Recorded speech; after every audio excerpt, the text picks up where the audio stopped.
Vibe blowing up the J. Got the loud jumping at the bay. Everything I'm on slap. Everything I do is got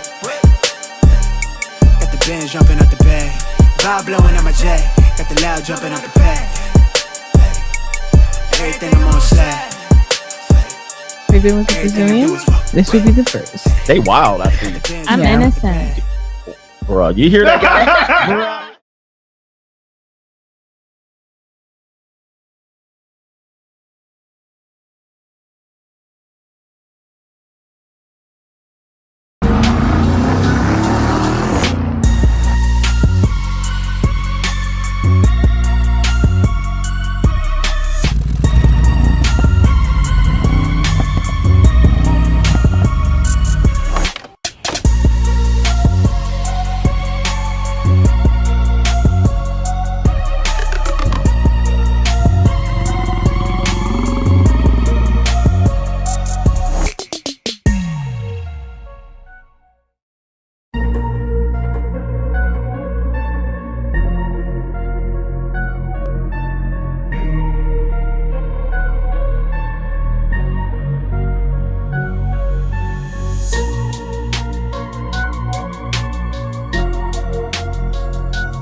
What's going on, everybody? It is Coach Greg Adams back in here with another YouTube live stream. Shout out to the Coach Gang. And that's you. For being in here, being involved, and being active on this YouTube channel. And welcome back to the Wake Up Show.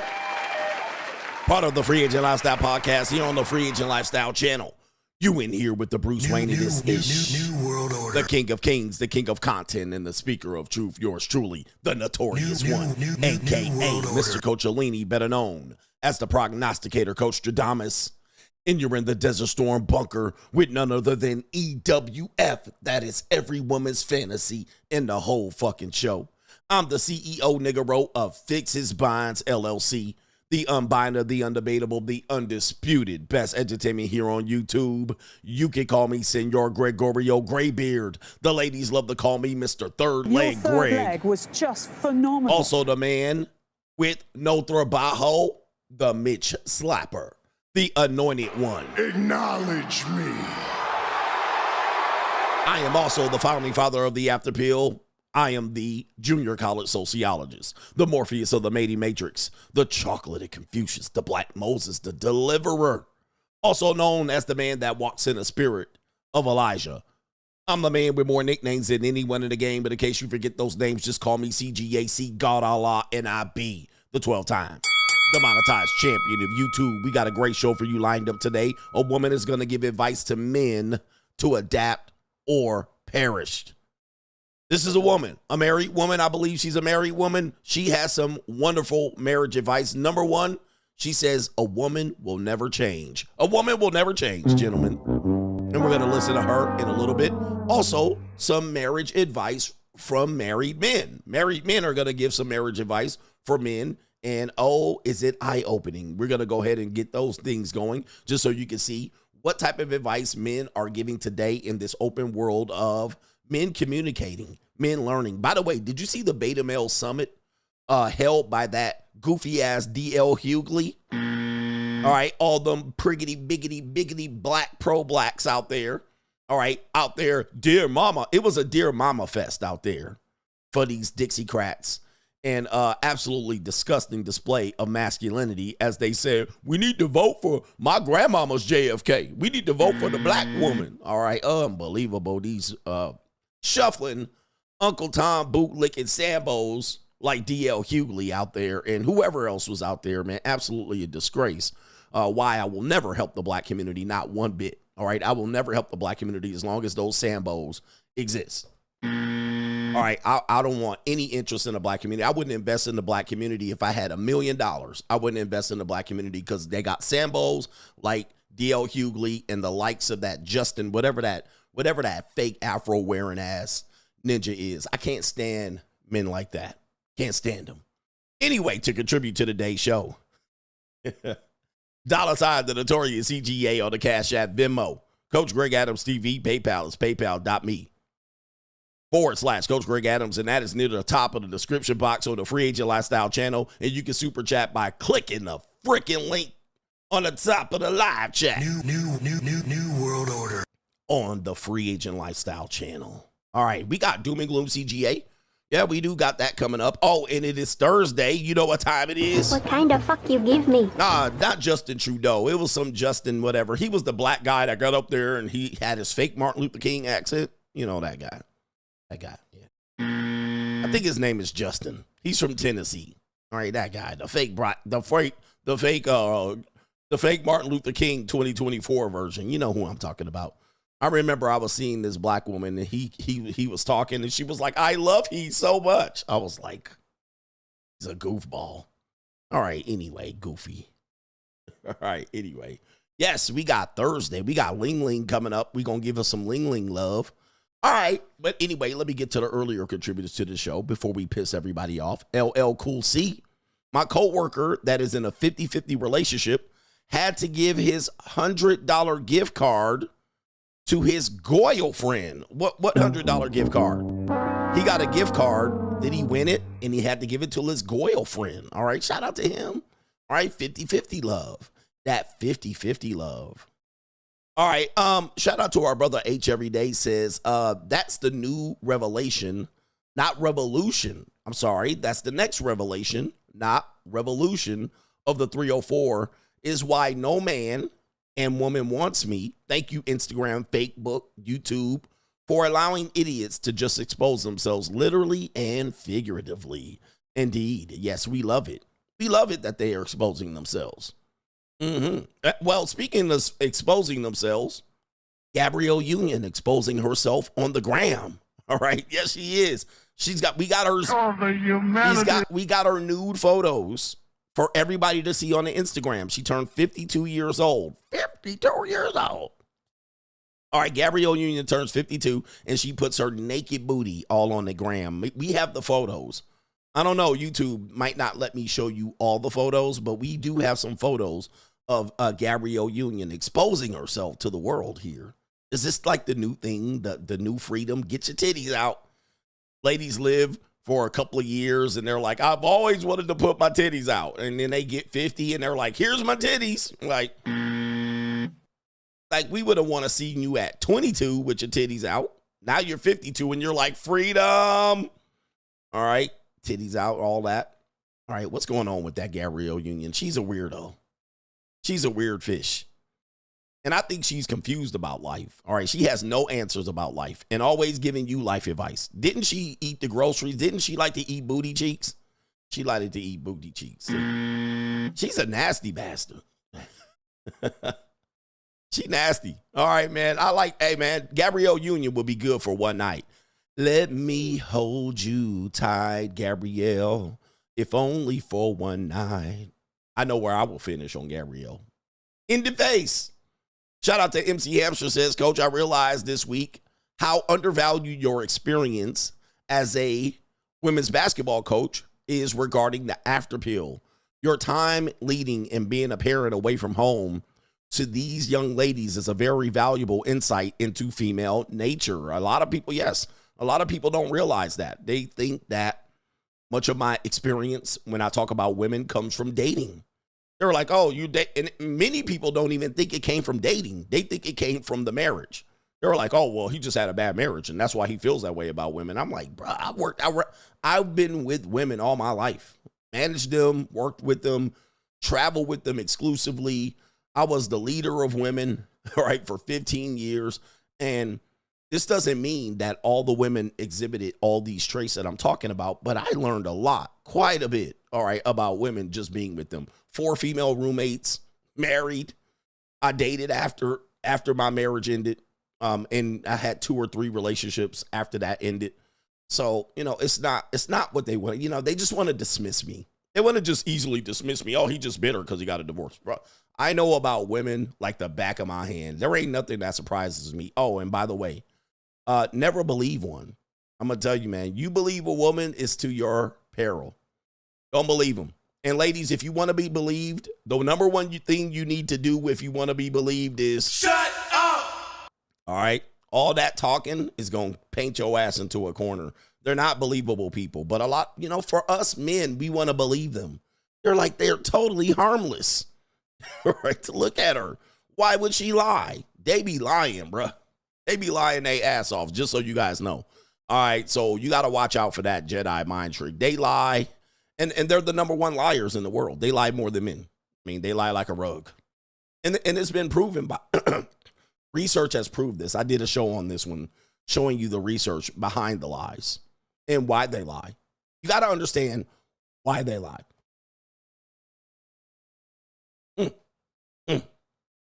You got to understand why. Let me clear my throat.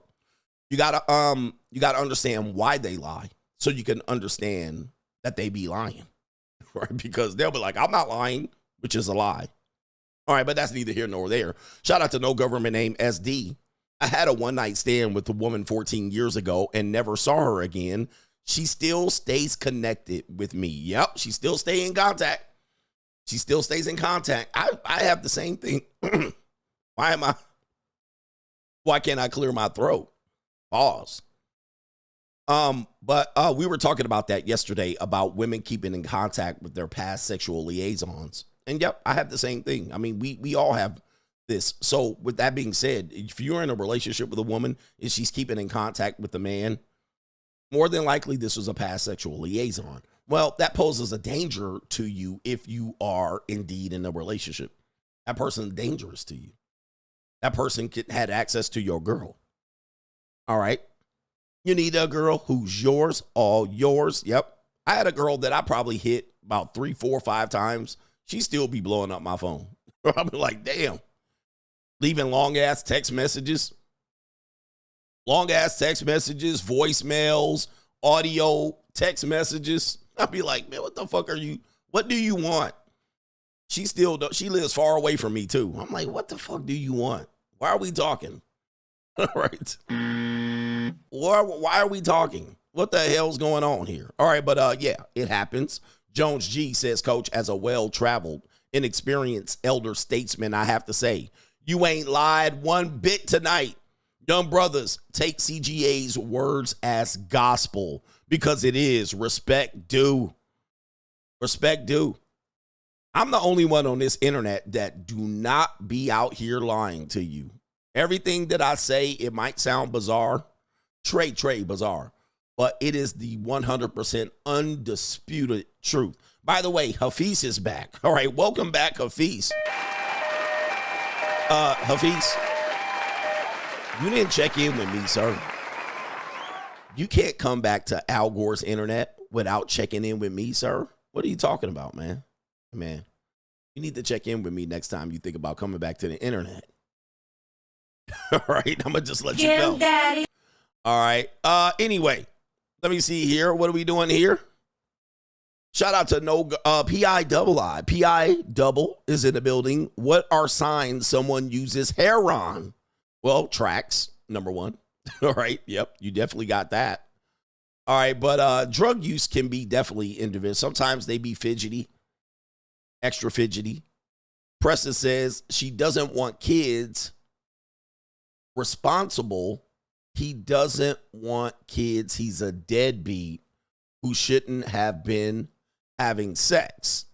All right. She doesn't want kids, meaning that she's responsible. I think you're talking about early termination of pregnancy. If he doesn't want to keep the kid, he's a deadbeat who shouldn't have had sex. Well, you should have kept it in your pants. All right. Yep. And Joshua Moon says, sorry, we broke tonight, Coach. I know rent is due, man. Rent is due tomorrow. Your rent's due, motherfucker. Shout out to Michael Reed in the building. Yes, rent is due tomorrow. I understand. Yeah, they be scratching. They get the crack crawlies. They be fidgety and, can't stay still. Do people still do heroin? All right, that seems like an upper scale drug now. Maybe a lower scale drug. I have no idea. I'm not a druggie. I've never done drugs. I am drugs. Shout out to our brother here, and this is a sponsorship. Let me see if I can say your name. It is from Spoon Zaza with the sponsorship. Yes, indeed. We back. Spoon Zaza says, got in my work truck in the radio. They had a song going on and it went, oh, baby, why don't you just meet me in the middle? Which made me think about another song by the Black Eyed Peas, Can We Meet Halfway? Both lyrics sung by women, but I can't think of a single song by a man asking for a 50-50 relationship. Hit these women with the buzzer. I'll give them The Price Is Wrong. I've never heard either song that you're referring to, but yes, I do hear men asking for 50-50 relationships, and they're mostly black men, unfortunately. You know, black men, you guys are the kings of begging for bad relationships. So yes, it was meet me in the middle. Black men love 50-50 relationships. They do. Other men like 50-50 relationships, but black men love it because they think they're getting something. You know, it is what it is. Kaylin says, what's up, coach? The Doyers won the World Series after a thrilling comeback, so they're not the Buffalo Bills after all. The parade is tomorrow, and it's going to be fun. Shout out to the Los Angeles Doyers. The Mexicans are going to go crazy tomorrow at the parade. They've already heard they're going crazy right now. All right, I always wish the team that win the championship, they win it in their home field. I wish they won it in L.A., but if they won it in L.A., the Mexicans would have tore the city down. I'm going to just let you know that right now. Nobody's more passionate about the Doyers than the Latinos. All right, they love the Doyers out there. All right, they will burn the town down. All right, shout out to the Doyers there. Shout out to everybody. I'm a Dodger fan by heart. All right, and by location. I grew up in L.A. I remember Kirk Gibson watching it live and also Freddie Freeman watching it live. All right, anyway. All right, anyway. Oh, man, the Gorditas is going to be if you want to see where the Gorditas are, go to the Los Angeles Dodger Parade tomorrow. There will be so many Gorditas out there, Ninja. It's going to be a Gordita festival, a Gordita smorgasbord down there. You have never seen many Gorditas in one spot other than somewhere around Inglewood. All right, you're going to see so many Gorditas there. It's going to be great. Even some Chiquitas. They should have it on a Tuesday in honor of old CGA. All right, but there's going to be a lot of Gorditas down there if you want to see some Gorditas. Fupa Prince going to go crazy out there. Anyway. All right, anyway. Let me see if I got the last couple here, and then we'll get it going on with some Ling Lings. It is our brother here. Oh, okay. All right, here we go right there. Oh, okay. All right, hey, brother, do me a favor. Okay, I got you. I'm going to screenshot this right quick. Let me take a picture with my phone. All right, hold on for a second. Let me get a phone picture, and I'll email you, my brother. All right, got you, man. Got you, man. And shout out to the Detroit Bad Boys, the Detroit Lions. Anyway, you know what day it is, gentlemen? It is our day that we celebrate our Ling Lings, our favorite day of the week. More than likely. All right, here we go. What kind of fuck you give me? Whoa, we started off good. Hello. Yes, indeed. We going with it. I cook, I suck, I shut the fuck up. Oh, man. Even the East Indian Asians are making it on there. Oh, no. She got her feet out, and her mama, what is her mama doing? Oh, the humanity. All right, getting her ready to have them children, getting ready for CGA to come through. Hello.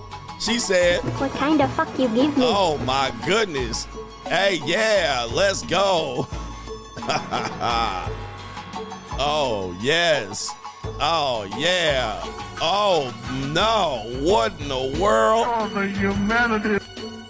Wow, she mixing it up. Oh, my goodness. What city is this? She mixing it. Oh, the other one mixing it up. Oh, my goodness gracious. What kind of fuck you give me? Oh, my goodness. This is crazy show already. This is a crazy show. Let's go.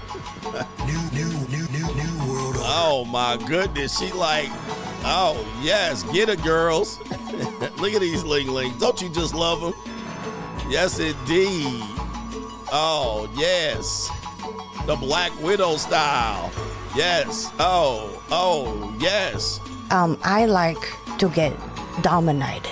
Yes, I like indeed. to- Choked, whooped, spanked, told what to do. I need a man to take charge. Yes, indeed. And let me just, be goofy. I got you, baby. Let's go. The best day of the week. Yes, indeed. We got it. American people ain't kind of fuck. Yes, indeed. Oh, man. Are we going to get through the rest? Oh, no. We didn't even get through the rest. Oh, we got to get around, too. We got to put some more beat on this one. We got to put some more beat on it, man. I didn't even get through the whole Ling Lings. All right, look, man. We got to do it again, man. We got to do it again. Huh, ladies? Y'all think we should do it again? I cook, I suck, I shut the fuck up. I got you, baby. All right, so let's do it again. Let's put some more beat on it, man. I was just getting started. All right, let's go. Oh, man. Let's go. All right. I like to get dominated. Okay. I like it. Choked, whooped, spanked, told Yes, what to do. indeed. We got more for you, gentlemen. Round 2. Oh, yeah. Let's go. Hey, What kind of fuck you give me? I got one. Hey. Oh, my goodness. Oh, the humanity. Let's do it. Oh, my goodness. Oh, the humanity. What in the world is this? What the hell? Oh my God, no way, yeah. Where's this class at? Do they need some help? Oh my goodness. Wow. Oh, the humanity. Wow.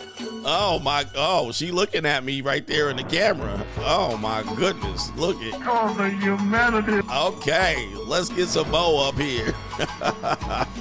Wow. Yeah, that brother's starving. Yes, indeed. There she, wow, look at this. Just Oh, the humanity. hit the like button. Oh, Oh, the humanity. this is my favorite day. This is my favorite day. Let's go. Oh, the humanity. Yes, indeed. Give me some Mo. Oh, yes. Yes, indeed. Oh, man. Lord have mercy. Yeah, that brother's starving. Oh, she said, Prefer them saggy or perky. oh. Oh, no. My Oh, goodness. the humanity. Goodness gracious. Woo-wee. Yeah, that brother's starving. Yes. Lord have mercy. Yeah, I got it. Yes. What is she doing with that popsicle? What is she doing with that popsicle? Oh, no. Oh, the humanity. Oh, my. All right. What is going? Okay. All right. Hold on for a second. What is going? Hold up. Yeah, that brother's starving. Okay, man. That was good. We got round 2. We got 2 rounds in. I'm always 2 rounds with a Ling Ling. All right. We always got to get 2 rounds in for sure. All right. Because they like to get dominated. I like to get dominated. Yes, indeed. Yes, indeed. Be careful. Be careful. All right. Anyway, we got a great show for you lined up today. Some election news coming up here. Election voting is coming up here. 5-6 days. You can vote early in some of your states. So you got to get out there and get it going. Represent yourself. We got some interesting videos being pushed out by one particular party. So we're going to actually go ahead and review that. Shout out to our brother Ayo. It's Ace is in the building with the sponsorship. I'm rich, bitch. He says, rent is due, but I ain't worried about it. I paid my entire lease last April. By the way, I never got that P.O. box from you. And you says, here's something for your humidor. Happy belated birthday, coach. Keep teaching those who only wish to learn and grow. I'm off to Nicaragua all next week. Do me a favor. Did you email me? All right. So I don't have an email address from you, but what you can do is you can send me another message here. You don't have to spend it. You co-sponsored, but send me another message with your email and then I'll screenshot it. Then I'll send you the location. All right. You got it. Hey, yo, it's Ace. with the sponsorship. All right, shout out to you, man. Hey, one of the things, who remembers me telling you, one of the cheat codes to life is your ability to pay up forward, whatever it is, your lease, make double payments on your mortgage, and you will find that life gets a little bit better. If you're a renter and you can pay forward your lease, you don't have to, but you will find that money stacks really quickly, right? Your money stacks really funny when you pay up your lease. One of the number one expenses that people have is their living expenses, right? So whatever it is to put a roof over your head, that sometimes eats up 40, sometimes 50% of your income. All right. And that is going to be a cheat code, because then you will find money will stack faster. Yes, it's one of those things. It's crazy, man. Yes, indeed. All right. When you do that, it's almost like you always want to do that. You want to get ahead of it. The months come up fast. All right, look, let's get into this part of the show. Thank you for those 2 sponsorships. I appreciate you. Thank you for our big major sponsors last week. Jonathan. Shout out to John Ellison. Major sponsor last week. So we're going to get into the show. All right, somebody said there's spam. What is the spam going on? Do I not have subscribers up? All right, I got subscribers up, subscriber mode. All right, let's get into it. Doom and Gloom CGA.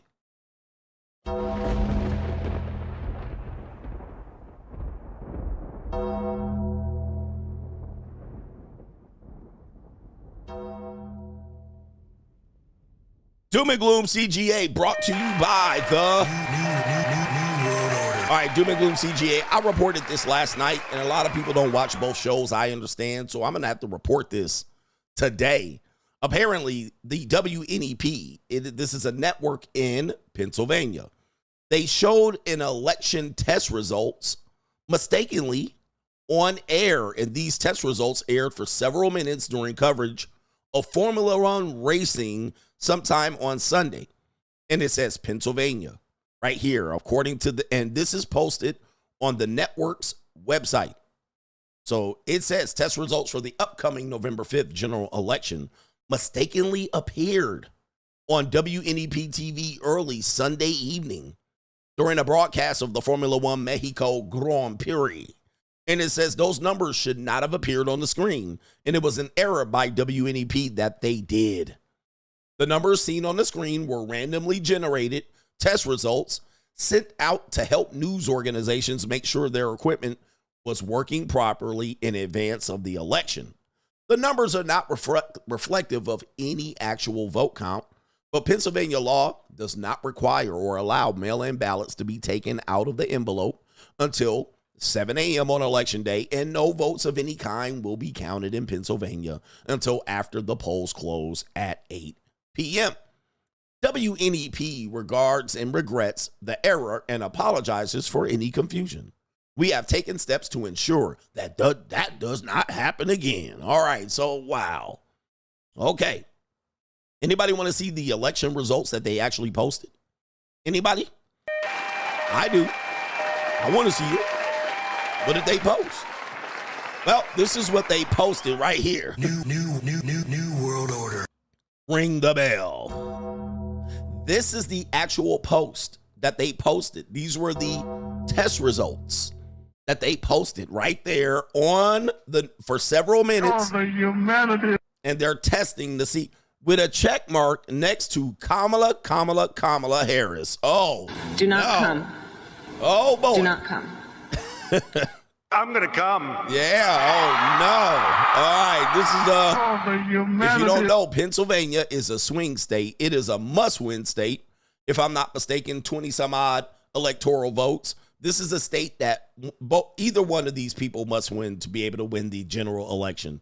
And oddly enough, it says 100% has been reported, and the numbers do reflect some sort of general population that would have voted in the previous election. I'm not sure. But 3,293,712 votes counted for Kamala Harris. Is this a test result? Is this a mistake? Or is this a preview? New World Order. Wow. All right, that is scary shit to see, but of course we're going to see it live here next week. I'm going to be doing it live coverage of the general election next week. by the Notorious CGA. All right, here, let me get my banner up, man. Wow. Isn't that crazy? Ooh, wait. All right, they're already telling us what's going to happen. Maybe. Colorado having some issues, although Colorado has no problem. It's going lib. It's going to go liberal again. Colorado, the Secretary of State actually posted a spreadsheet with the voting system's password on its website. Let's go ahead and take you to the news in Colorado. I don't know who this woman is, but we're going to figure out who this woman is. And when you find out why we don't need that many women in charge and we need more men to be in charge, you're going to find out this condescending woman right here needs to be replaced. And she needs to quit and resign. And she needs to be fined and suspended. All right, here we go right here. Passwords to Colorado's voting machines were posted online by the Secretary of State's office and left there for anyone to see for months. Democratic Secretary of State Jenna Griswold had known about that error since last week, but didn't tell the county clerks who run elections. Those passwords alone are not enough to get access to the voting machines, but it's the latest in a string of errors by Griswold's office that have undermined voter confidence in elections. Yet Griswold told me today she will not resign. To be very clear, we do not see this as a full security threat. Democratic Secretary of State Jenna Griswold acknowledged after being called out by Colorado Republicans that her office leaked voting system passwords and is now in a scramble across the state to change the passwords and determine if anyone inside clerks' offices combined that password with the internal access they would have needed to actually get inside the machines. The fact that the BIOS passwords were online is concerning, but we are satisfied with the mitigation steps that the state is taking. Matt Crane, head of the County Clerks Association, a former Republican clerk, says layers of security provide protection. Every Coloradan votes on a paper ballot, and the paper ballots are audited. Secretary Griswold deflected responsibility for the leaked passwords and said she might not have told the public if word didn't get out. In 2021, when Mesa County's voting system passwords leaked, your office said, quote, the public disclosure of the BIOS passwords for one or more components of Mesa County's voting system alone constitutes a serious breach of voting system security protocols. By that standard, did your office commit a serious breach of voting system security protocols? Well, to push back on you, Kyle, that sentence is in the press release, but there is a much bigger press release. The leaked passwords. Hey, that's my name. And it's all Jermaine's fault. It's always Jermaine's fault. And look at her, man, bro. She ain't even missing a beat. Look at her, bro. She ain't even skipping a beat. Look at how she looking. Where's she at? Look at her. Look at her face. She like, man, kiss my whole ass, bro. And that's probably a big white ass. All right. You know her. She got that big white moon ass. No, she got one. You can tell by her face. She can give less than a fuck, but you know she a Marxist liberal. You know she is. All right. Look, I'm telling you, man, we up Schitt's Creek in a variety of ways. She looked like she could give a fuck less. I don't care. What you gonna do to me? Well, they asked her, should she resign from her position? It says right here, let me go ahead and show you here, that she don't care. A final question. This is not the first time that your office has made mistakes that have damaged voters' confidence in our elections. In 2022, your office sent out mailers to 30,000 non-citizens inviting them to register to vote. They, of course, are not eligible to register to vote. That same year, your office used Colorado's ballot tracking system to send messages to specific Coloradans encouraging them to vote when, in fact, they had already voted, causing confusion that had to be cleaned up by the county clerks. And now this leak of the voting system passwords. Given your office's repeated errors that have damaged confidence in our elections, which you say is paramount, will you resign? Absolutely not. Yeah. I mean, you didn't see that coming. Not only should she resign, she should be fired. All right. She should definitely be fired from this job. Or maybe she's doing what she's supposed to do. New world order. She ain't doing a damn thing. She's like, I ain't quitting. Even when they do wrong, all of these wrong things, they don't even save face. Of course, these politicians, they shit. Kyle, and I just want to, you're unfairly characterizing and leaving out some crucial information.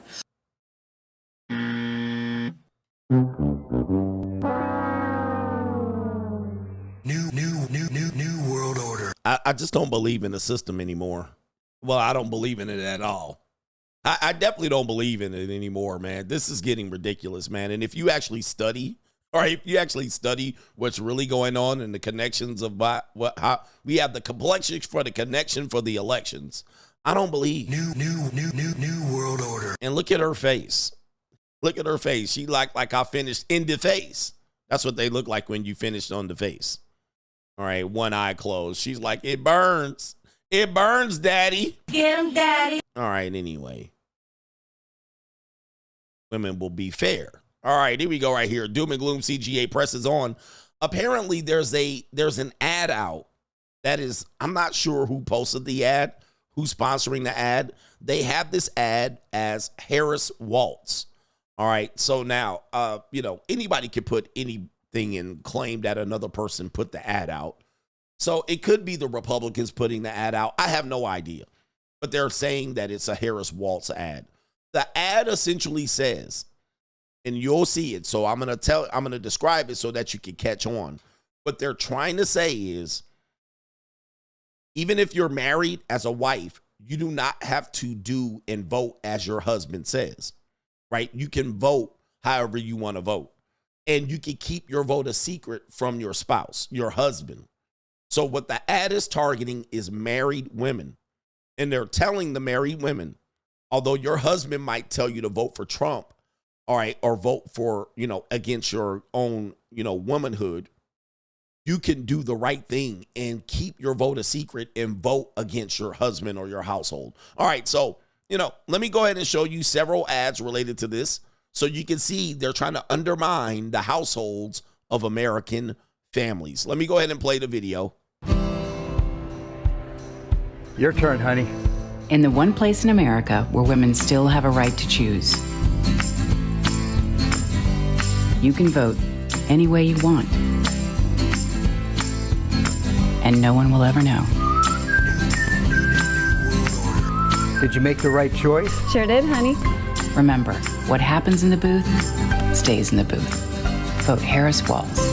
Vote Common Good is responsible for the contents of this ad. All right, so they're claiming that's a Harris Waltz ad. Again, I don't know if it's a Harris Waltz ad, but take a look at what they're doing. I always tell you, man, marriage today is a very, very dangerous institution for you to get into. We're going to speak on this later, but where they're completely undermining. Now, again, listen, they're completely undermining the household and getting women to be, don't do what your old grunt. Look at the husbands. Look at the husbands. Look at the styling of the husbands. Goofy, right? Goofy ass ninjas, pop bellies. Husbands do like that, but the wives are somehow in shape. That's probably not how it is. And then, did you do what I wanted you to do? MAGA. All right, he's dressed like a MAGA. And look, did you do what you're supposed to do, honey? Condescending look. And then, yes, honey, I did. Of course. All right, and I'm not going to touch your peen tonight either. So there you go right there, the undermining of the American household, and there it is, stand united. Look at his face. Oh, no. I mean, look at this. Look at this. Ladies, again, this is undermining. This is straight Marxism, by the way. This is cultural Marxism because they're undermining the last bastion of institution of traditionalism, and you can't even keep that safe. That's what the ad is targeting. They're targeting the people that are trying to be traditional and vote for the family. And they're even trying to get the women to do their own bidding, man. Oh, my goodness. Oh, man, the 19th Amendment was definitely a huge mistake. I mean, everybody knows that. Everybody can see that coming. We do have another ad similar to this. They're blaming it on Harris and Waltz. Again, I don't know if they put it out. Somebody could do some research. But this Ling right here is basically going to point out that there's another ad going around similar to that one. Let's go ahead and play it. Watch this video and remember, it is you and you alone in that voting booth. All right, so the Ling is supporting hey, it's you, ladies. Ladies, it's you and you alone. Do not bring your husband in the voting booth. Do not vote for your husband's interests. I know he's a MAGA. This is definitely for black women as well. Do not vote for your husband. He's MAGA. You're not voting for the black woman, but it's your vote. It ain't your family's vote. All right, so here we go right here. That voting booth. Still voting for him? Hell yeah. What about your wife? She doesn't like him, but she's voting for him. Same with mine.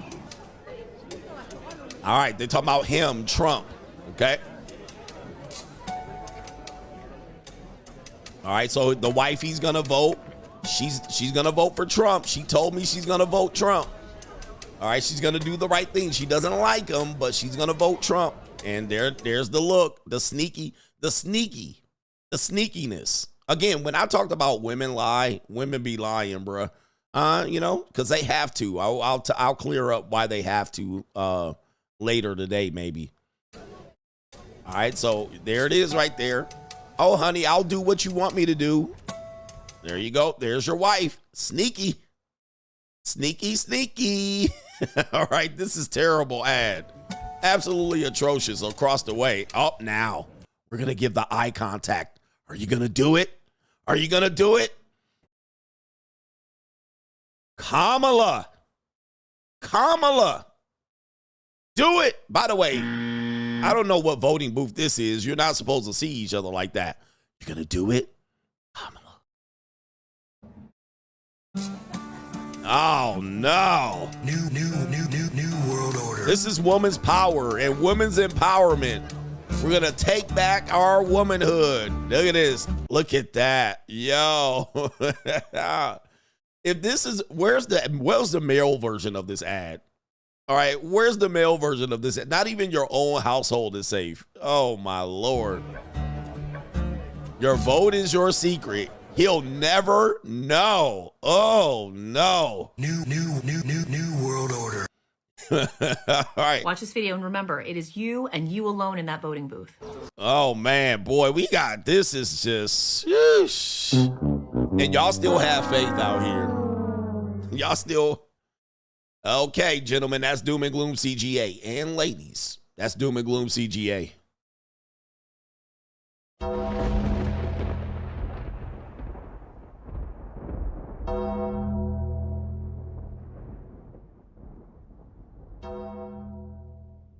Wow, man, hey. New world order. Hey, if you don't think what I've been telling you, the de-evolution, man, I'm telling you, it's in progress. If anybody, I'm telling you, people cannot see it. People can't see it. They refuse to see it my way. Nah, coach, you tripping. All right, I look at all of these ads. Look at these ads. This is everything I talk about and warn you about where we're going as a country, where we're going in relationships and family. The focus is not on the family. They're trying to undermine you with this type of propaganda. And this is Marxism. This is just destroy the family. You chop away at the family as much as you possibly can so that there is no more family. There's certainly no more masculinity or what you would call patriarchy. This is chopping away at the patriarchy. All right. And so if that's what they want to do, I say have at it. All right. Just let me know. All right, and I'm trying to let guys know that that's what they're doing. If you don't find this to be anything but creepy, I don't know what to tell you at this point. All right, but you cannot tell me that I told you a lie. We're going there, and we're going there in a handbasket to hell. All right, what's going on there? All right, I need to change that on my calendar. It keeps alerting me for no reason.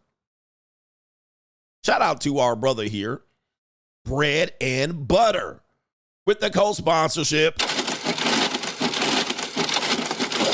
I'm Rizz, bitch. He says, one time for the King of Kings CGA. I'm checking in from South Beach, Miami. He says, out here for Halloween Halloween festivities.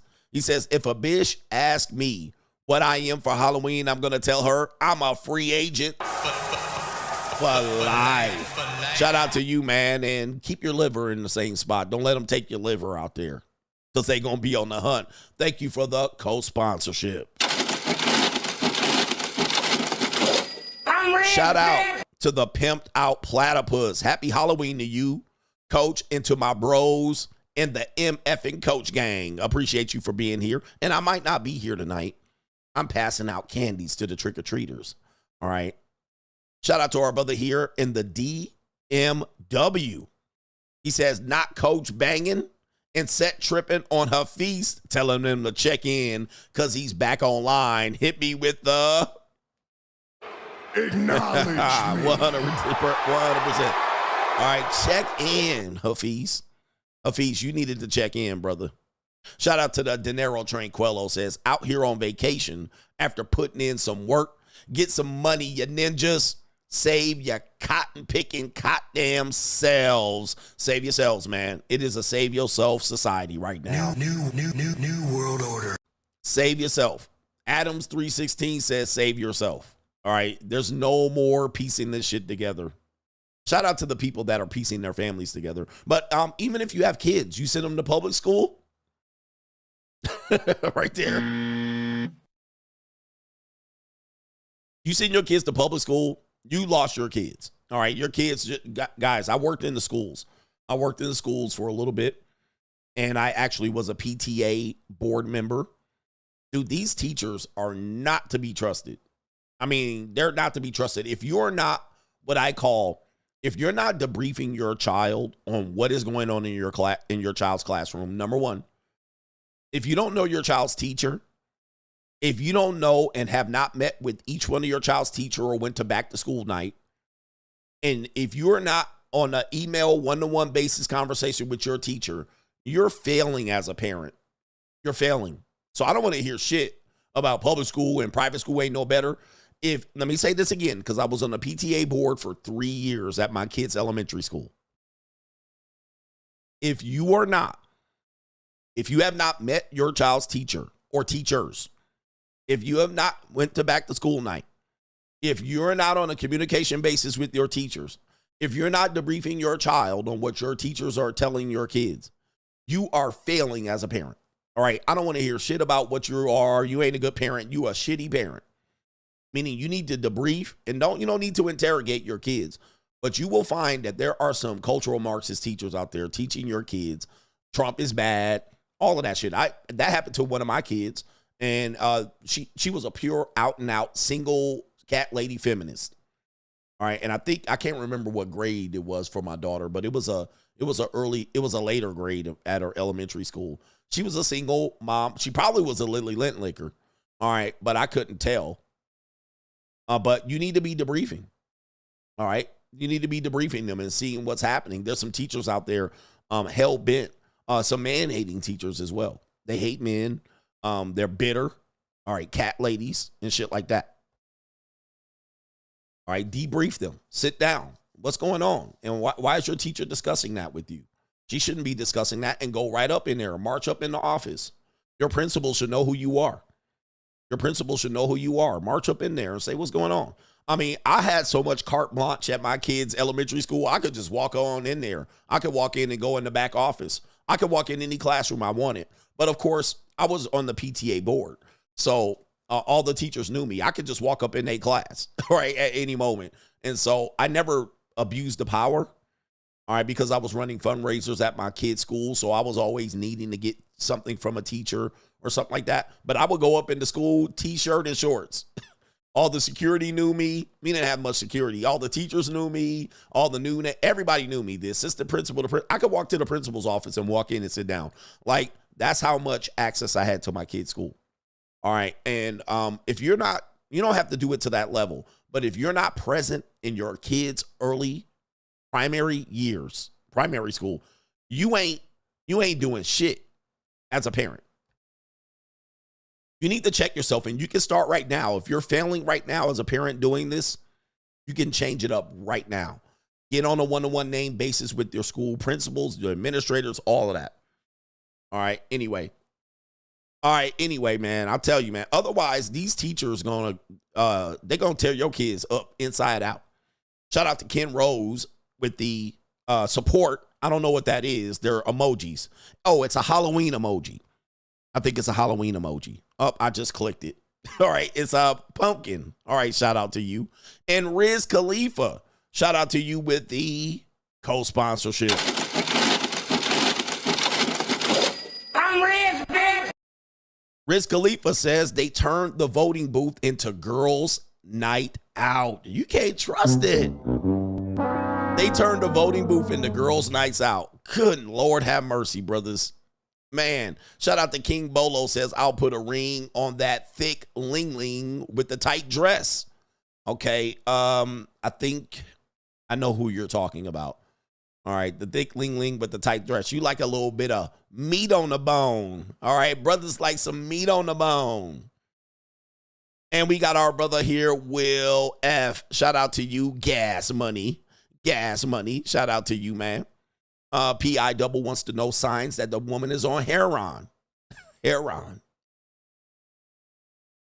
We got a couple more that I need to acknowledge before we get on with the show. All right, for some reason, they want me to confirm some information, but I can't confirm it right now. All right, who hit up on PayPal? Let me see if somebody hit up on PayPal. Because it's not notifying me if you sent directly to PayPal. All right, but anyway, with that being said, let's get into the next part. Straggle and Sniggle Theater. Like, ride with me if you ride with me, you can slide with me if you feel like 550 on the 5 sticky, come get high with me, that's a deal, right? Straggle and Sniggle Theater. I'll pull up that Ling later, King Bolo, so you can see. I'll try to pull up the Ling that you're thinking about with that tight dress. But Straggle and Sniggle Theater. Here we go. Gabrielle Union getting nudie on the gram. All right, this is one of the concerns of modern men, that women have access to be able to post the way they want to post. Okay, post the way they want to post, even though that they're in relationships. Now, you guys know that they have a non-conventional, non-traditional relationship. She is also a distractor, a disruptor. She is a feminist, and she's married to D. Wade, who, you know, I don't know. He might be a bisexual. Might be. All right, so I don't know what he's doing. And she's already totally corrupted one of D. Wade's biological children. All right, and all of that. She also had a surrogate child, and D. Wade had a child on her because she couldn't get pregnant anymore because she was old. But now she's 52 years old, and what she wanted to do to celebrate is jump on Al Gore's internet and get naked. Gabrielle Union posts nude online. So what? All right. And she says grown woman-ish. I mean, guys, man, look at the people. I always tell you, man, if you want to figure out women, just follow who women follow. This is crazy. Like, what are we doing here? All right, there she is right there. I mean, listen, she looks good for 52, but don't we all? We all don't look like 52 what it used to be here. Gabrielle Union celebrated her birthday in her birthday suit. The actress shared a photo dump on the gram and captioned it, "This is 52. This is grown woman-ish. This is being this is being accountable for mess ups, being gracious when others mess up, being open to," I ain't reading all that. I'm not reading all that. All right. So she says, "This is 52 and loving all of me." And so we're going to show you some selected shots. We can't show you the shot of her naked. She's not completely naked. All right, but I'm not going to show you the shot. So this is one of the shots. This is 52 with a lot of surgery, definitely some hormones and all of that stuff. I mean, she looks good. She looks good, but everybody's looking a lot better at 52. This is a lot of nip and tuck Miami style, and so forth and so on. And yep, let me skip that part right there. There she is right there and on her sunset. There she is in a bathing suit. They call it bathing suit when you're an old woman. It's a bathing suit. And she's on a boat. There she is right there with her booty cheeks out.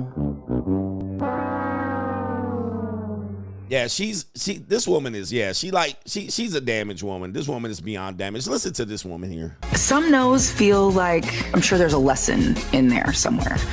And some no's feel like projection of someone else's challenges. All right, this woman is lost. I mean, this woman is super duper lost. I mean, she's supposedly in a 50-50 relationship that she can't afford. She all over the place. D. Wade don't even live with her no more, supposedly, allegedly. He's out in Utah with his, I don't know who the hell he's with. All right, but they ain't even together really no more. He probably tired of her shit. But she gone, man. She gone. She beyond confused. At 52, she sounding like this. She ain't unsure about her whole self. But she's always telling women what to do. She's a saboteur at best. All right, she's a saboteur at best. I don't know why people would even follow her life advice, to be honest with you. All right, it's almost every time it's wrong, inevitably. But of course, hey, that's par for the course. All right, does she look good? Yeah, she's still built like a little refrigerator, but it is what it is, mini fridge. And there she is right there. All right, that's 52 years old, gentlemen, ladies. What a straggle. I mean, listen, you gotta boil it down to this. Like, why? To me, look, why didn't you do this at 22? Why don't she do this at 22? Like, ladies, why do y'all wait till 52 to get them saggy waggies out? All right. We want to see this at 22. I do, at least. I'm just. Right. I just do it. You think these women are going to change, huh? Okay. Gabrielle Union. All right. We got Straggle and Sniggle Theater. We got this guy, Mr. Pop Quiz on OnlyFans Girls. Yeah. All right, let's go to it. This guy definitely is stuck watching too much prawn. Venus Guy, Asakura, Pokemon, Luluchu, L. Lee, Bunny Emma, we got Kazumi, Raylo Black, Nicole Dashi, Kendra Spade, Jade Kush, Kalina Ryu, Brenda Sparks. Yeah, that brother's starving. Eva Lovia, Morgan Lee, CJ Miles, Mina Lux, Jane Lee, Yumison. What kind of fuck you give me? Eva Yee, Kiana Dior, Clara Trinity, Alina Lee, Alexia Anders, Polly Pons. Oh my. Oh my goodness. That is a record. I am telling you, that's a record. That's a record. Oh my gosh. Dude, it's time to celebrate. We're going to celebrate. Oh, the humanity. Yeah, that brother's starving. Well, this ninja grabbed the bottle of lotion. Oh no, this is just. Yeah, man, that he might have a problem there, sir. I think you need to get outside. This ninja, no November what? Yeah, that brother's starving. I don't think we can save them all, man. I don't think we can save them all. This ninja is gone. Yeah, that brother's starving. Oh man, he might not have nothing left at the end of that night. Oh my goodness. Okay, let's go to the next one here. All right, we have a Thailand Ling that says she has a sugar daddy. All right, so here we go right here. Are you from Thailand? Do you have a sugar daddy? Yeah. How much do you get from your sugar daddy every month? 1 year or 100,000 baht. Like, what does your sugar daddy get in return? He like me kiss. Kisses. You gave him kisses? Kiss suck. He like. How has your life changed since you met your sugar daddy? Him send me about I learn nurse now. Do you like your sugar daddy? Do you love him? Him cry for me. Cry. And do you love him? Yes, too much. I thinking I want married with him. Oh, you want to marry with him? Yes, I want to take care of him when he's sick. How old is your sugar daddy? 54. How old are you? 30. So, like, how did you meet your sugar daddy? I see him at Pattaya first time, and we stay together only 2 days. But 1 year, him come 1 time, looking me. Where's your sugar daddy from? London. Where are you from? Oh. What kind of fuck you give me? Oh, so she was a long time. All right, she loved you long time. American people ain't kind of fuck. All right, 1,000 baht is 100,000 baht is like $3,000, and they confuse month and year, so I'm assuming it's for the year, not for the month. $3,000 of dollars, pounds per month, that would be a lot of money. I don't think she's getting that. I think it's more about $3,000 a year. All right, although they're confusing a lot of language here, so you're trying to figure things out. But she says he let me kiss it. All right, so I thinking that's she dropping that neck. All right, that's what I think. It's barbecue in there. I think she talking about sucking. All right, she said it's barbecue in there. She let me kiss suck. You got to remember the language is not, her English is a little bit. It's not bad. Her English is not bad. Her English is not bad. It's barbecue in there. All right, but we got a 50-some-odd sugar daddy over in London sending her about $3,000 a year. All right, and he said, it was a short time, an hour, long time, overnight. And he came down there for 2 days and waxed that ass like rain dance. And now she love he. She says she love he. She want to marry he. She want to take care of he when him sick. Sir, she's gonna kill you, but she's gonna poison you, fam. She's gonna poison you. All right, I don't think you're gonna let her take care of you.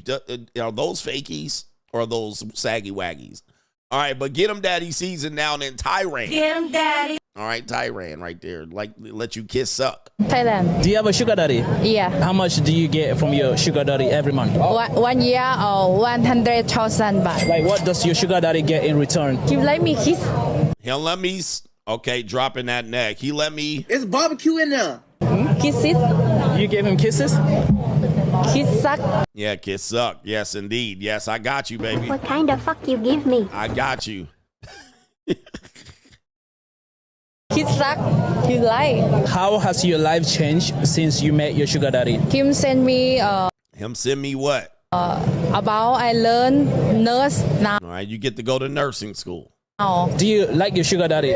Do you love him? Him kind for me. All right, do you like him? No. Nope. He's generous. All right. Him give me money. All right. I love he. Kind.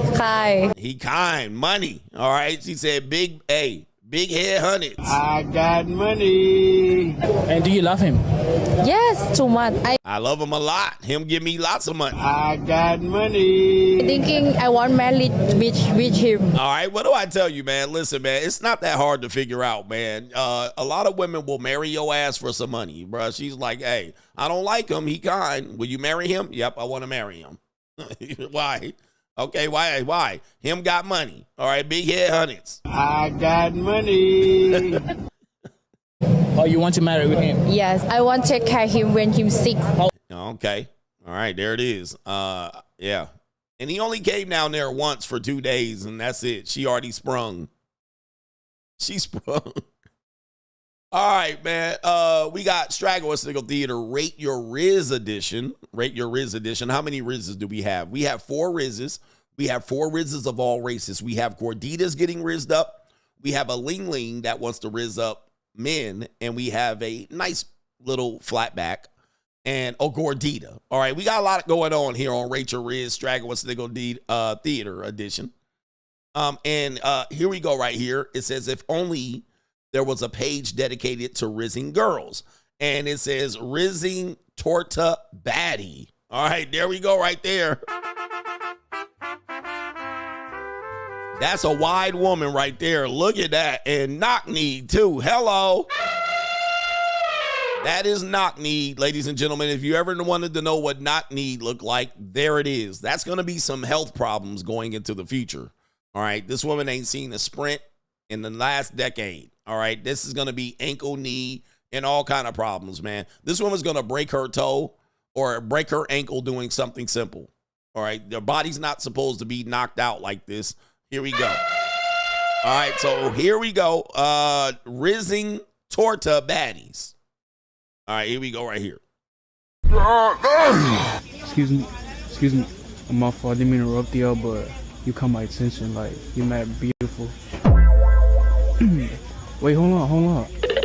And, wait, is it where I could, like, get to know you? Wait, are you Mexican? Where you from? No, like, your background. This ninja is at Ross Rizzing. I mean, if you want to find Gorditas, Ross is the place, or Marshall's. All right. And this is kind of what I talked about the other day in this idea of cold approaching. All right. You cold approach and the bitches walk off on you. Like, listen, I don't understand why people don't get this. Donovan Sharp once called me the defensive coordinator and him the offensive coordinator because a lot of men talk about what they need to do and how to do it and how to overcome objections. But the defensive part of me, it's just going crazy. All right, the Buddy Ryan part of me is just going crazy. Like, I'm sorry, I'm talking to you and you're walking away. That's disrespect. That type of disrespect I can never tolerate. All right, shout out to the Saint. All right, but I mean, this is insane that people, men are so focused on how to get women, but women aren't focused on how to get men at all. They're not taught, instructed. They don't go through any classes, nothing. And y'all spend all this time trying to aggressively pursue them and overcome objections. And this is just straight disrespect. All right, shout out to, is this Walmart or Ross? All right, I haven't been in one of these places in a long time. All right, but let's continue here. Excuse me. I'm my fault. I didn't mean to interrupt y'all, but you caught my attention. Like, you're mad beautiful. Wait, hold on. Damn, alright. Wait, is it where I could like get to know? And you got disrespected by a gordita. I mean, I that could never be me. That could never be me, bruh. I mean, I could never get disrespected. The bitch just turn around and walk off of me. I'm the notorious one. All right. Not with this fupa print. Not shopping in Ross. All right. Hell no. All right. Oh, you? Wait, are you Mexican? No. Where you from? Here. No, like your background. Honduran? Is it where I could like get to know you? That's possible? You get to know her. Damn, passed her off. Oh my goodness. Damn. Look at that.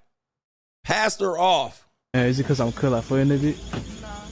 What do I tell you about these guys, man? You know, they aim low and hit and try to hit. They go for the easiest, fat, juiciest targets, literally and physically. Yeah, all right, have a good one. Damn, just got played. That was an L. Rate is Rizz. Shit, what happened? Cook. Yeah, you cooked, all right. He said, I'm cooked. You cooked. You started off cooked. You started off cooked. You don't walk up to look at her shoes, bruh.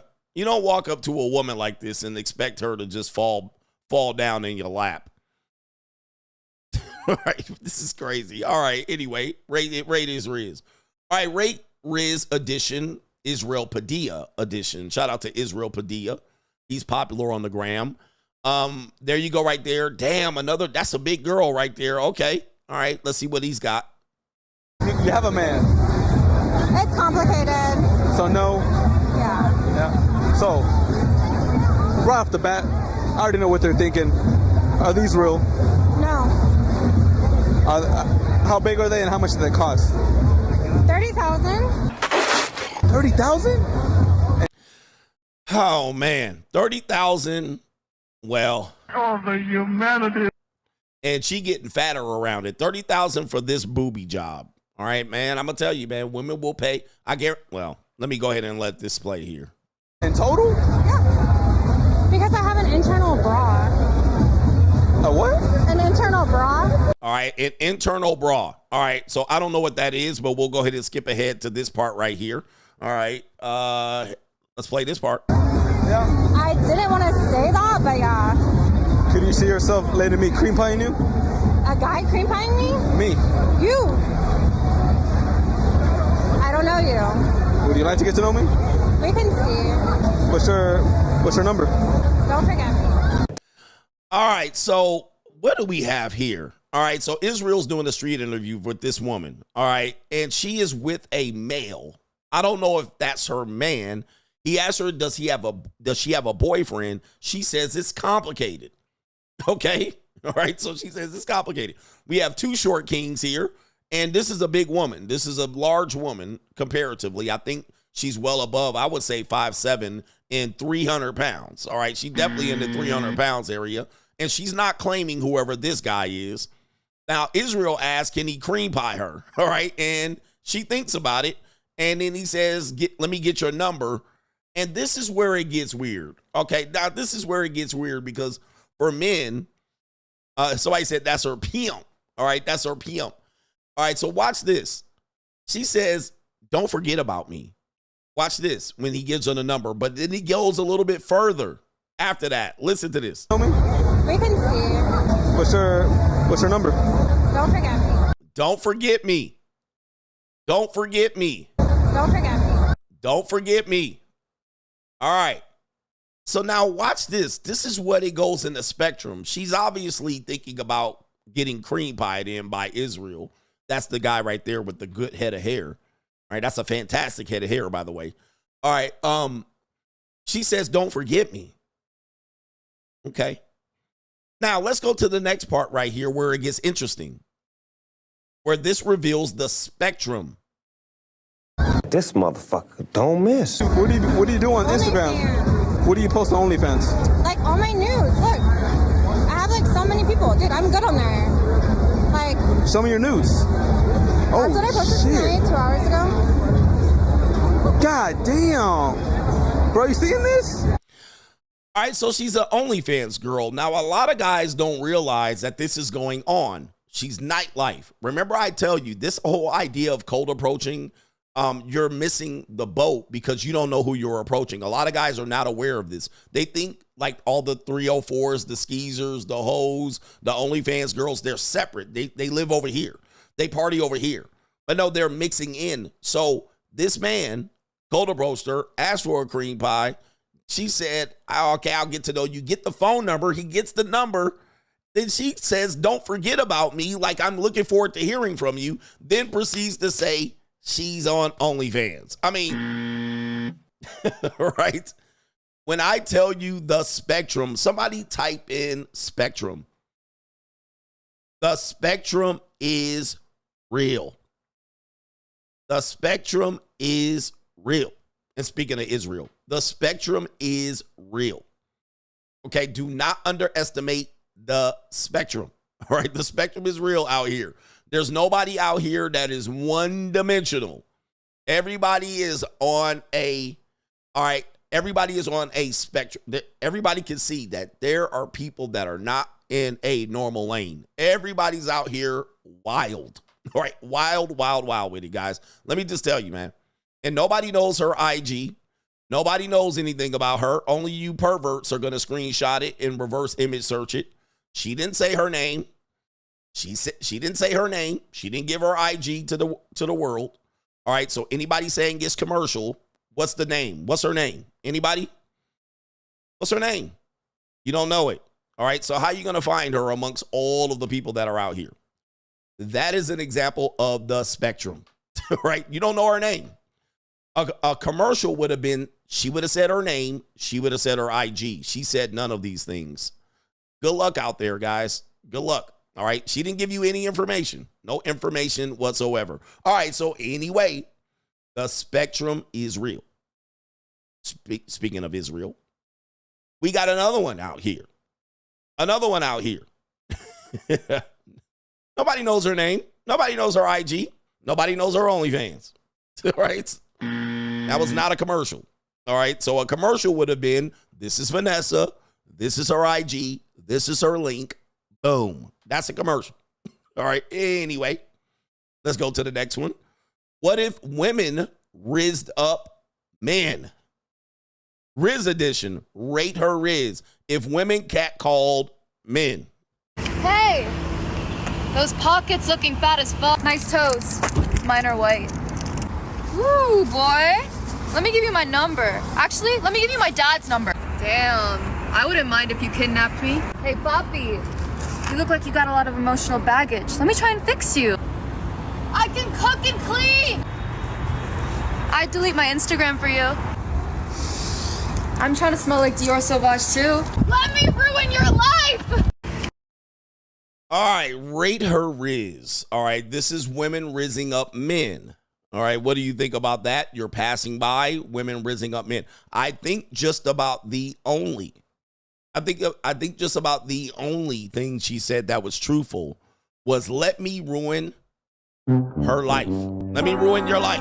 All right, that might be the only thing that was here. I'll delete my Instagram for you. Rate women's Rizz. All right, we always say women don't have game and women don't have that much game in comparison to what we have. Their game is typically the long game. All right. Convincing you that they don't lie, convincing you that you're the only one, convincing you that they don't cheat. That's their game. All right. They got that down pat. In terms of introducing themselves to you and finding the right thing to say in the right moment, they don't have that type of game. All right. Rate her Rizz. All right, we got the last one here. Rate this Rizz right here. We have a young woman out here wiping down tables, and it seems like it is I think it was an Indian man or a Pakistani man maybe approaching her, and she's smiling. All right, so this is a good indication right now. All right, we got some glasses. All right, so she's gonna do his cold approach. Let's go ahead and play this approach right here. Rate this Rizz. Hi, nice That was really on the spot. Nice to meet you. My name is. I like you. What's up? Hi. Hi, nice. That was really on the spot. Nice to meet you. My name is Saeed. I'm Maisie. we were playing iTag, me and you, and like we were looking at you. Are you gonna ask me for my number or? I'm not gonna ask you. I'll ask you. Okay, I'll give it to you. Yeah, awesome. Where you from? Originally Oregon. Yeah. I moved like 2 months ago. Are those real AirPods? Yeah. Really? I have the old ones. Okay. They look thick. Really? Yeah, like you know how the fake ones look thick? No, I actually just put You're cute as fuck. That's my friend, by the way. Oh, thanks. Yeah. Thanks. What's your name? Saeed. Okay. It would be a pleasure to. I can't add it. I got it. Don't worry. It would be a pleasure to take you on a date. I mean, I'm open to it. Don't worry. I don't usually dress like this. Okay. Because people make fun of my friends Okay. make fun of me. I'm I'm in like, my work stuff right now, so you caught me at a worse time. like this is fine, right? You look fine. Yeah, because it's like. You've I'm got not- the name brand. It's not like I'm going like because my friend makes fun of me all the time for dressing like this, but it's like I'm not gonna wear something uncomfortable. Yeah, no, I get out you. like unless I'm No, going you look out. fine. You look good. Thank you. Yeah. You look good too. Thanks. How old are you? What are you gonna do about it? Okay, no, nothing. I'm just now. kidding. How old am I? Huh? I'm 23. I'm 19, yeah. It's not bad. Okay, you know that's we're friends, yeah. And then, oh no, we can be, yeah. You're funny. You go to school? No, not right now. No, you just thugging it. Yeah, I don't like school. Me neither. Like, I'm just I don't like it working either. Right now, like if I don't want to go just to go and then get in debt and then change my mind, so I'm gonna go with like suddenly You just like, passion. like putting your feet in the water, trying different things, or Sort of. I'm just yeah, working. Like I'm gonna figure it out. yeah. I have time. Did you just graduate? Yeah, well, I mean, I graduated last year. Okay, I already had my gap 2022, year. 3. 23. Okay, clear. I graduated like 2020 from high school. I didn't even get to walk actually. It was during COVID. I don't know if you're. Are you familiar with COVID? Yeah. Oh yeah. It was my freshman year, so like I did all high school online. Yeah. No, keep going. I'm just here. I'm just here. Yeah, it would be What are you guys out doing? Do you like boba? Do you guys sell boba in there? We don't. I haven't had boba. Do you like I don't smoothies? Do they sell smoothies in there? We don't sell smoothies. All right, I'll take you for a smoothie. When? Whenever you want. Okay. When you want. I Let me don't know. I work a lot. Yeah, I know.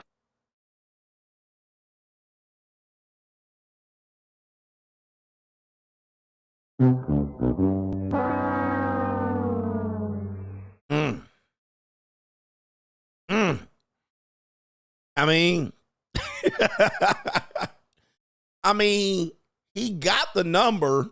She's smiling. She grinning and chinning. She chinning and grinning. I have to, when we was all young, we were young. All right. Yeah, bruh. He about to talk. This is what I tell you guys. You talk yourself out of vagina. All right, because you're going to say something to creep her off. Her peace sleeve is already wet. She already wet. All right, but she ready to go, though. I'm going to tell you, though, she ready. And, she's a cutie, too.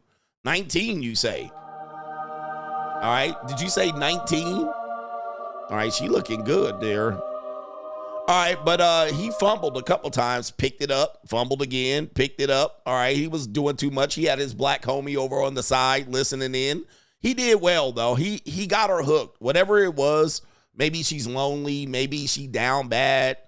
She liked him from the rip. All right, so I think what they cut out is that the black guy said something first right here. I like. All right, you see that? He said something first and got her attention. I like you. What's up? All right, so there it is. He hit her with that, and she grinning. All right, so right there, to me, that's it. If you get a woman that is like that, you're good. If she's all like that other gordita, all right, that was already ready to run. All right, this woman right here, if they looking at you like this, all right, look at that. That's a no-go. So I'll give him that. She chinning and grinning. She's cute. She's misguided and undecided about life, and that's fine at 19. She don't know where she's going. Maybe he can give her some instructions. But, yeah, I mean, I'll give him what rate is Rizz? That was all over the place, but he ended up closing. Congratulations. It's hard for a man that's 23, 22 to do that. It's hard for a man that's 22 years old to do that, and he got a success. I'll give it to him. He got the number, and he's going to get a date. He's got to learn how then to be a man to her because she's looking for a man. All right here. She's looking for a man, meaning be direct with me. Like, You know, be direct up front. No, I'm not going to ask for your number. You ask for mine. I'll give it to you. And what are we doing? When are we going? So then he has to be, I'll give you instructions, baby. Bitch, just keep wiping them tables. All right, I'll come back. All right, rate his Rizz there. What do you think there? He tried. And that's Straggle and Sniggle Theater. Like, ride with me if you ride with me, you can slide with me if you feel like 550 on the 5 sticky, come get high with me, that's a deal, right? Straggle and Sniggle. All right, I'm glad that she was a little bit more open about it. You want to see women more open about it, especially if they're looking. Sometimes you say too much. All right, sometimes you say too much, and all of that conversation could have been had on another day. But he could talk himself out of it. But getting the number is vital. Shout out to that guy right there. All right, thanks for posting that. Apparently, he posts a lot of Rizz. So, you know, from what I read in the comments, they said he was a lot more uncomfortable than normal. And I think it was because, to be honest, the woman was open, right? A lot of times these Rizz guys are used to women being closed down. So they'll come up to the woman already ready for objections. I showed you 2 prominent dating coaches that did that exact thing. Is that then they try to play it off like we was just messing around. But what happened is a lot of guys that cold approach, they're teaching men to ask a lot of questions, be insightful, you know, progress, get past objections. And so you're prepared for that. Then when a woman's smiling in your face, you don't know what to do. They're not prepared for that, for the easy interaction. Oh, okay, she's smiling, she chinning and grinning, she giving me the number, she's open, she want to know when to meet. They don't know what to do, so what they do is they continue to talk. Oh, let me keep this conversation going. And of course, he's making content, so he wants to keep the content going. Those videos record for about 2-minute clips. So he's getting as much content as he can get out of it. And as well, but the conversation tends to go off if there's no objections. There's nothing to talk about. Hey, I like you. You're smiling at me. I'm going to see you again. I'll pick you up. Here's my number. Conversation over. Right? So, but a lot of guys, the cold approach guys don't understand that. So they figure like, I got to keep talking to her for what? All right. She in there. You in there, sir. All right. You don't need to keep talking. You got it. You good. All right. And she got to do her job. They're closing down. Her manager's going to see her. Conversation over. I'll call you later. All right. So, yeah, it threw him off that the woman was open. Like, hey, yeah, give me the number. I got you. And not only that, she's good looking. She's a cute girl. So not often do cute girls be that open. So that'll throw you off. You'd be like, oh, shit, I'm in there. All right, anyway. That's good. That was fun. I like to rate the Rizzes. Even when the Rizz goes well. All right. The Rizz goes well. Shout out to the old people here. Rizz is what young people say. It's kind of like macking. It's cold approaching. Charisma. All right, game. All right, shout out to MC Hamster says, debt, marriage, and poor health choices are the modern chains of imprisonment that men willingly wrap themselves in, and that's a fact. That's a fact. There was a clip that I was going to play. I might play it later. I'm not sure. There was a clip of a guy. I think his name, I can't remember. It was a rapper, and he was talking about that. We're literally put ourselves in boxes. I talk about that all the time. We put ourselves in boxes when it comes to what we can get out of this life. And it's crazy. It's very tactical. By the way, that one brother wanted this woman. I believe this is the woman you wanted right here. This is the woman you wanted, the Ling with the tight dress, with the big hips. She got them boom boom hips going on. I think this brother wanted her right here. Yes, you did. I know it. Yeah, that brother's starving. Yes, sir, brother. I believe this is the woman that you wanted. I believe that's the woman you wanted. I may be wrong. Give me a second here. I'm trying to see if I can find that clip really quick. Because, these are some of the things that I try to educate men on. Yes, the guy's name is Papa Duck. Now Papa Duck seems like I shared a video about him before, to be honest. That name sounds familiar, Papa Duck. But listen to what Papa Duck has to say, young men. Listen to what he has to say. By the way, I wrote about this in the Free Agent Lifestyle, similar to what he's saying. Listen to what Papa Duck has to say. activist though, Duck. What is that like for you, man, when you getting on here and preaching to your choir, letting them know exactly what the hell's going on? All right, so Papa Duck is on normal speed here. What are some of the main topics that you really want folks to walk away with when they tune in to Papa Duck?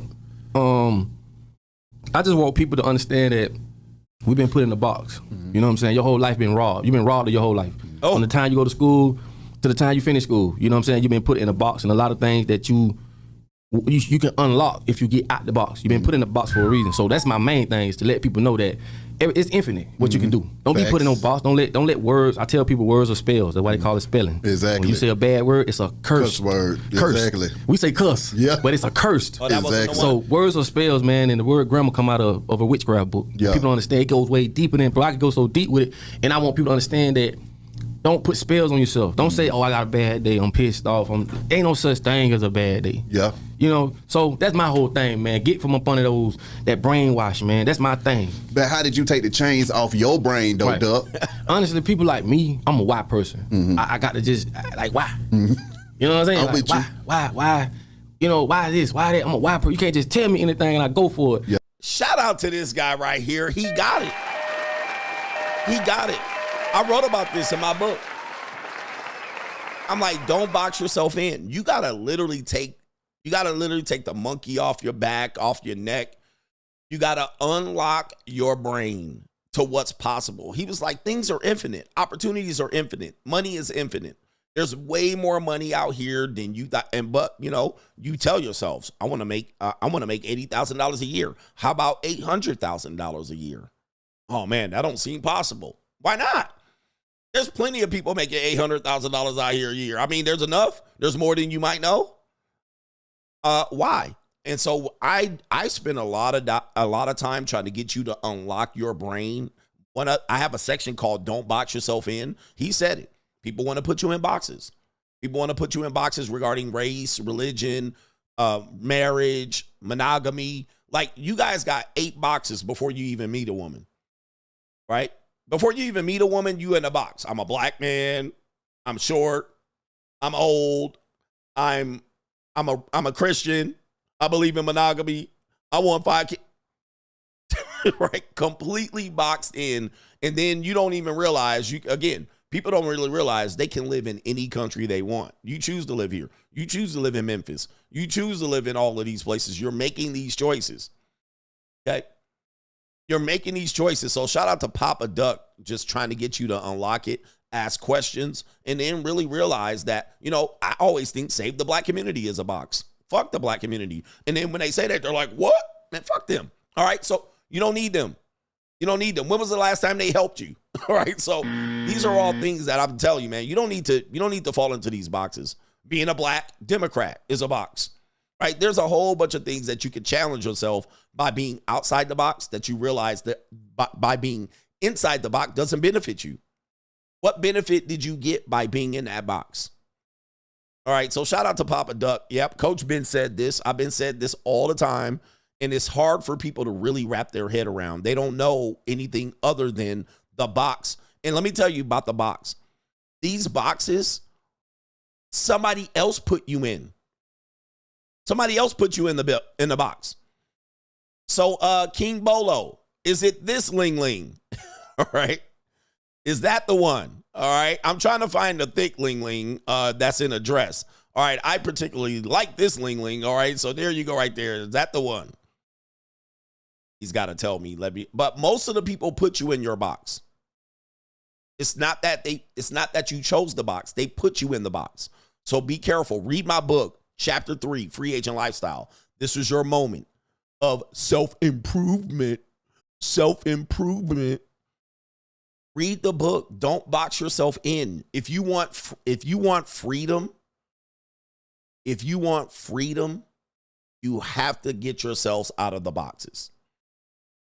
Once you get yourselves out of the boxes, then you can get to freedom. All right, anyway. King Bolo, is that her? Oh, that was the one. Shout out to you, brother. And King Bolo? Yeah, that brother's starving. You starving. All right. That's the one. Yes, I like that one too. All right, so anyway. He said both of them. All right, shout out to you right there. Let's see here. I was doing super chats. Shout out to our brother, the Alchemist 2 says, happy Halloween, coach. thank you for great shows and the effort. Appreciate you, sir. Thank you, man. Thank you, man. Shout out to MC Hamster. Let's see here. What do we got here? I think I'm refreshing the page and nothing's popping up. Yes, shout out to the Alchemist too. He says, I'll put a ring on the tight dress girl. All right. Yes, indeed, man. We got some other brothers here on the cash is app. Let me refresh the screen. No, we don't. King Bodo says, no, the dancing Ling Ling with the tight, light olive colored dress. LOL. She fine too, though. Yes, that's what I figured. I had to figure out which thick one you liked. And she's nice. I like the way she moves. The way you move. All right. I think that's it so far on the donations. So we're going to get to the next part of the show. This is going to be an important part of the show related to, let me see. Is this an evil world we live in? Okay.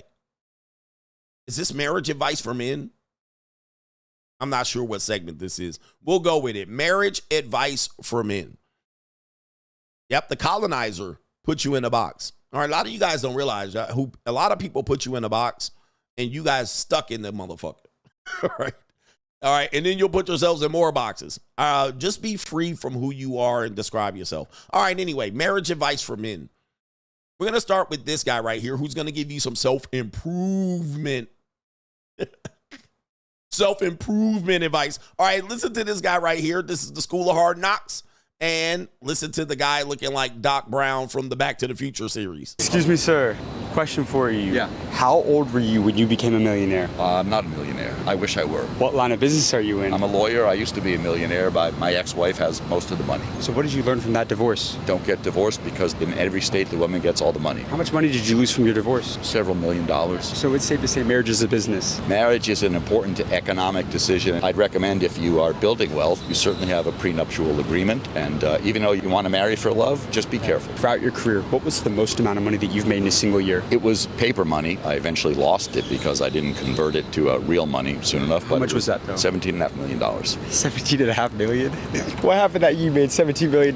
That's incredible. It was stock options in companies with IPOs in 1999 and 2000, the height of the dot-com era, the bubble, as they say. My shares were locked up because of after the IPO, insiders have to wait 6 months. 6 months was the middle of the crash, and by the time I convinced my Merrill Lynch broker to sell the shares, they had collapsed, and he finally sold them for $350,000. So,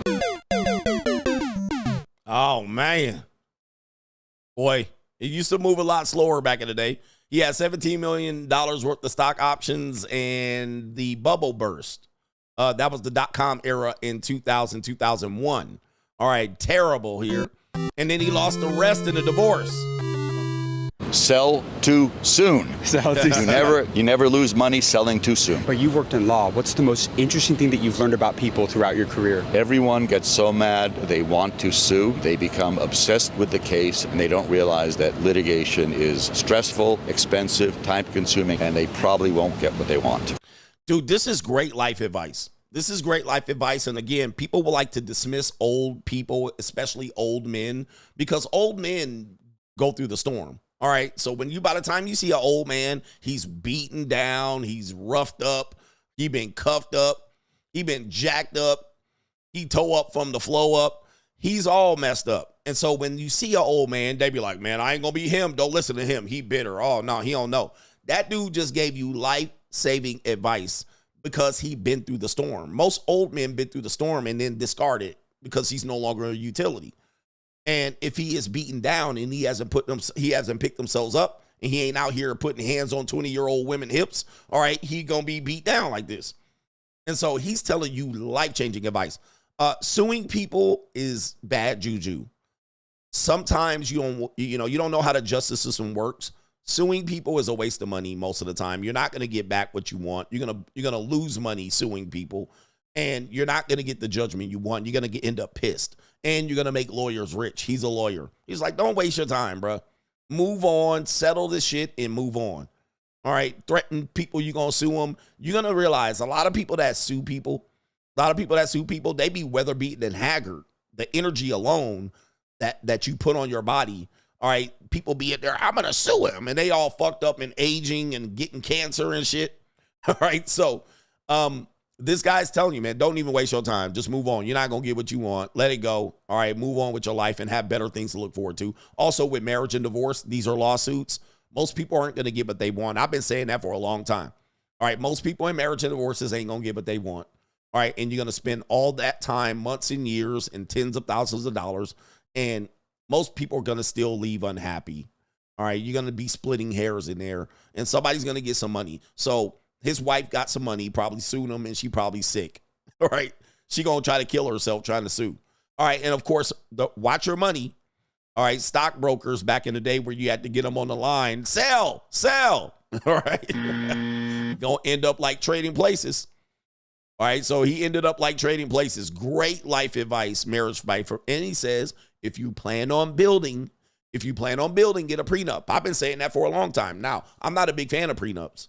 All right, but I'm saying as a guy, listen to me. I'll play it again. As a guy, when you have nothing, and I tell you these stories about divorces and how crazy they are, you imagine that you got nothing. Ninja, you barely got a sofa. You ain't got no furniture. You don't have a car. You don't have kids. You don't have a house. You don't have a career. So when I tell you you're going to lose half of what you have nothing anyway. So you're like, what's half of zero? Now, most people are not aware is that when you're a man, typically when you get married, you tend to try to overproduce to protect the family. So you try to get your income up in order to protect that. Right? Protect the family. So over 5, 10, 15, 20 years, your income is going to skyrocket. Now, since you fell in love and you didn't get any legal protection, you jumped in and you said, I got nothing at 27. Now at 47, you got a whole lot of something. Now, how's that prenup going to look now? It's going to look like you should have got one. All right. So that's what we're trying to tell you here. At 27, you ain't got shit in a pot to piss in. At 47, 57, you're going to have a whole lot. And now you're going to be divvying that whole lot up and you're going to be wondering why she's doing it.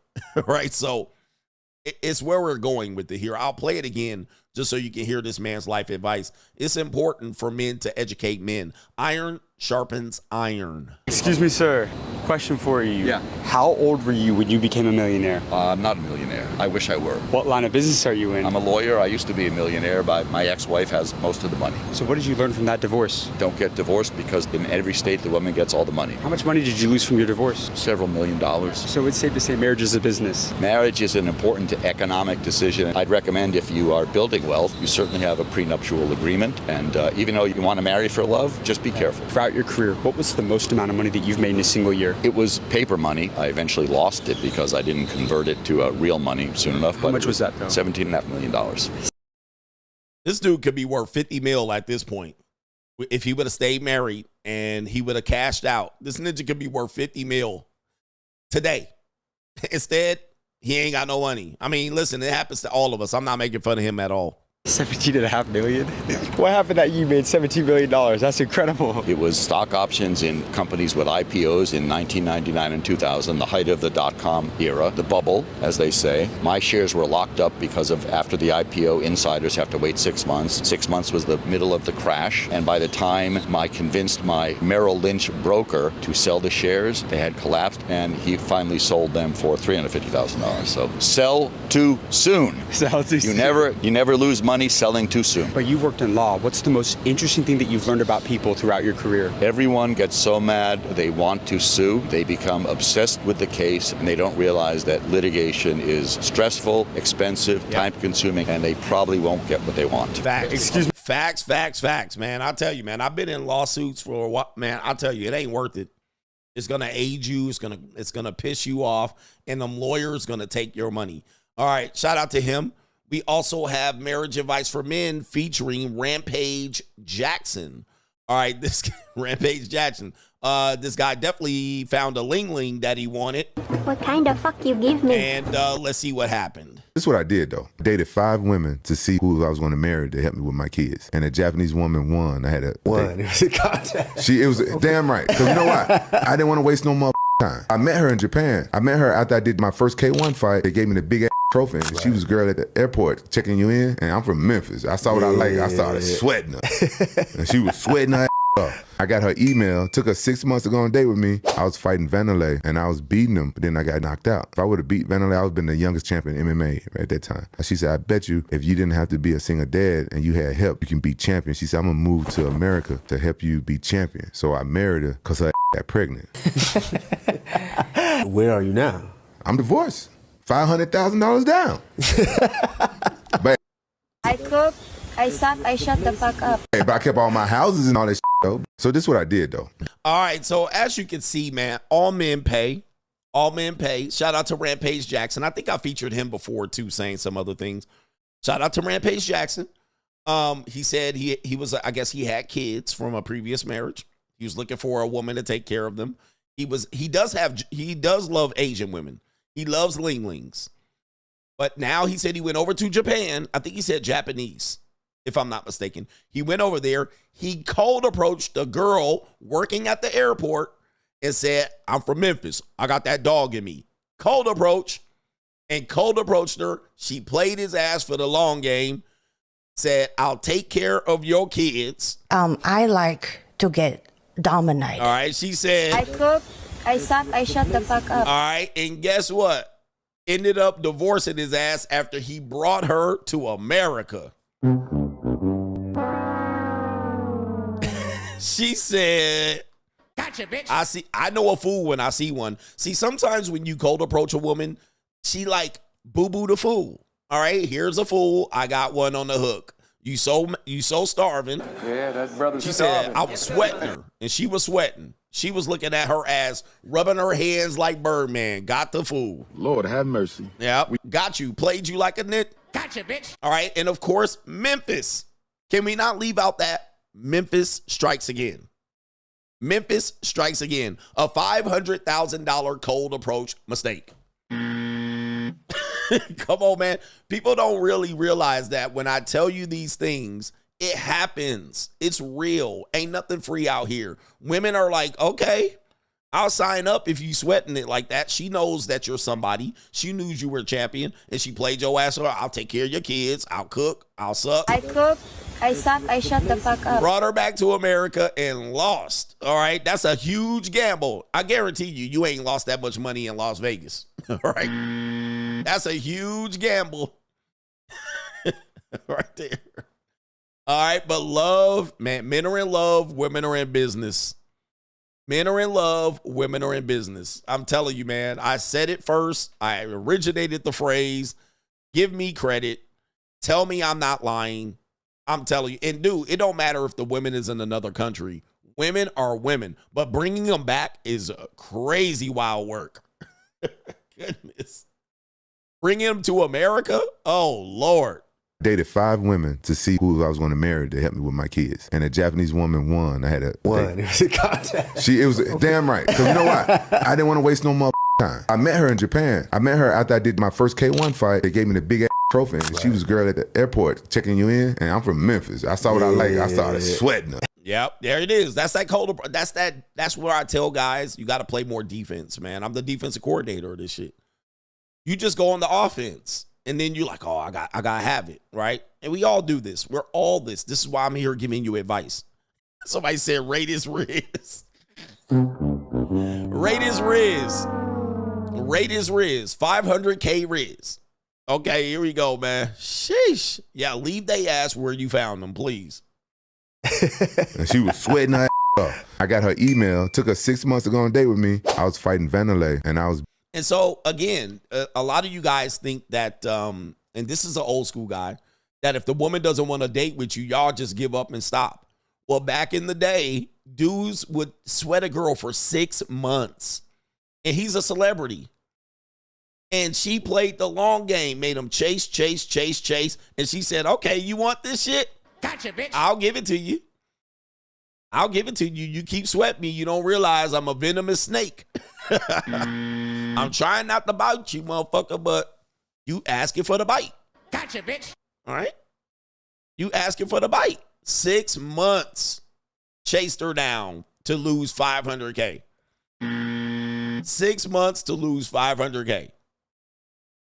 I mean, guys, y'all can't deny what I'm saying, man. Here we go. Beating them, but then I got knocked out. If I would have beat Vanilla, I would have been the youngest champion in MMA right at that time. She said, I bet you if you didn't have to be a single dad and you had help, you can be champion. She said, I'm going to move to America to help you be champions. I cook, I suck, I shut the fuck up. So I married her because her got pregnant. Where are you now? By the way, he married her because she got pregnant. Yep. I like to get dominated. He married her. He married her because she got pregnant. Ninja, boy, oh boy, I tell you what happened, man. I tell you, man, this game is not. I can see this shit coming a mile away. She was like, I got your baby. Yep. And I'm Pepe. when I tell you women don't have game, they don't have game on approach game, but they know how to play. They know how to play men for a fool. They know how to play man for a fool. You keep digging her guts out and busting in her raw, she just be like, okay, I got a baby on your ass. I got you. I'm Pepe. Now I got you locked in, clenched. She put them Ling legs around her, around his waist, and he was thrusting and roaring all up in that Ling cream pie in her ass. And she like, yep. What kind of fuck you give me? Keep doing that, ninja. I'm gonna get your ass for $500K. All right, that fast.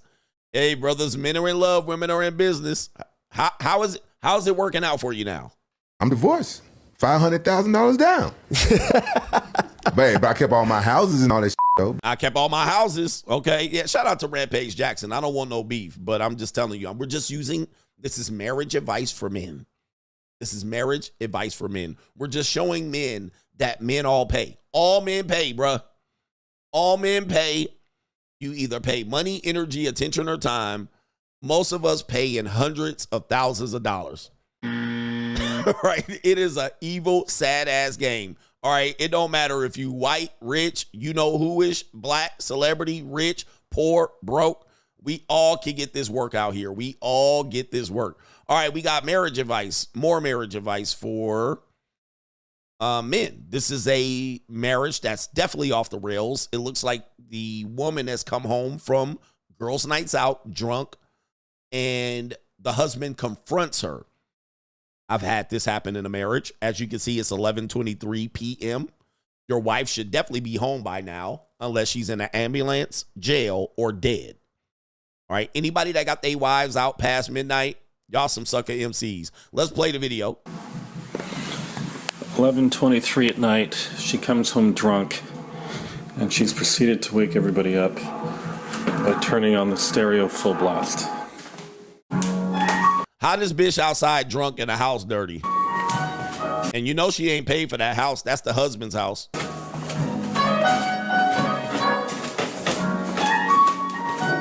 You realize you're waking everybody up, don't you?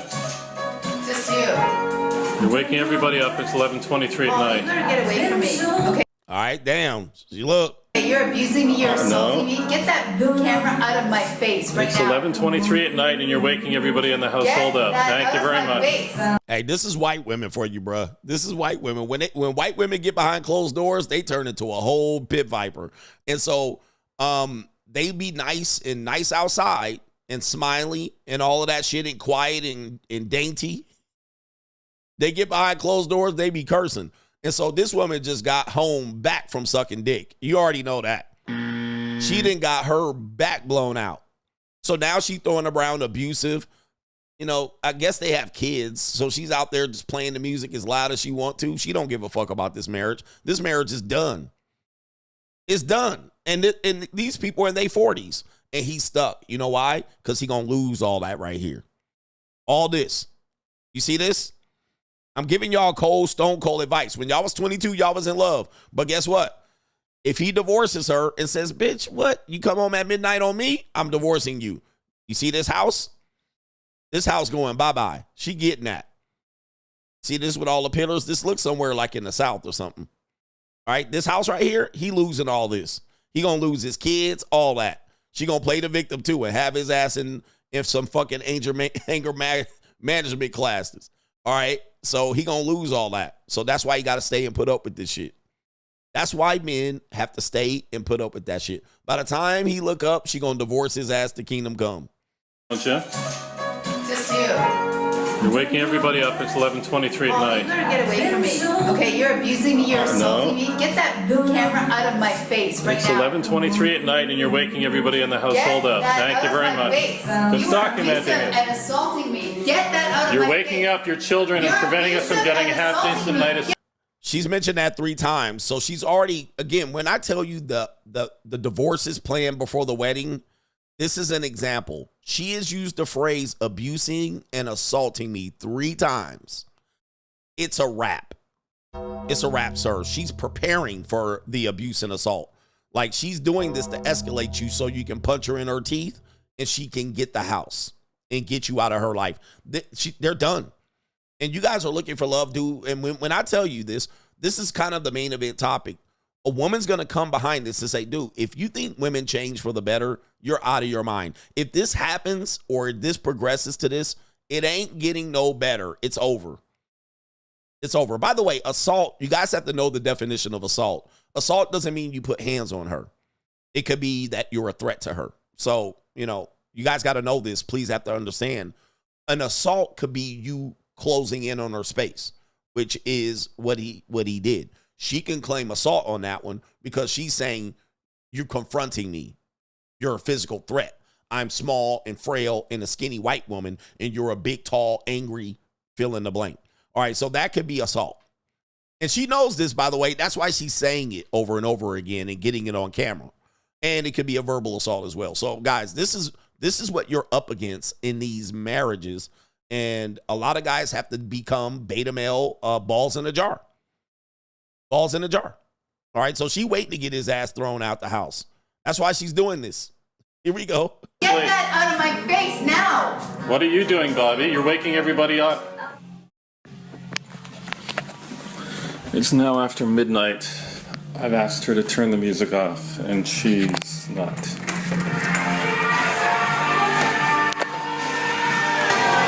I've asked you nicely to turn the music off. Get that out of my face for the last time. You're It's assaulting midnight. me with that camera. No, I'm not. Get It's out midnight. of my face. You're waking Get everybody out of my up. face, Paul. It's midnight, and you're waking everybody up. I'm phoning the police. You go right ahead. There it is, right to the police. So again, I call this the agent of chaos. All right, they're when I say marriage is not between you and God and what you guys want to paint it out, it's between you and the state. And now she's gonna wind up the toy soldiers. Let's get the toy soldiers wound up. You don't want to listen to music at midnight? Let's call the toy soldiers. So there's the state. She can immediately get the state, and as soon as they get there, she's gonna be crying tears. Right? And saying that you assaulted me with that camera. All right, there we go, man. And by the way, when he met her, she was probably like this. Hi, my name is Haley. I'm a blonde. I have no tits. I make boys fall in love with me. They always throwing fits. I like being single. No, I've never been cuffed. These boys want a relationship, but I'm just trying to fuck. All right, so she was a Kaylee. Now she a Karen. All right, Kaylee's turned to Karen. So they run right to it. She's been waiting to call the police. She just needs a reason why. And by the way, she's gaslighting him to do so. She's triggering him. And he's triggered. He's falling for it. And of course, he can't do anything about it but leave the house. I mean, he can't punch her. He can't deck her. He can't turn off the music. I mean, because she then going to get into a fight with him. And then she's going to fall, slip on the floor, and bonk her head. I bonk my head and my finger. All right, so guys, I'm telling you, you're stuck in this situation. There's no out. There's no way out. New world order. There's no way out. You guys, people want to ask me, Coach, what are we supposed to do? You fucked. That's what you're supposed to do. Nobody's going to help you at this point. You marched your ass in there. Deal with this shit coming out. There's nothing I can tell you to help you with this one. Okay? There's nothing I can tell you. You fucked now, sir. All right, I can't help you with this shit. Get an attorney. Get that out of my face. It's midnight. Do you not realize it's midnight and some of us actually want to get some sleep? No, look at your eyes. You're drunk. Yeah, she is drunk. And she probably high. And she probably been ducking sick all night. Somebody fucked her. I'm going to tell you that right now. Somebody fucked her that night. You can tell by her hair. Somebody hit them skins. Some ninja went deep and hit that bottom. There's a guy that, let me tell you, no woman acts like this that is not having an affair. She's having an affair. All right, just know that right now. Just so you let you know, she's cheating on him for sure. All right, to act like this, no woman acts like this and she ain't getting dick outside the house. Right? All right, anyway. Get out of my face. No, I'm not doing anything. I've asked you nicely to turn the music off because it's midnight. Are you going to go away now? Are you going to turn the music off? It's midnight. Look at her, man. She gone. Midnight. Good night, Paul. Turn the music off. Leave it off. Paul. Thank you very much. Go fuck yourself. Damn, she said go fuck yourself. Hey, man, you know, a lot of white guys are in marriages like this. Like, y'all look at these white people. White people stay married. And white dudes, there's a lot of white dudes in marriages that be getting cursed out like this in a house. Say go fuck yourself. Oh, man. In my own house? Nah, bitch, you got to go. And the thing is, he's not going to divorce her because he's going to lose all his kids and house. By the way, sir, you're losing it anyway. I don't care what you saying, bro. You're losing it anyway. All right, because she's going to do it eventually. She's going to pull the trigger, and she's going to make you look like a buffoon. But y'all want to get married, huh? Thank you very much. Go fuck yourself. Twice. One more time, please. Go fuck yourself. Yeah, it's like that. It's like that. And he can't do a damn thing about it. Now, he could literally just say, I'm going to go do a year in jail. He could say, I could do a year in jail and just uppercut her ass in the chin. I'm not suggesting that he does it. I'm not saying that's the right recourse. But there you go. And he ain't hit them skins in a long time. They haven't been fucked since a long time. And there she is, right there with them saggy waggies. Somebody was skeeting on them saggy waggies. Somebody skeeted on them tonight. And he ain't skeeted it on them in years. He hasn't hit this in years. He's no threat to her. She want to get punched. Thank you very much. Yep, she want to get punched. Like she's waiting for the punch so she can just go ahead and get down and get the business. She wait to get punched. She like, one good punch is just going to start everything that I need to happen. All right, so she knows it.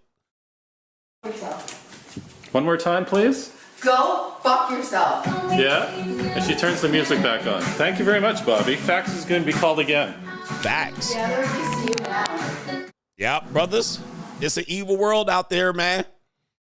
That's how it gets. People think divorce is all, they got to file for a divorce. Nope, it starts like that. Like that's how you end up in divorce court. So when people get in a divorce, all this shit doesn't happen. And then she's gonna say he was an abuser, verbally abuser. She's gonna be ahead. He was physically abuser. He assaulted me. All right, and if you punch her, she gonna have all the evidence that you need, bruh. Woo wee. And for this, a depreciating asset or a liability. This is what you trying to keep look. For this woman who is literally aged out, jowls coming in, she probably looks halfway decent 20 years ago. Now she's 20 years later and she looks like this.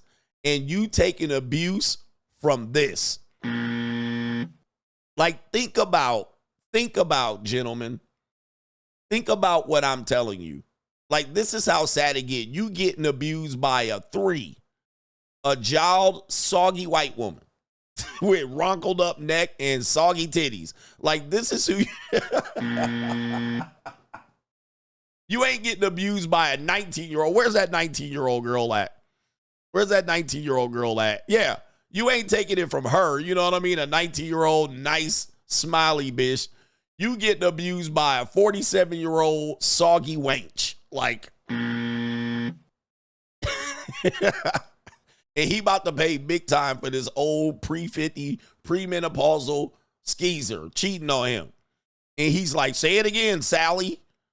You see? Look, this is how bad she got this ninja right here. Look, after she told him to go fuck himself 3 times and turned the music back on, listen. Thank you very much. Go fuck yourself. One more time, please. Go fuck yourself. Wow. Yeah? And she turns the music back on. Thank you very much, Bobby. Fax. Thank you very much. I'm going to call Fax. Okay, that'll do it. That'll really scare her. New world order. You men are in trouble out here, man. But listen to this woman out here. Marriage advice right here. Marriage advice for men. Marriage advice for men. If you get caught in a bad relationship, you know, do not stay in bad relationships. You guys need to see the sign of someone not giving you what you're supposed to get and get out of there. All right. But sometimes you're like, well, I feel bad. I don't want to know, you know, maybe we can work it out. All right. This woman says, gentlemen, there is no working it out. Let's see what she has to say here. Let me tell you a little secret. She's not going to change. She's not going to get better. She's going to get worse. Not if you marry her, not if you communicate better, not if you're nicer, kinder, more good looking, more respectful, less demanding, more emotionally intelligent. Facts. If you are in a dysfunctional or an abusive relationship, let's go. Let this be your sign. Talk. She won't change. Talk. You cannot love her into treating you better. She doesn't view you as a person. Facts. She views you as a tool, an object, a source of free labor, money, social capital. She'll never change unless something compels her to change. Giving her more of what she wants without any change in behavior is a disincentive for her to do better. She will only change when she is faced with losing something significant, when your relationship ends or is threatened. And even then, she will only create the illusion of change, not real change. She likely won't do the work. Don't give her more in the hopes of improvement. She'll only take more if you do. Let me.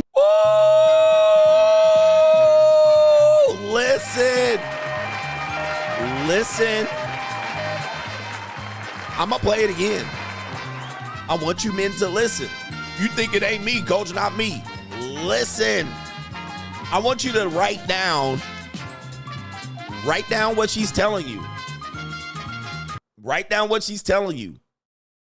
You guys got to be ready to walk away from a bad situation. I know it's hard. But she's saying even if when she changes, she's giving you the illusion of change. Only because you paid. You gave her a gift. You rewarded bad behavior. Listen. Sometimes women don't lie. Sometimes it's hard to believe them. But she came out with the facts. She came out with the facts. Cut your losses. But no, I told you that all the time. Just cut your losses, bro. Cut your losses and don't even think about what you lost. Oh, man, shit, I lost $8,000. It's in the past. And then you go make $8,000. Make it up back again. I lost $500,000. Go make it back. Sometimes you can't make it back. Fuck it. 2 tears in the bucket. Motherfuck it. All right, you just gonna have to say you either Flavor Flav or you chuck it. All right, hey, it is what it is. But you ain't gonna be with no bitch telling you to go fuck yourself in the house. All right, you ain't gonna deal with a woman that you gave an extra couple $100,000 for her to act right, and the bitch didn't take her act right juice. Okay? She said, I was just acting right because you was giving me trips and vacations. Fuck it. 10 years later, 4 years later, she telling you to go fuck yourself.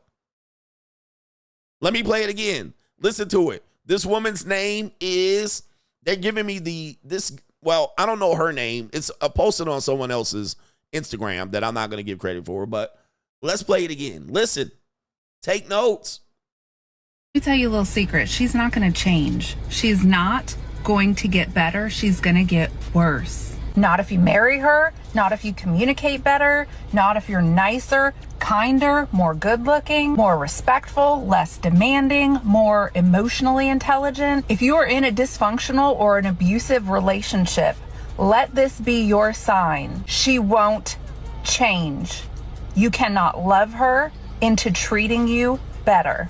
She doesn't view you as a person. She views you as a tool, an object, a source of free labor, money, social capital. She'll never change unless something compels her to change. Giving her more of what she wants without any change in behavior is a disincentive for her to do better. She will only change when she is faced with losing something significant, when your relationship ends or is threatened. And even then, she will only create the illusion of change, not real change. She likely won't do the work. Don't give her more in the hopes of improvement. She'll only take more if you do. Guys, listen to that shit. That's epic right there. That's a fact. That's a fact. And I want you to eat, sleep, drink this, and repeat. How many times have you tried to get a woman to change, or you tried to work it out, right? And you would figure out, damn, what's going on? And you invested, you went to marriage counselor, you spent some time, you took her on a trip, whatever it is, you gave her a baby. All right, whatever it is, right? And then she came back and she snapped back to doing what the fuck she was doing before to piss you off. And then when you finally cut her off, guess what happens? Nothing. Radio fucking silence. Now, if it's an ex-wife, she might take you to court. But then you're going to realize you kept it up for about 3-4 years, way too long. You could have jumped ship or cut bait a long time ago. Same thing if you're dating a girl and it ain't going right. It ain't going right. You're like, damn, why it ain't going right? And then you finally say, man, I'm going to walk away. And when you walk away, bitch, you don't hear nothing. She back fucking somebody else. She done moved the hell on. She didn't beg you. She didn't call you and blow up your phone. She didn't beep you 911. She didn't come to your house and knock on the door. Nothing. Bitch just was like, finally you grew some balls. And she back out there doing what the fuck she want to do. Now, months might go by and she like, I miss you. I'm talking to you, baby. But most of the time, she like, Nick, I was trying to get your bitch ass to leave in the first place. There was a funny meme of that happening where it was a girl. I wish I could find this meme. It was like a girl, like a kind of a project girl, like a Puerto Rican girl. She had the project hairdo, and she was sitting on the stairs, like looking at a dude, like she was like this, but the guy was like still talking to her and all in her face. And the meme said, when you trying to break up with the dude, but he keep trying to work it out. I wish I could find that meme. Somebody, y'all got to find it and share it on Locals. And she was just like she was looking up like this. And the dude was like, you know, crying, baby, I'm going to try and I'm going to do better. And the meme says, when you trying to do everything to break it off and the ninja still trying to work it out. I wish I could find that meme. I seen it years ago. And most of the time, that's what y'all doing. The woman wants to break up. And you too cowardly to think about what you're going to lose, your house, your car, your kids, and all this shit. You too cowardly and scared to pull the rug from that ungrateful bitch, right? And so you just keep it up and try to think, like this woman said, you try to make it better. And it ain't better. She really wanted to be gone. I've been telling y'all for a long time, women don't break up with you. They simply hand you the scissors so you can cut the rope. How many times have a woman break up with you? How many times has a wife broken up with you? Most of the time, they don't break up with you. They just sit up in there in fucking misery for days, weeks, months, and years. They don't break up. No woman walks into a relationship and be like, we're broken up, and ends it. Right? They don't do it. What they do is, especially if you cohabitate with them, they literally just string that shit along and sleep on you. Don't give you no sex, silent treatment. Don't touch me. All right, cheat on you, go to girls' nights out, disrespect you. They don't just be like, I walk in, I'm ending it, and move on into a new house. They don't do that shit. They just stay there for months, weeks, and years. And then every day you stay and try to work that shit out, that's another advantage for them. They get to stay in a little bit of house. They get to get more marital clock, more time in the marital clock, more free rent from your goofy ass. They just cheat on you and find a new nigga and disrespect you and be all up in your face. They don't leave and walk away. Same thing with a girlfriend. They don't just walk away. They just end up finding another dude and let you catch them cheating and be like, anyway, I didn't love you anyway. I wasn't loving you for the last 2 years anyway. You'd be like, wow, they're very cruel with it. But most of it is because what that woman said is you're still providing.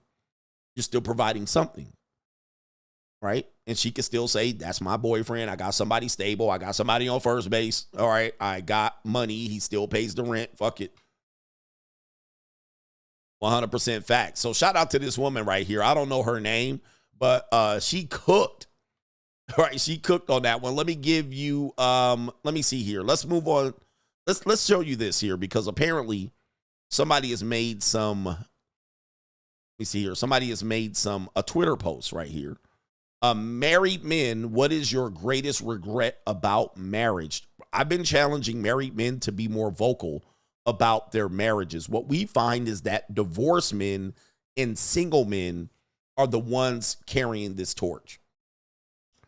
Married men tend to not want to talk about their bad marriages, although we're learning, we know that those marriages end up in divorce. So let's just say we took today and we took all the divorcing single men, the MGTOWs, the red pills. All of us are vocal about marriage. We're like, well, I don't want to get married. Divorced men, don't get married. But then you have a group of men that are married. Now they're telling you nothing. They're side. They got their balls in a jar. They're not talking about what's going on in their marriage. But today, if we went fast forward 1 year, half of those marriages will be in divorce. I want you to listen. Meaning that there are married men suffering in silence right now and refusing to share the real. But today, if we took today, the married men today that are not talking, that are not sharing, that are not trying to warn men, that are not telling the real, if we fast forward a year from today, half of them motherfuckers are going to be divorced. Nope. That's a statistical fact. That's a statistical fact. Those guys are bragging and I got a good wife. And in a year from now, they are half of them going to be divorced. What's the problem? Why y'all ain't talking, niggas? Why y'all ain't talking? Right? So they challenged married men. What is your biggest regret about a marriage? Oh, no. All right, there's a lot of comments here, so this is all crazy right here. This is going crazy. The comment section, of course, hoes trying to put they shit in here. But it says, I've seen like 7 red flags in my fiance from this comments. The comments are telling, and if you want to find this post, look, the guys like the replies, though. They going crazy. Do not marry a lady from a poor family. Do a background check before marriage. That's one thing I told you in 52 things. Do a background check. Don't marry anyone before you obtain your own personal goals. He says, can't take care of a family if you haven't taken care of yourself first. This one says, pay attention to how your mother-in-law treats her husband. It could be a preview of how your wife might treat you. Now that is gold facts. That's gold facts. How your mother-in-law treats her husband is how your wife is likely going to treat you. And your mother-in-law is going to have way more carte blanche. By the way, your mother-in-law knows everything about everything going on in your marriage. Everything, every detail. That is gold facts. Find Christ first. Okay, right here. Don't marry without good income. You will frustrate and stress out. You will frustrate and stress out, and you won't enjoy your marriage. I've been trying to tell you guys this for a long time. No 50-50. I know you guys don't want 50-50 and not all of us can afford it. I'm telling you, as a man, if you get married and you can't afford it, it's a wrap. You're likely going to fuck yourself over. I know, man. I know. I did the same thing. Although I was in decent financial position. I definitely was not in great financial position. I was good. My career was good. My trajectory was good. But I've been trying to tell y'all, brothers, man, if you can't afford it, don't do it. Not today. Not today, guys. It ain't the same as yesterday. And her money is her money. But listen to this guy. He's married. He says, don't marry without good income. You will frustrate and stress out, and you will not enjoy your marriage. That is a gold facts. If her mama is fat, don't marry her. All right, that's an obvious one. All right, this guy says marriage is sweet, no regrets. Let's see what this says right here. Before you decide to get married to someone's daughter, make money first. Facts. I'm telling you, men don't want to hear this shit. Men don't want to hear this shit. Because everybody will talk you out of this reality. No, you can build together. Not today, bro. This is not 1990. But it says before you decide to get married or to someone's daughter, make money first. Sorry, 100%. Invest, save, build a stable career, and secure your future. Understand that your expenses will double, if not triple, once you get married, and you're not, and you need to be ready for that. He also says, your wife will not continue working for the same. Your wife will not continue working for some time after marriage, so you must be prepared to handle the bills. That's another one. Wives do stop working, either for child delivery or they want a career change in the middle of your marriage. Oh, yes. Lastly, even if she's wealthy, never marry just because of her money. A woman's wealth should never rush you into a marriage. You are the head of the family, the protector, and the master planner. All right. Men, modern American weak-ass men do not want to hear that shit because you guys aren't masculine. That's an African guy talking right there, guys. You guys don't want to hear that shit. You guys want to hear she gonna be with you, right or wrong. She gonna be with your ass for better or for worse. Not today. All right, don't get anything that you can't walk away from in the blink of an eye. Don't say anything that you won't want brought up later is advice. A couple more and I'm going to move on. A woman, this is a good one. A woman doesn't speak good about her father. Wait a minute. This is all, the grammar's messed up. A woman doesn't speak good about his father does not mean she is a bad woman. Some dads have like 5 wives and don't even know where their children eat from. I have a friend. She is now 16 years. Man, I can't read that. This is a woman giving marriage advice. We don't want to hear from the women. We want to hear from the men. Appreciate your singlehood. Use it to accomplish your goals. And then once you feel okay with what you've accomplished, settle down and get married and have a family so that they are your number one focus without any thought of, I wish I would have done more of this or that. That's a good advice. Do what you want first before you get into marriages. By the way, just so you guys know, modern women today do exactly that. So I want to let you guys know when they hear men say that, people feel threatened. When I tell you, live the free agent lifestyle, travel, fine dine by yourself, or if you want to take a woman with you, go ahead. All right, but you guys need to reach out to the world first, then consider marriage. It's in my book, Free Agent Lifestyle. Get out to the world first. Make as much money as you want to do first. Because a lot of you guys don't do this. And then when you get with your girl, you want to start doing this. Oh, let's go here. Let's go here. Now, here's the problem with that today. Most women live their best life before they get married. Can we deny that? Or do you agree? Most women live their life before they come down and settle down, right? The average age of marriage is now 29, 30, 31, 32. That's first marriages. Most women travel. They backpack to Europe. They go to Jamaica. They go to Miami. Right? They live their fucking best life up front. Then they go get married to you. Then they want to go seek a husband. They hoe around. They have fun. They sleep with whoever they want to sleep with in general. They sleep with whoever they want to sleep with. They get a white guy, a black guy, an Asian guy. They get fucked and railroaded. They go to study abroad. They do that first, and then they go find your sucker ass. And that's you.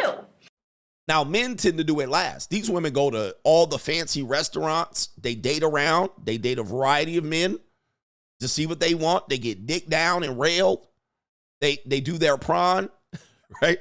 And then you guys, they do hot girl summer. And then you guys then come in and then you want to show her that. Let me show you the world. And she's like, I've been there, done that. Been there, done that. She basically says, I've flown myself to Paris. I've done Greece. I've island hopped. I've done all of that. All right, have your fun first. Go make your money first before you do that. And then, you're like, well, the women are going to be older by the time I do all that. No, they're not. There's going to be younger women back there, bro. There's going to be younger women behind you. If you wanted to do this, there's younger women back there. You don't have to treat these 35, 40-year-old women to nice things. They've already done it. They've already done it. Go treat a 19-year-old girl to something nice. Yes, I said it. All right. We got coming up next. We have we did have a sister say something here. I'm going to let you guys decide. We have 2 videos that we're going to end up with. Yeah, how much show do we have left? All right, yeah, that's about right. We have 2 videos that we're going to end up with, and I'm going to let you decide which one you want to see. We might have time for both of them. We're going 4 hours, and we're not going to be here tonight. I'm going to be a nice guy and hand candy out to the kiddies. All right, shout out to our brother, the Brooklyn Bay Area. Gabrielle Union is a perfect example of why women need authority, guidance from men. The manipulation that social media has and will influence a 52-year-old lady to get naked and call it empowerment. 52. 52 is the new 25. Okay. Dennis S. says, what's up, coach? I always say that people have insurance for all aspects of their lives, but marriage. A prenup is marriage insurance, indeed. And sometimes you have insurance and they don't want to pay out. So sometimes the prenup doesn't work for you. But, you know, because people will say they get tossed out. Yeah, they do. Sometimes they get contested. They do. But you guys got to have this idea that there's no insurance for marriage. Somebody once said companies should go into marriage insurance. And I'm like, that's an automatic loss. I mean, you're going to get it. The breakup and the divorce alone will bankrupt a lot of these businesses. It'll bankrupt them. And then all of a sudden, people will get married and divorced on purpose and bankrupt the insurance industry. Nobody would ever have insurance for marriage, but a prenup does give you a little bit of insurance, a little bit. It's better than nothing. Fit Nick says, I am that I am, which is everything. Even the Bible says to be all things to all people. That would be hard to do inside of a box. Facts. All right, don't box yourself in, guys. Live as free as you can, as early as you can. Don't be like old CGA. All right, realizing to get freedom in his mid-30s. Guys, you know, I was somewhat free before I got married as well, but you know, live free. Live free. Tomorrow's not promised. Don't box yourself in. NGN, Sky Daddy Mitches, but CGA, if God isn't in marriage, what is the solution if I want a legacy? Mouthpiece and Game Ninja says, I'll teach you how to maintain frame and get virgins who are 9s and 10s if you buy my course. CGA, who? Never heard of him. I heard a pimp. I was listening to a pimp interview. And he said, dude, I wish I can show you a lot of things that I watch. I'm like, these guys are telling the world exactly what I'm telling you. A pimp interview said, the best women to get should never be over 24. Right? He was like, it's hard to pimp a woman over the age of 24. And I was like, I told you guys, really it's 18 to 24. Again, the mythical age of prime, where women can get instruction. He's like, it's hard to give instruction to a woman past the age of 25. And I was like, of course. And the best candidate that they could do, and the most money, is to pimp a minor. All right. So, you know, I always been saying there's no 34-year-old hoes that a guy is pimping. If she is, she's a bottom bitch. Okay. But I'm telling you, man, it is crazy. It is crazy, crazy, crazy, the amount of information that I be giving y'all that you guys come over here and you listen to a couple of pimp songs by Too Short and Ant Banks and Mac Dre and motherfucking Drew Down, and then you think you know the pimping. And I'm like, you guys have no freaking clue. Right? None. Shout out to our brother. Heiko Saki says, nothing but truth today. I used to mess with a young prime piece of calico in public. She was super feminine and sweet when we were alone, but she was calling me out of my name and hitting me, and it was a Kaylee. The one thing about, I know all races of women. I've dated all races. I've dated all of the races. I've dated many of the the nationalities and some of the ethnicities. I mean, there's so many ethnicities I can't really, but I've dated many nationalities. One thing about white women that cannot be denied is that they have two separate personalities. And I'll tell you why. You guys want to know why? I always give you the why. I don't just give you the what. I'll tell you why. White women have two personalities. The personality you see outside and the personality behind closed doors. All right, these are two separate people. They split personality. This is mostly the American white woman. All right, this is American.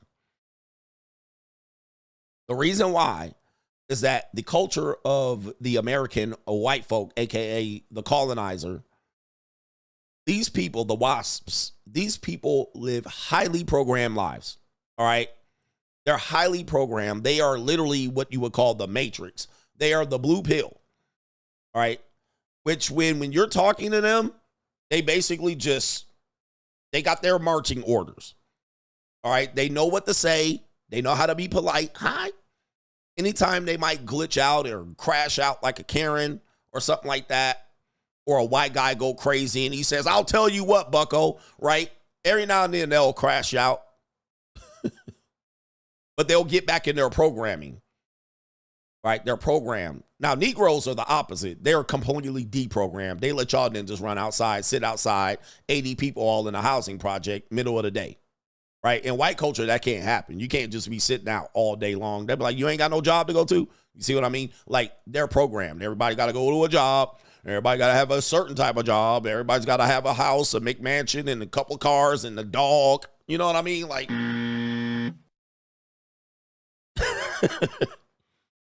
right? So they are programmed. And white women grow up completely programmed. Daddy's little girl, dress, motherfucking barrettes and pigtails, and say this and do that. Say this and do that. They give them their programming, and they just be programmed. You know, white women get their programming. And if they get out of programming, they're considered rebels. Right? You a rebel. You an oddity.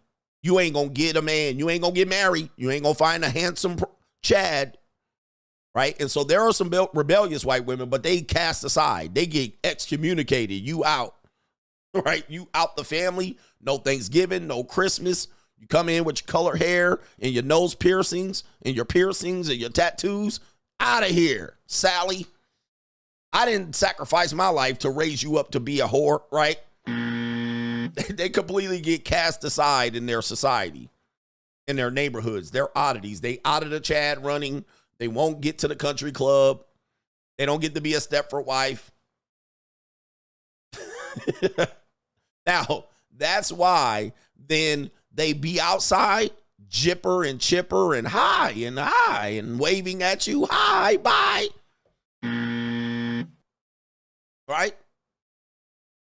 So they are playing that role when they're outside. They're always happy. But I know white women. I've lived with many white women. Bro, when they get behind them closed doors, they be crashing out. All right? They be crying and shit. They be crying, crashing out, depressed, rocking in the corner, throwing dishes against the wall, calling you out your name. All right? Cursing you out. They get to lay their hair down. All right? They come out with a pant. They be crashing out, bro. They can't handle it. Life comes at them hard. You know what I mean? Like when they outside, life is easy. I'm easy and everything's happy. They like a happy clown. They get inside the house, bruh, and do not let them pour any glasses of wine.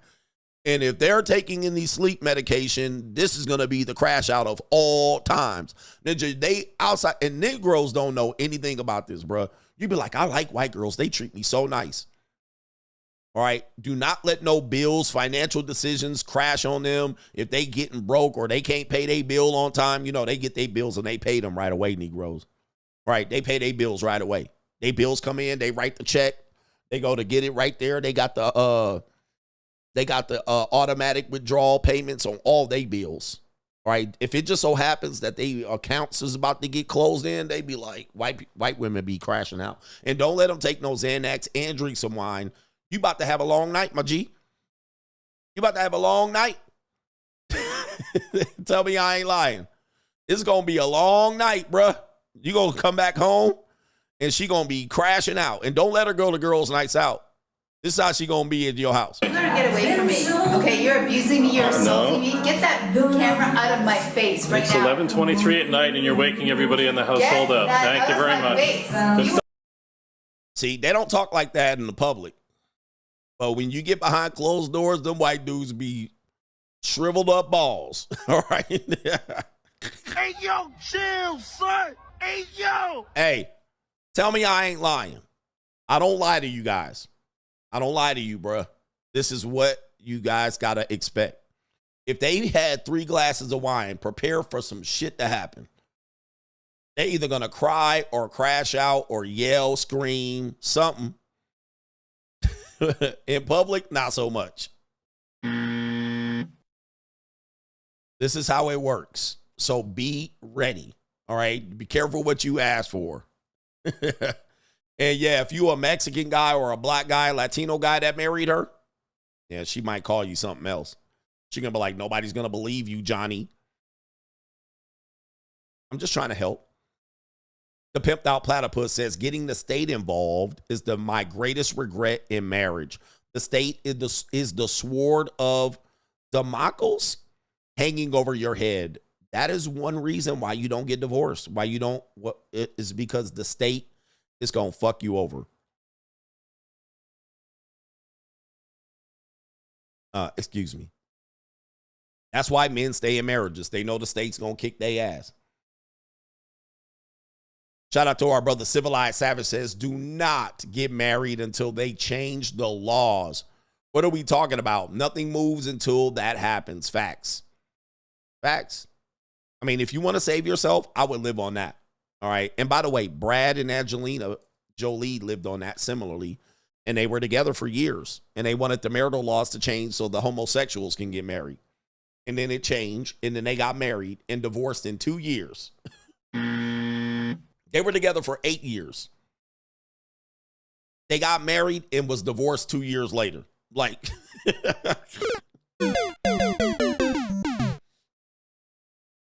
cold. And the laws ain't going to change. So there's that.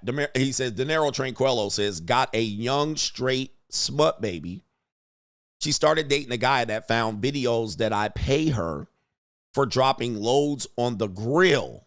She was truly confused why he didn't stay. She came across as a straight-laced, but got over 100 bodies. The spectrum is real, gents.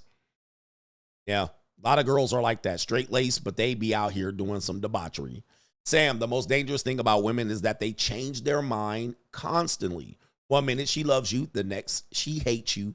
1 minute she wants to get married, the next she wants to drag you through divorce. Women's ever-changing mind should not affect your health, finances, or sex life. I always know a woman gonna change her mind. That's deep in the programming. And we allow her to change her mind. Now, if we change her mind, she go crazy. But they change their mind all the time. And it fucks you up. Because you trying to do something and then well, I changed my mind. Shout out to our brother Kevin Sullivan. Yo, coach, it's alleged that Texas football coach Steve Sarkisian and his ex-wife are expecting a child. Hit that ninja with the you big dummy. You big dummy. So they're ex and then she's pregnant. Steve Sarkisian. Oh, man. Did I get no government name? BH, I did get that. But I'll say it again. And I'll check the PayPals. I'll check the PayPals just so you guys can get it. Wow. So ex-wife. I did report. Okay. I remembered. It was the black woman. The black woman. Oh, okay. I did report on her. All right. Let me see here. They got a divorce. Thank you for reminding me of that. So it was the black woman. Oh, he can't. Oh, man. Got that ninja. Oh, no. Wow. Oh, no. Jesus. Gotcha, bitch. So they announced their divorce this past summer before football season, the black woman. Yes, I remember there. So they basically got back together. There it is. They got divorced right there. They filed for divorce. I don't know if they finished it or finalized it, but they got to keep a nigga baby. She got to keep a nigga baby. All right, she basically reset the marital clock, and she's going to get support. Now, all she got to do is yaga the thing one more time, but she got child support now. Because did they have kids? Oh, man. Boy, I tell you. Gotcha, bitch. Women are hella smart, man. Wow. Wow. Got him. Got him. Y'all got to watch out, man. Ladies, hey, man, as much as we talk about women on this show, I always give props where props is due. Women got this shit on lockdown, bruh. They know how to play y'all asses for a fool. She won because I don't think they had kids, if I'm not mistaken. Did they have kids? Oh, man, she went back and got a kid out that ninja. Oh, my Lord. They were married 4 years. Damn. Damn. It's an evil world out. Oh, no. It's an evil world we live in. Finesse. Y'all niggas think you got game over women? No way. No way. Women got way more game than these men. They just know how to play your ass for the fool. The long game. It's a rumor, by the way. No kid. So she filed for divorce. She realized she was not about to get nothing. She was going to get no spot. I think they're in Texas. If she filed in Texas, no spousal support. She was about to leave empty-handed. And it's Texas is not a community property state. It is Texas is not a community property state, but it's at the discretion of the judge to divvy up whatever the finances are. So the judge can say, hey, this is what I decide. So it's not community property, so she could have been screwed on that, went back and got a baby out that ninja. You big dummy. And she about to get child support on what? $10 million a year? Oh, no. Sheesh. Oh, the humanity. Y'all don't realize, man. Y'all got to start thinking with your big head. Wow, she filed for divorce. She pulled it back. Okay. And got a baby out that ninja. Good God almighty. That's some game for you, ninjas. That's some game. That's some real gotcha bitch shit. And she looked like it, boy. She looked like she got game. Gotcha, bitch. Because you know her mother-in-law, her mom said, boy, you about to leave empty-handed? About to leave empty-handed. You ain't about to get nothing. You better go get a baby out that. Better go get a baby. Straight jacket. Ooh, wait, brothers. It's an evil world we live in. So she could get $3K in child support. There's a limit. Okay, so there's a limit. There's a cap. Texas is capped at 25. Well, that's better than nothing. That's better than nothing. She was about to leave empty-handed. Straight jacket. Hail Mary. Oh, man. So she at least gonna get $2,500, $3,000. Well, she was about to leave with zero. Empty-handed. Oh, man.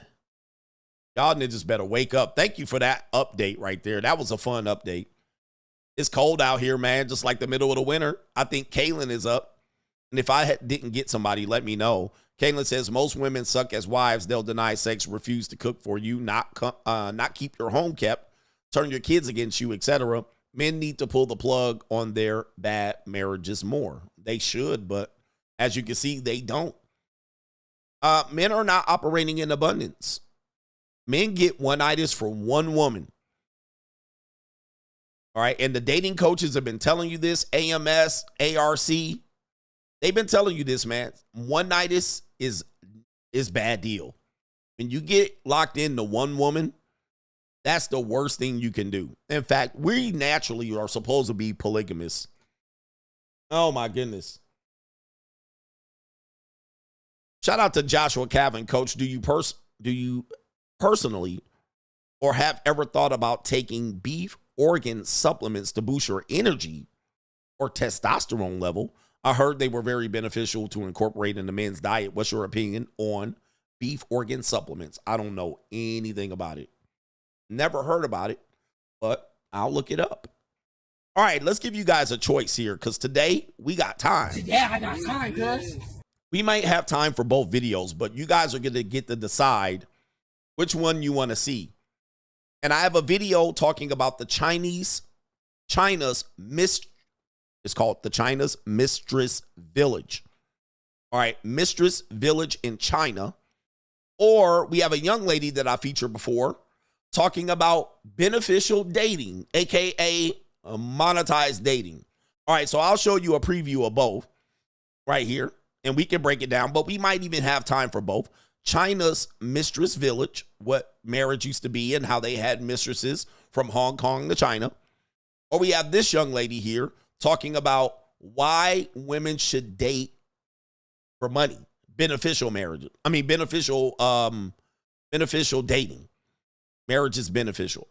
Dating is beneficial. So not only is marriage should be beneficial, this woman's going to go through and talk about what I've been telling you. A lot of women are going to approach dating is monetized wise. Should be monetized. All right, which one you guys want? You guys want the whole village in China. Okay, here we go right here. We might have time for both.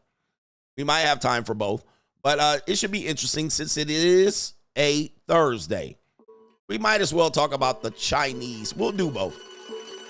All right, but we'll do a little bit of both. All right, so we'll go to China and talk about mistress villages. All right, and how many cultures have always had this idea that they can reach out to a mistress. Anybody remember the term mistress?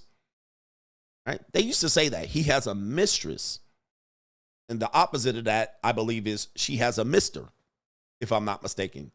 So a mistress always was pretty much present in a lot of marriages because it was always assumed that the guy needs a little bit more. He needs a little bit of young girl to touch on. He might even take care of this woman. The marital funds are going out to the mistress. And there was always competition between the mistress and the wife. Sometimes you would go out with your wife and the mistress will be there. And the mistress will look over and be like, or sometimes he's out with the mistress and the wife shows up. What are you doing out with your whore? So we don't have that anymore. We got a lot of people that have affairs and low side chicks, but it was almost anticipated that a man had a mistress, especially if he had money. Some of y'all mamas was the mistress. Some of y'all yes, concubine. Some of y'all mamas was a mistress to your baby daddy, to your daddy. Some of y'all wonder why you don't have your daddy's last name. And the reason why is because your mom was a mistress. Yeah, he had a whole family over there, or he had another girl. He had a prime girl. He had a one. You guys were born out of an affair. And your mama wanted to name you after your daddy's last name, but your daddy had another family. Yeah. Some of y'all wives were actually the mistress before, right? It's just like, you know what I mean? You were the mistress. And then he left the other wife and then married your mama. All right, so let's get into this here. Your mama was a side chick ass ninja. All right, so here we go right here. Mistress Village in China. Fair use.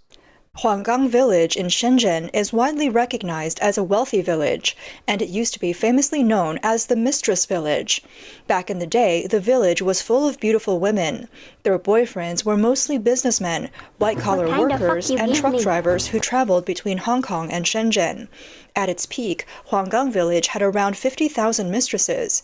The village was packed with massage parlors, karaoke bars, nightclubs, and other places associated with the sex industry, earning it the nickname a paradise for Hong Kongers. However, in recent years, as Hong Kong's economy has declined, the once popular trend of keeping mistresses has gradually faded. Huanggang Village is separated from Hong Kong. All right, let me stop it right there because that's an important point, and everything boils down to this: money, economics. So because men, they have a bad economy, they couldn't afford a concubine. They couldn't afford a mistress. It's not because it was immoral. It was because I ain't got the money. All right, it is. I got money. It all boils down to that. No money, no honey. The women that were giving it to you and they were your mistress, as soon as you didn't have her money, she skedaddled. Right? And also, same thing with marriage. No money, no honey.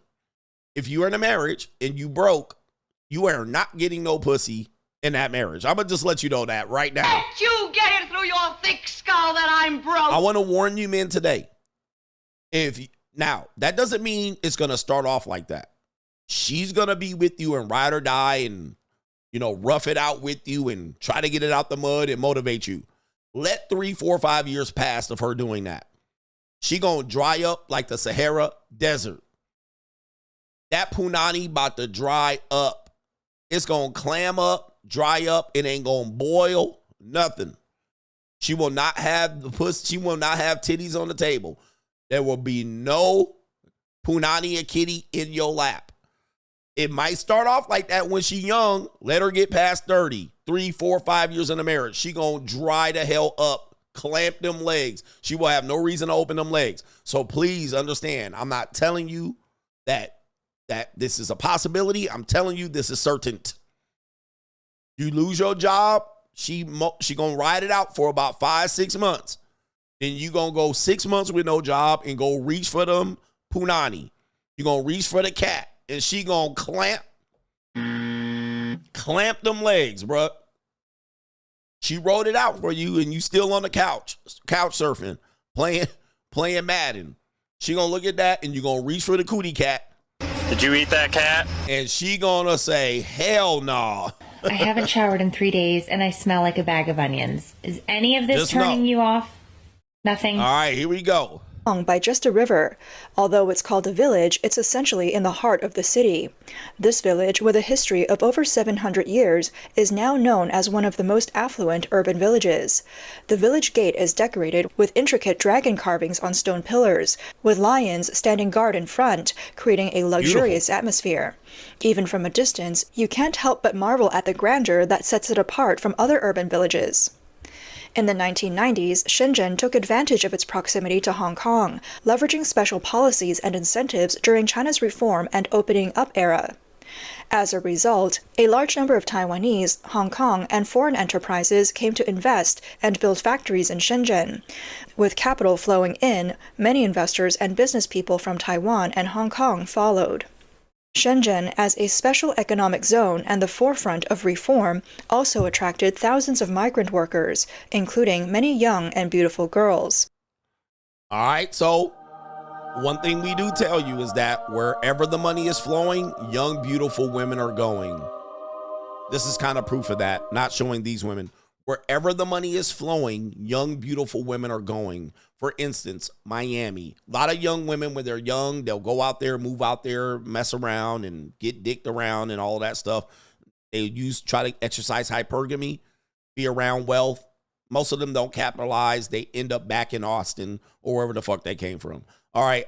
Similarly, people that go to Los Angeles. All right, you will find that the most beautiful women are where the money is flowing. Wherever there's no money, Rock Springs, Wyoming, there's a lot of haggard, ugly women. If you live somewhere where there's not a booming economy, they're going to be ugly broads. All right, period. So that's why when you go to a big city, there's always, there's way more attractive hot women there. That don't mean you're going to get one. You're just going to be looking at them. All right, and this is an example there. The economy's booming. Young, attractive women showed up. This is just nature. This is just nature. New York City, any of these places, all right? Wherever the economy is booming, women are going to show up, all right? That's how it works. That's how it works. Okay, here we go. These girls mostly came from rural areas. Some were quite simple and used to a hard life, making them easier to get along with. They carried the burden of supporting their families at a young age. At the time, wages and prices in Shenzhen were relatively low. Wealthy men from Hong Kong could spend between 4,000 to 8,000 Hong Kong dollars to keep a young woman in an urban village. All right, so there we go right there. So this is another thing right there. As you can see, he could come down to, hey man, Isaiah 4:1. So he's got young women. They came from rural areas. And guess what? When they came there. When I start selling pussy, I don't want to hear it. All right. So it wasn't because they were bad girls. It was because that was how to survive. And then not only were they surviving because of this, these women were able to feed their family in rural areas. So it all resolves around money. No money, no honey. And then women use money to be able to support themselves and support loved ones and families.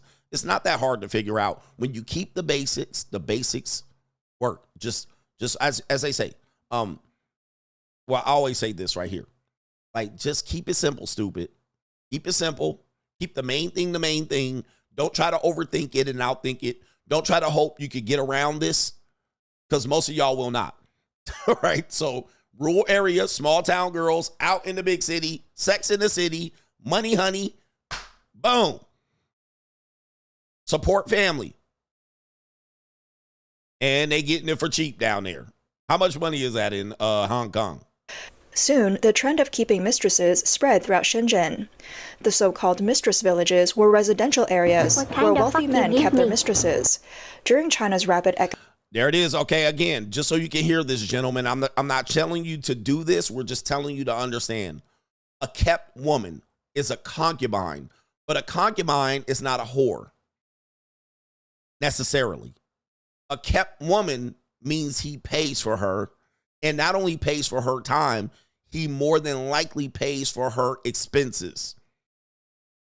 A lot of dudes are trying to play this game and play it completely free, and it is very stressful where you're trying to get women to do these things and give up their body and get nothing in return. I don't understand why you continue to do this past a certain age. I get it. Up to 24, go for it. All right, you're going to and then she's going to grow up.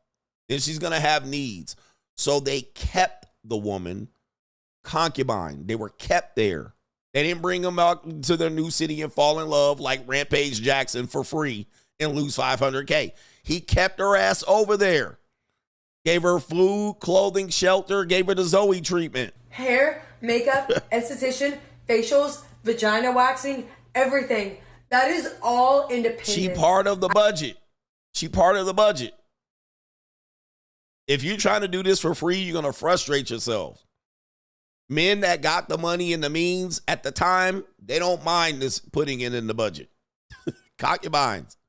And these are young, beautiful women, so there's an incentive for that. As soon as she ages out, she gets replaced.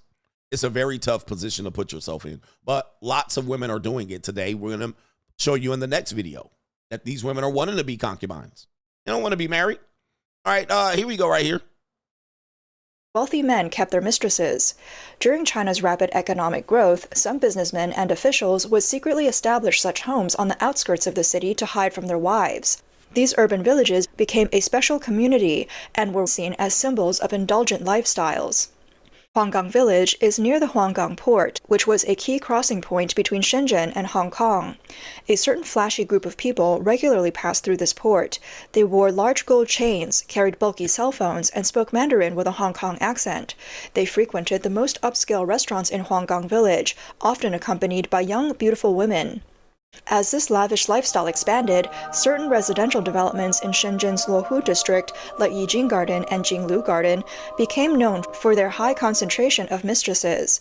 In the mid-1990s, Shenzhen's central area shifted westward to the Futian district, and areas like Changsha Village, Shazhui Village, and Shuiwei Village became favored hotspots for Hong Kongers to hide. These are some nice houses. Their mistresses. Wait, to do what there with their mistresses? All right. To the Futian district, and areas like Changsha Village, Shazhui Village, and Shuiwei Village became favored hotspots for Hong Kongers to hide their mistresses. To hide them. The widespread and open practice of keeping mistresses was arguably unparalleled in Chinese communities. According to Hong Kong anthropologist Professor Tan Xiaowei, by the late 1990s, 1 in 6 Hong Kong men working in mainland China had a mainland wife. Not all of these men were big bosses. Some were ordinary workers earning tens of thousands of Hong Kong dollars per month. Hong Kong, as a port city, served not only as a central hub for economic and trade exchanges between mainland China and the West, but also as a link connecting mainland China and Taiwan. At the time, Hong Kong was one of the top free trade... All right, let me stop it there. They said 1 in 6 men in China. That's a lot of people. When you consider China has 1 billion people, that's a lot of people. But in that situation there, you're seeing that's part of what the culture is. Now, today, women are saying, I'm going to buy myself out of having to do this. So today, not all women need to get married to a man where that man has financial control over her, aka partnership. So in that case, I know a lot of women listen to this and they're like, nah, I could never be married and have my husband have a mistress, because they have economic power now. They don't have to be subjugated to this particular type of treatment. So now they're buying themselves out of this. This is why when you hear women saying, nah, I'm going to keep my money, I'm going to focus on my career, I'm going to get my money up, they're doing exactly what I'm telling you to do. And they're saying, I'm going to get my money up or invest in the relationship enough to prevent that from happening, to the point where they'll be like, hey, we could have an open marriage and we could be partners. Or I'll do the same because I got as much money as you got invested in this relationship, because broke ninjas will do broke ninja shit. She'd be like, shit, I'll keep a mister too. So today's American women have the opportunity to buy themselves out of this particular position, whereas in the 90s in China, the women didn't have a choice. They were stuck. They had to do it. Or they would risk possibly not being able to survive financially. So leveraging options is a big deal, not only for men, but for women as well, where the women are like, nah, you ain't going to keep me in this position just cheating on me like that with a whole nother woman down in another spot. They be like, They rather stay single. They rather get their money up. They rather try to get their money up. They rather go broke. They rather live off the government than to be into you ninjas running around here having hoes and mistresses and concubines. They ain't doing it. All right. Or they'll get the money themselves. They'll be the concubine.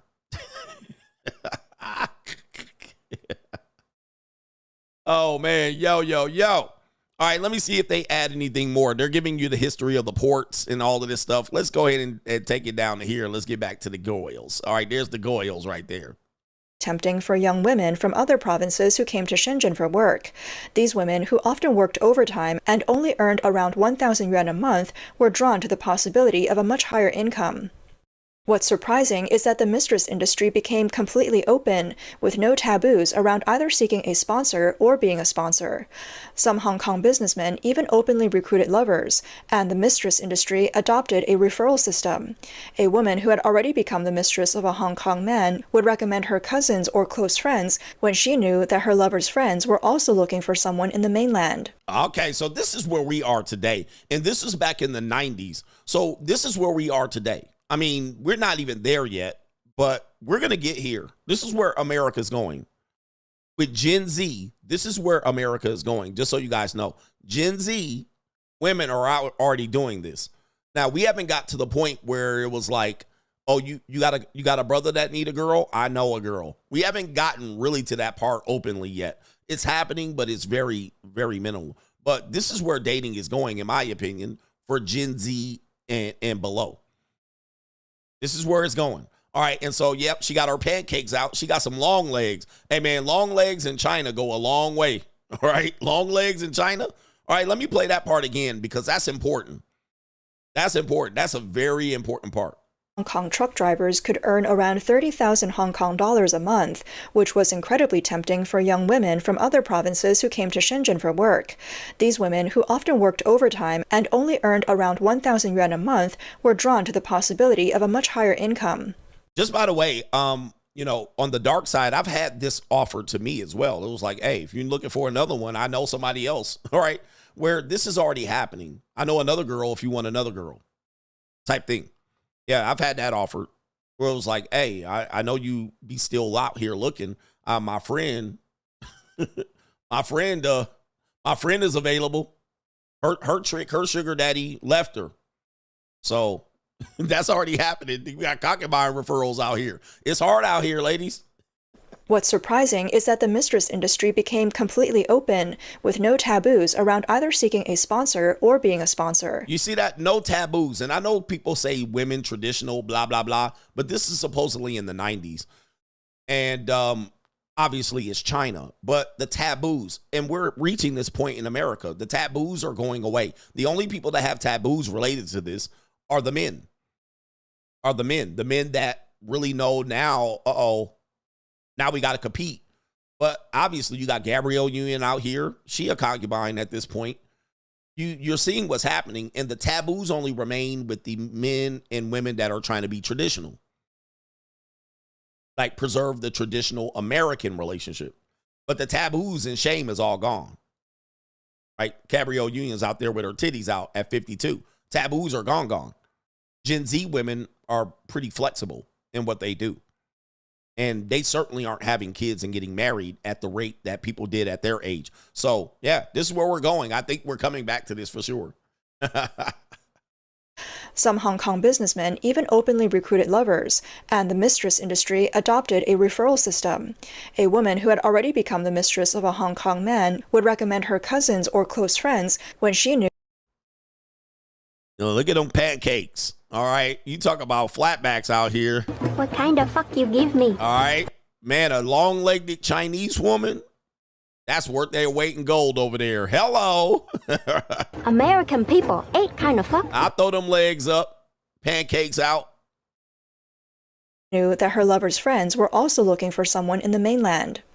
These women, often matched by their hometown friends, quickly became mistresses to Hong Kong truck drivers. The men would rent a place close to the border and provide their mistresses with around 4,000 to 5,000 Hong Kong dollars a month for living expenses. Aside from waiting for the drivers to come back for a short rest, the daily routine for these women consisted of shopping, playing mahjong with their friends, and comparing who received the most money from their patrons. Patrons? You mean tricks, all right? Or misters? All right, so in our culture, you know, people say, you know, of course, people are saying in the comments, poor black men, right? They will use all the languages and tricking and y'all messing up the game. No, we're messing up the game for you. All right, but these men are not messing up the game. They get into it. All right, but when the money dries up, no honey. Just know that. So they're comparing notes. How much you getting from your trick? How much you getting from your trick? Whoop that trick. All right, playing games and sitting around waiting for hey, it is what it is. They call it patrons. Many Hong Kong businessmen, especially those involved in the jewelry and clothing trades, also followed this trend and started maintaining second homes in Shenzhen. Over time, not only rural women, but also female university students became a primary source of mistresses. It was a well-known fact that female university graduates faced employment difficulties, especially since many companies discriminated against women. So that is exactly what's happening today to Gen Z. Gen Z women are getting discriminated in the workplace. It's hard to find jobs. University, dude, this is exactly what we're doing here. And we're behind schedule, apparently. Some of these students, burdened by student loans and struggling with financial difficulties at home, felt immense pressure to find a job quickly. If they couldn't, the impact on them was significant. Whether they were working-class women or university students, their goal was the same: to make money quickly, improve their lives, and support their families. When I start selling pussy, I don't want to hear it. When I start selling pussy, I don't want to hear nobody say shit. When you see me on the corner, bitch, mind your business. All right. Hey, they was like, hey, no problem. I can make money quick. Shit. I'm in there. Dude, this is what women are facing today in America. They can't survive off their wages. They can't do it. They be like, quick to the money. Not all women, though. Not all. And if you're over 34 as a woman, you probably either retire from this or completely don't understand it. But this is Gen Z in a nutshell right now. And them bitches be having mental med problems. They ain't trying to work. They ain't trying to work no long hours. They like, fuck that. Quiet quitting. Now, what it goes along with quiet quitting? You know what else goes with quiet quitting? This right here. I looked at it as I have an ATM between my legs and I'm just using it. All I got to do is put my card in and that's it. And put the PIN number and boom, money just comes right out. So they just ain't quiet quitting. They be like, I ain't working these long hours. What you think they doing with the rest of the hours? They just get them daddy season out here. Get 'em, daddy. All right, yeah. Hey, and these are your future wives, gentlemen. All right, let me see here. I got a little bit more on this one. This is an interesting film, isn't it? Interesting. When they couldn't achieve that through conventional means, becoming a mistress seemed like a natural alternative. Natural. At that time, the mistress industry in Shenzhen had already become well organized, symbolizing a certain sense of fashion and trendiness. Hong Kong media even gave Shenzhen the name Mistress City. Mistresses in Shenzhen generally fell into two categories. The first was the long-term type, where the woman's Hong Kong boyfriend was usually older, and there was a more established emotional bond between them, making the relationship relatively stable. Wow. The second was the short-term type, where the relationship only lasted around a year or so, resembling more of a cohabiting boyfriend-girlfriend situation. Typically, when the man stopped showing up or refused to pay for her upkeep, the woman would break up with him, sell off everything in the house, and the lease and either leave Shenzhen or find another man to support her. There you go right there. So no money, no honey. No money, no honey. Soon as the money dry up, she dry up, the Poonany dry up. All right, it's pretty simple, guys. Get him, daddy. It's pretty simple. Ain't nothing new under the sun. Yep, Leo K. We way behind, bruh. We way behind. We're just starting this in America. With based on our economy, let me say this. We're not just starting this. This is now becoming normalized. I just want to clear that up because this has already been going on. All right. Now, in America, this is just becoming what people find. They're removing the taboo related to it. But this has already been kind of what people are doing, where you then have normal women jumping on at the opportunity to do this. All right, so this is just the junior college organized in an organized fashion. This is the organized JUCO. According to a report by Phoenix TV, look at all these Ling-Lings. Lord have mercy. I would be out here like, Lord have mercy. All right, I would be out here. Yeah, that brother's starving. All right, I'm going to be like, yo, this will be a whole long ass night for me. This is how I would be. I'm going to just let y'all know. If I was standing out there right now, I would be like this right here. I mean, this will be America. All right, have me out there. Yeah, that brother's starving. All right, overload. They going to have to kick me out the country, boy. It would be Greg Fu Young going on right now. What kind of fuck you give me? All right, I need to find where that at. Where's that at? Yeah, that brother's starving. All right, anyway, kid in the candy store. Right out there looking like this. It would be Fixes Buys LLC. All right, Rick Crick, did you just... It would be over, man. I cook, I suck, I shut the fuck up. Somebody getting pregnant. All right, that's what it was. It'd be out there like crazy, going ham. All right, anybody. I'll be running specials and deals out this motherfucker. I'll be... Oh, man. I need to find out where this is. Where that video at? All right. Anyway, where that video at? All right, anyway. Shout out to y'all, brothers, man. That would be a whole long-ass week. There were as many as 50,000 mistresses in Huanggang Village alone. Other areas like Bagualing, Hongguei Road, and Xinzhou were also densely populated with mistresses. In other parts of Guangdong, such as Zhangmutou in Dongguan, the number of mistresses reached a peak of 120,000. Wow. It's estimated that there were at least 300,000 mistresses in Shenzhen. Many Hong Kong men chose to have their mistresses settle down in these areas, and if you talk to these women, they would all say the same thing. In a couple of years, my child's father will arrange for his Hong Kong residency. Adi, a young woman from rural Hubei, saw her allowance from her Hong Kong boyfriend increase from 8,000 yuan a month to 20,000 yuan. She kept herself well-groomed, visited beauty salons for manicures, enjoyed afternoon tea, played mahjong with friends, and spent her evenings watching movies or chatting online. She had a comfortable place to live, and her job was simple. She only needed to spend 4 or 5 nights with her boyfriend each month.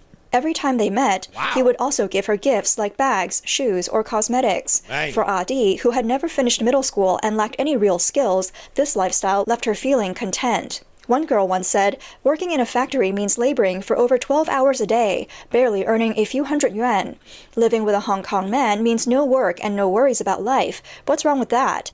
As the phenomenon of being a mistress became more common, the mistress villages flourished, coinciding with Hong Kong's golden age of economic growth. The community in these villages became increasingly complex, with relationships becoming more transactional. Take Xiaoling, for example.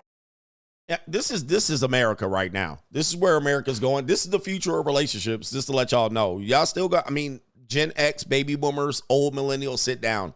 This is the future in America. I believe so, man. I'm just telling you. I'm hinging my bet on this one. Right there. Coinciding with Hong Kong's golden age of economic growth. The community in these villages became increasingly complex, with relationships becoming more transactional. Take Xiaoling, for example. She stopped her education after middle school and heard that she could make good money in Shenzhen. To support her family, she followed her fellow villagers to Guangdong to work. At first, she worked in a factory and lived in a dormitory, but soon she moved out. She met a wealthy Hong Kong businessman who claimed to be single and said that she was lonely from working abroad. Xiaoling, young and inexperienced, fell for his sweet talk and became his mistress. Later, she found out that he had a wife and daughter in Hong Kong. Even though she realized that she had been deceived, she couldn't give up the comfortable life. The businessman promised Xiaoling that if she could give him a son, he would give her a lump sum of 300,000 yuan, a huge amount at the time. The condition was that the child would be raised by his wife in Hong Kong, and Xiaoling would not see the child again. All right, let me stop right there. This is definitely getting a concubine activity right now, because typically now having babies with your mistress certainly would be taboo over here. But again, like your mama was a mistress. And I think what people are going to find is that it is normal to have, if your wife doesn't produce a male heir, you would go to the mistress to produce the male heir. So that's more of a concubine behavior, where concubines are supported. And then there's an extra layer where a concubine produces a male heir. This has been going on in fiefdoms for a long time. I think it probably went on in the Bible, if I'm not mistaken, but that's a fact, that if your wife doesn't produce a male heir, especially in China, right, where they were probably deleting all the female babies as much and they needed a boy child. If your wife don't produce a boy child, you go over there and you go to your concubine. And then, yeah, boy, that's crazy, huh? But we are doing this now. I guess surrogacy is a form of this as well. If it were a daughter, she would receive 80,000 yuan, but the child would still go to the wife. Xiaoling accepted, reasoning that even after 10 or 20 years of hard work, she couldn't earn that kind of money. After Xiaoling gave birth to a daughter, the businessman quickly arranged to send the child to Hong Kong. It wasn't until Xiaoling experienced the pain of being separated from her child that she realized what sort of deal she made. Yeah, of course, it's always a bad deal after they make it. It doesn't work out for them. She begged the businessman to let her keep the baby until the child's first month, but he refused and transferred the promised money to her. He also told her to disappear immediately, warning that if she continued to bother him, her reputation would be ruined. Xiaoling then realized that she would never see her child again, and the businessman ruthlessly abandoned her. Now, I'm gonna tell you right now, man, this is what American women don't want. They don't want hide nor hair of this shit, bro. They don't want none of this. This is why American women are fighting for their own empowerment. This is why they're voting for Kamala Harris. All right, this is why they're going to the voting booth, and they ain't trying to hear y'all niggas out. All right, just so y'all know. That's why they go into the voting booth like this and secretly voting for Kamala in the marital home, because there's a sense of they want the control. I'm not saying they should get it. I'm saying they want the control. They don't want to be put under these conditions. They want to be able to control their own destiny and have their own economic future and whatnot. So this is why we're seeing a lot of this push for their own empowerment. It's just basically control. Now, they're going to flop. It's not going to work out, but I don't know what to tell you. Let me get to some super chats. If you want the link to that video, the video is on the China Observer channel. Oh, by the way, they probably talk about this industry is drying up because the economy's drying up. Yep. The industry's drying up. The economy's drying up. But it's on the Chinese Observer channel. They released it 2 weeks ago. Somebody said they already got it, but they don't got enough. Women today don't feel like they got enough. So they want more. Super chats, and then I'll play the last video of the beneficial dating. As we're going to see, this woman's going to describe exactly what had been going on there. So hit the like button on this stream. Let's see if any other contributions going on. It's nuts out there. Nuts. Shout out to the contractor. Says, morning coach from south of the border reporting for duty, sir. Shout out to you, the contractor in Mexico. Shout out to our brother Red Pill on the Prairie. Salutations, coach. I watched a relationship reality show, and the women who are the worst to their men still sat there and blamed the men they abused for everything. And the other female contestants and female audience had the mean girlfriends' backs. Zero accountability. Female own group preference. So they'll always support women kind of thick and thin no matter what. They're always seen as the victim. We seen this with Cassie. Cassie is seen as the victim in that case. And I'm like, I mean, it's weird. I don't see her as a victim at all. Now, when she got her ass beat, I was like, okay, nobody deserves that. But women see Cassie as the victim. Oh, she was only 19. They will make every excuse in the book as to why she was the victim. And I'm like, how? All right, she set up under there. Like, who would do shit like that? She was getting, again, one thing I'm going to tell guys. Every woman that complained about the man in their life, whoever it was, the abuser, the loser, whoever they were, she wanted that guy at that time in her life.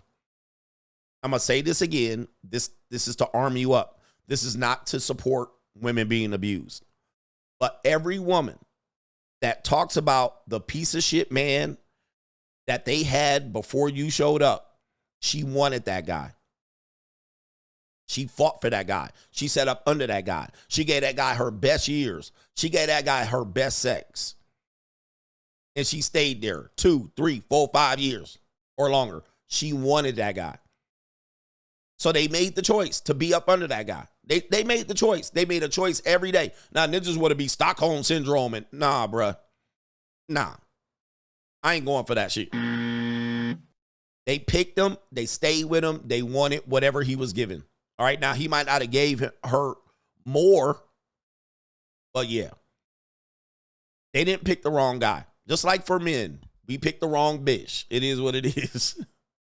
All right. Shout out to NGN says, I remember when I was in the military, I seen a Kaylee drink 3 bottles of wine every pay period and crash out on her boyfriend, just like that Karen in the video. I've also seen married guys stay at work longer to avoid their wives, and they warned me. CGA told no lies in 7 years. Told no lies. Yep. I saw guys, back in the day, some of you guys want traditional marriages, right? Do you guys know that many husbands didn't want to even go home to their wives knowing what that was going to happen? Where would they go? The titty bar, the bar. Look at the cartoons, The Simpsons and the shows like Married with Children. They showed those generations of men that got married, but they didn't even want to go home. It was like, yeah, I don't even want to go. They would get off of work, go to the bar. And then on The Simpsons, they would be like, is my husband there type shit. I know my husband's there. They just go to the fucking bar. Because they knew when they got home, it was going to be some bullshit. They go to the dive bar, the titty bar. They just be like, they go to the bar like Cheers. They don't go home. Fuck, I got to go home to the wife. And then people were like, they're irresponsible. They just didn't want to go home to no bullshit. That's what it is. All right, Brooklyn Bay says, how is YouTube? How is it that YouTube allows completely naked, see-through haul videos labeled as educational purposes only, while others are banned, censored, and demonetized for expressing critiques or differing viewpoints about women in politics? Kamala and Big Tech will make it worse. Facts. Facts. And I kind of told you that they're going to do that, and this is for the beneficial, education purposes only. And, ain't nothing but perverts looking at that. David says, Meg Thee Stallion admits to lying to Gayle King. Is that a question or did that happen? Is that recent? Meg Thee Stallion admits to lying to Gayle King. I mean, Ninja, we knew she was lying, right? So she also lied on Tory Lanez. Oh, there it is. She also lied in court. Meg Thee Stallion admits to lying to Gayle King, had sex with Tory Lanez. Okay, thank you, David. This is not a surprise. I knew she was lying when I reviewed the video. But again, this is what we talk about here. They lie, destroy lives, and keep it moving, bro. They don't feel no guilt. Man, I'm telling you, man. I mean, you got to be careful who you're dealing with, and it's hard to distinguish. Shout out to the ladies. Not all women do this, okay, but which ones don't? Now she gonna lie and say she lied on Tory Lanez. I'm pretty sure that's coming up next. But everybody knew that. When I played the video and reviewed it, I said she's lying. Everybody knows she was lying. And she just finally admitted it. Oh, thank you, David, man. It's crazy. They will lie and destroy your whole fucking life. And then they will not think twice, bruh. Just don't understand this. They will not think twice. So my goal is to tell men to protect themselves about this. But they will lie on your ass. Sam X just found out. One of my Laotian bowling buddies, who is in his 50s, has a 21-year-old girlfriend he's going to marry back in the motherland. He says, I need to take a trip. Coach gang for life. Shout out to you. You better get over there. For life. Better get over there and get you some Ling Lings. I mean, they have a shortage of men over there for these Ling Lings. So you can get Ling Lings how you want over there. Of anywhere. Okay, did I get these brothers here? All right, I think I almost caught up. Paul C says, Coach, when did you know it was time to delegate cleaning, etc.? It was a hard choice, but I started to realize that I was losing money by doing things that could easily be done by other people. Now, when I did this, it was still hard to break bread. It was hard. I was like, damn. I'm going to pay this. I'm going to pay that. I'm going to pay $150 per cleaning session. I'm going to pay this and that. Well, once I realized that once I start paying it, I can make more money doing what I am good at, it replaced the income. And now I can't live without it. I can't live without it. So I actually can focus on doing what I can do best to earn money as opposed to stopping on a Saturday cleaning up. Right? Making meal plans and shit like this. And the funny thing about it is the people who do this are women, which is odd. It's one of those odd realities, which again, the woman is monetized. I keep telling you, man, modern women are monetized across the fucking board. The idea of getting women to do things for free or for love is not a good long-term strategy. You can get it short-term. Any man can get this short term. Like I could get a woman right now to come in here and want to do this shit. But that's a short term strategy. I'm talking about long term. The reality is all of the things that you as a man want women to do because you're in a relationship with her or because you want to play house and you want her to like you and you want to love her. Right now, women do that shit for a fee. And they come in here. They get the job done way better than your girlfriend's going to do it. They don't give you no lip. They smile at you and all of that shit. So anything that you can get right now that you want a woman to do, simply ninja, get your bag up. Get some money. You'll be able to afford anybody. I no longer have to date a woman because I want her to cook and clean. Now, because of that, that limits what type of women would be available to me, right? Because I'm looking at women like, nah, I don't have to settle for a fat bitch because she gonna cook and clean for me. That's the strategy you guys are using. So now I'm looking at women like, okay, what else y'all got? Most of them got nothing. Career women got nothing. All right, I could be like, okay, you will be a side bitch for me. Well, I'm gonna see you once or twice a week. We'll go out on a date.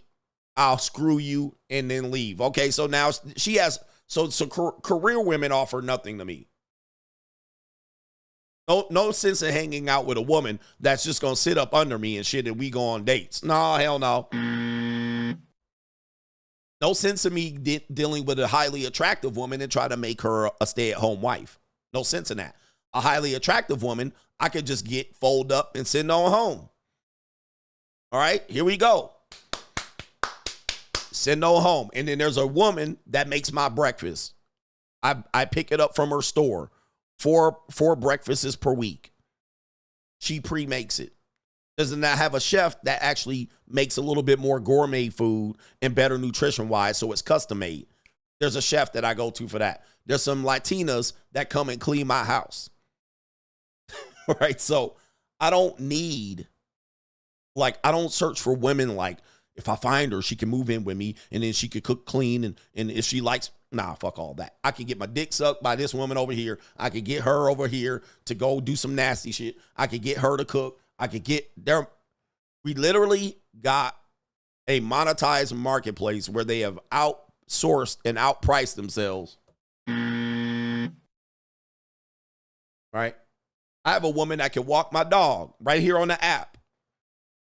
All right, I want a woman to come walk my dog. She ain't got nothing better to do all day. She on the app. Oh, Kaylee. Kaylee comes, walks the dog. Jesus. But you guys are trying to find one woman to do all those things.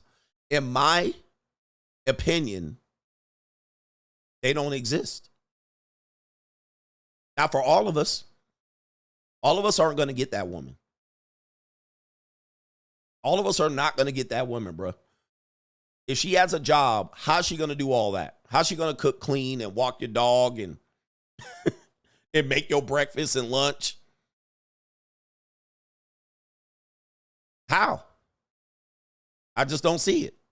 So that's where we live today. And I'm like, you get yourself in an economic position to be able to afford that, then what? Then you look at women and go, what?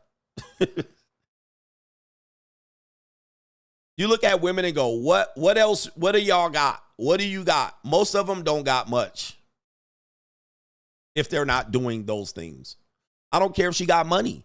Okay. Am I spending my money still while she has money? If I'm still spending my money, her money is pointless. All right, where the ladies at? They be quiet as hell when I be going in on this shit right there.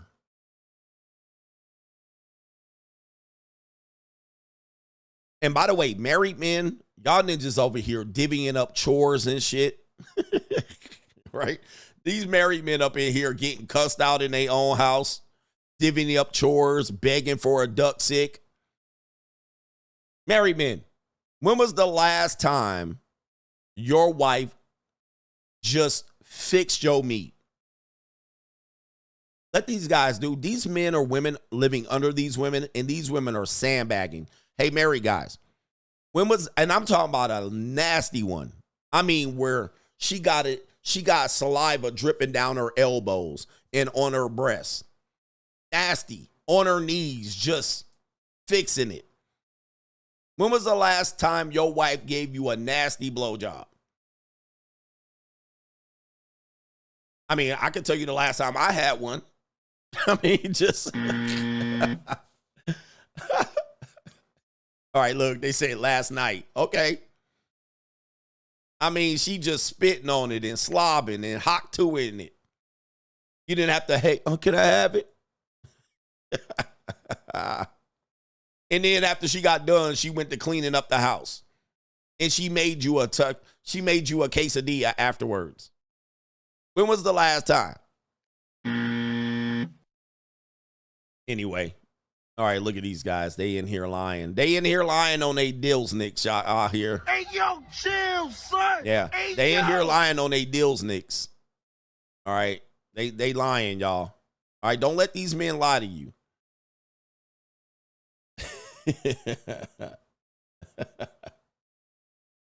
Oh, man. Someone said, that's not wife antics. Go somewhere else, buddy. Hey, look, is that a woman saying that? Wives aren't supposed to do that? Listen. They're telling you. Somebody just said wives ain't supposed to do that. Oh, boy. Oh, boy. That's an L. That's an L. Hey, look, wives ain't supposed to do that. Hey, brothers, that's why. Hey, ladies, if you're a wife and you just said wives ain't supposed to do that, your husband definitely getting sucked off by somebody else. He definitely gonna give you a mistress. He definitely got a mistress. He definitely gonna cheat on you because what he wants more than anything else is his pipes to get cleaned off. I mean, all of it. He wants it. All right, I'm telling you, man. Look, he said, "Sound they bad." If your wife ain't doing it, he getting it from somewhere else. He wants someone else to do it. That's why he got OnlyFans right now. All right. Anyway, that's crazy, man. Like, ladies, if you don't do it for your husband, he gonna get it from somebody else. Somebody else gonna do it for him. That's a fact. Kid Chameleon, the amount of available good wives will always be massively outnumbered by the amount of women willing to do anything for money. Stop loving the box and start loving the bad. Greed is good. Plain out, flat and simple. Kid Chameleon. The amount of women that want to be wives is in the minimal right now. Minimal. Matter of fact, when was the last time you heard a woman say, I want to be a wife? Somebody said, get the air horn out on these ninjas. When was the last time you heard a woman in America say, I want to be a wife? I cannot remember for the life of me last time I heard that. When was the last time? Now, here's the thing. They'll say they want to be married. They'll say they want to get married. I've heard that. I want to get married. That's different than I want to be a wife. What you're not hearing is they want to be a wife. I can't wait to be a wife. Today's young men has never heard that. You've never heard that. A woman say, I want to be a wife. I can't wait to be a wife and have a family. Now, you better live in Utah or fucking Idaho, right? Ogden, Utah, go to Weber State or some shit like that. Live in Pocatello, Idaho. All right, you might hear it there. But I ain't heard not many women in the day say, I want to be a wife. And that should tell you everything you need to know about what you're getting into. They don't want to be wives. They'll get married, right? They'll get a partner, but they don't want to be a wife. All right, I'm gonna just let you know they are tapped out of the wife. Oh, by the way, I actually asked the woman that one time, and guys, you guys got to start asking women these stuff. And this woman said that I want to be married, and I asked her, yeah, but do you want to be a wife? She literally glitched. She glitched.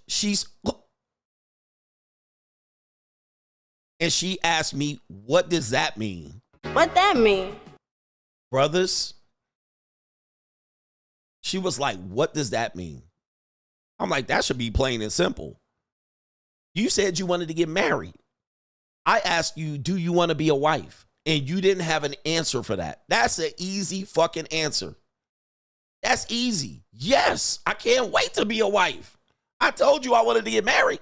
But I fucking glitched her when I asked her, did she want to be a wife? She didn't know what to say. And I was like, yep, that's what I thought. Gotcha, bitch. And guess what? The conversation is dead. You don't want to be married. You don't want to be married because you want it your way. Yeah. Test them out. And I want you to listen with your ears because women are very intentional about what they say.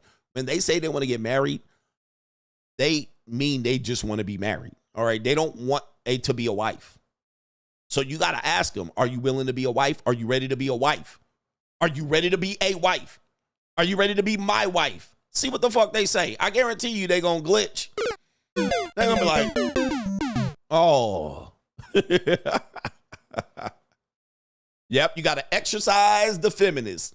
You got to exercise the feminist, man. It ain't that hard, guys. It ain't that hard at all.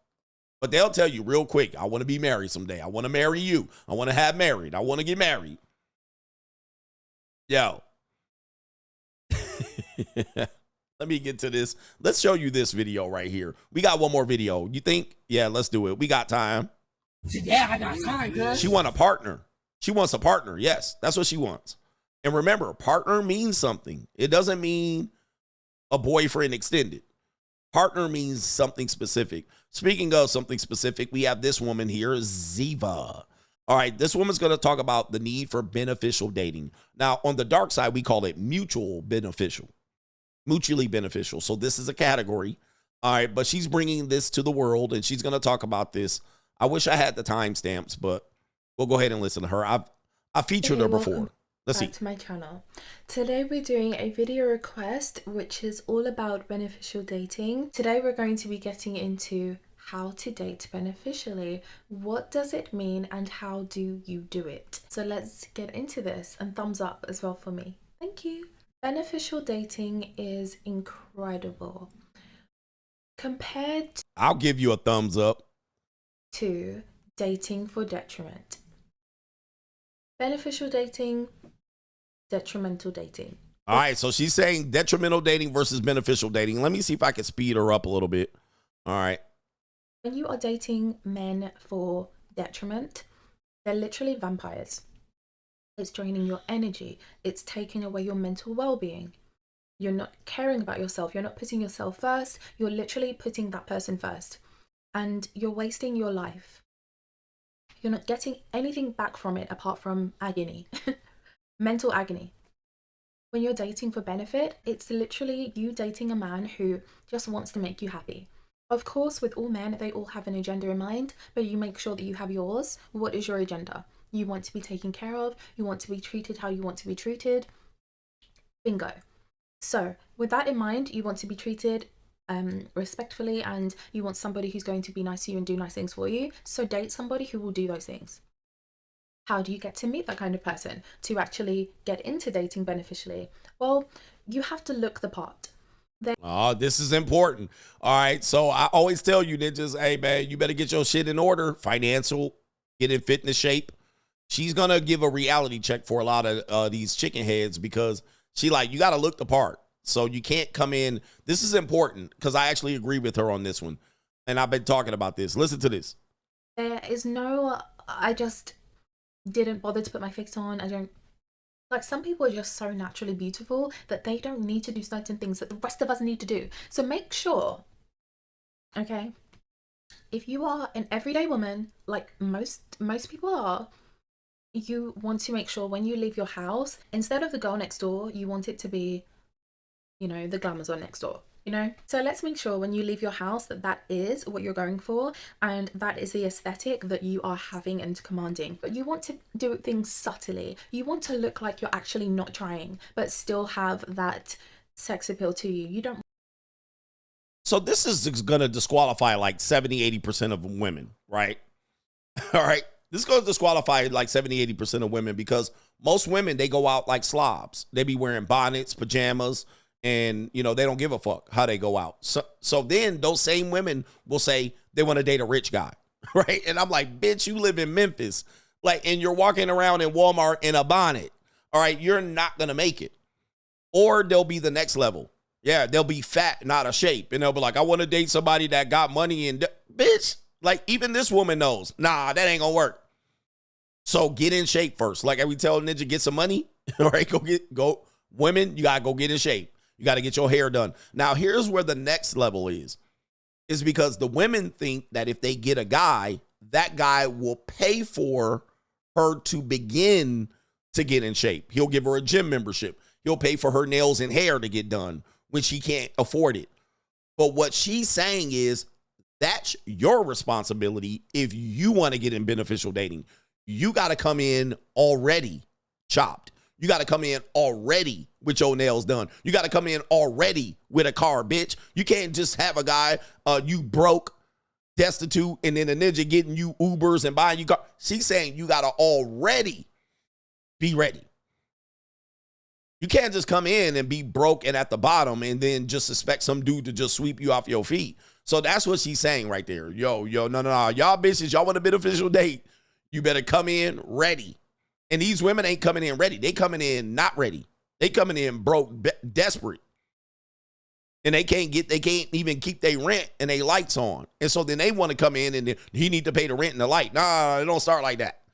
All right, they not ready. So that's what she's telling them there. You need to be ready if you're going to do this. I like it. Here we go. Want to look like you have to do some Naomi Campbell strut. You don't want to overdo it. You want to look like, gosh, I'm not even trying. I just put on a little bit of makeup and went out the door. But really, it took you an hour to get ready. But you just want it to not look like you are going out just to be approached by these men for beneficial dating. That's the point I'm trying to get to. And once you've got your look going and these men are actually approaching you and you start dating, or you've met somebody via an online app like Hinge. Yeah, like Hinge. I doubt it. Or whatever. then that's when she said, or whatever. Yeah, it ain't on Hinge. The beneficial dating approach will begin, because as soon as these men are interacting with you, you'll know if they're the kinds of men who want to give to you or take from you very quickly. All right, so that's an important part. A lot of guys, again, they're only on offense. And when a woman comes this way, they skedaddle. All right. She's trying to get something from me. And so they'll just go their whole way, try to get free. Take. Now, I wonder their mindset on this one. This is a pretty flawed strategy, because how many women are you going to take from? How many women are now being available today that just completely disillusioned about what they can get? How many women are out there like that today? Not that many women. I mean, they're out there, but you got an uphill battle today with Gen Z. These women are getting educated about what's going on. So for you to keep playing the I'm going to just find bitches I'm going to take from and give, it's going to be an uphill battle. And there's more of you trying to get that than there are available women that are willing to give you that for free. There's more of you niggas than there are of them trying to just let y'all skeet on them for free. Trust me, there's way more of you than it is of them. Let's continue. And the reason you will know that is because men show things with their actions. So if they're doing things like, look, I want to take you out. What kind of cuisine do you like? Where it is easy for you to get to? You know, and caring about impressing you on that date, and also caring about how you're getting home. You know, they're not going to throw you on a night bus. These are things that are very indicative to how the relationship course will run, or dating experience will be. You know, these are the things that are telling, and these are the things that you have to be mindful of. How are they treating you? Are they trying to impress you? What are they showing you with actions? We don't go by this. The mouthpiece. Now check this out here. There are way less guys that can do what she's suggesting. So there's way more chicken heads, right? There's way more of these women that believe they can get this, and way less guys that are able or willing to give this, which does now put them on the conundrum. Right? Now they got the issue. So there's a whole bunch of men that's going to run their mouth in a mouthpiece and try to get as much as they can for but what she's asking for is way less guys that can do it. And those guys that can do it, they're going to blow through her quickly. In and out. So it's hard for these women to survive off of one. Although they would love to, they're going to have many that they're try to play this game with. All right, that's where they is. And then not only that, they got a short shelf life. So they got to do all of this between 18 and 30. You never go by this, okay? Any woman who goes by what a man is saying is stupid. You have to go by actions. That is it. Action is law. That's it. There's nothing above that. So make sure it doesn't matter what these men say to you, what are they showing you? And that is what you want to go by. So you've gone out on this first date and you have decided, look, I want to make sure that this is the kind of man who, if I have children with him, he can afford to have a family. And I also want to make sure he's the kind of man who puts his money where his mouth is. I want to make sure he's not just doing lip service and he is actually interested in my well-being. So I'm going to be testing the waters to see if that's true.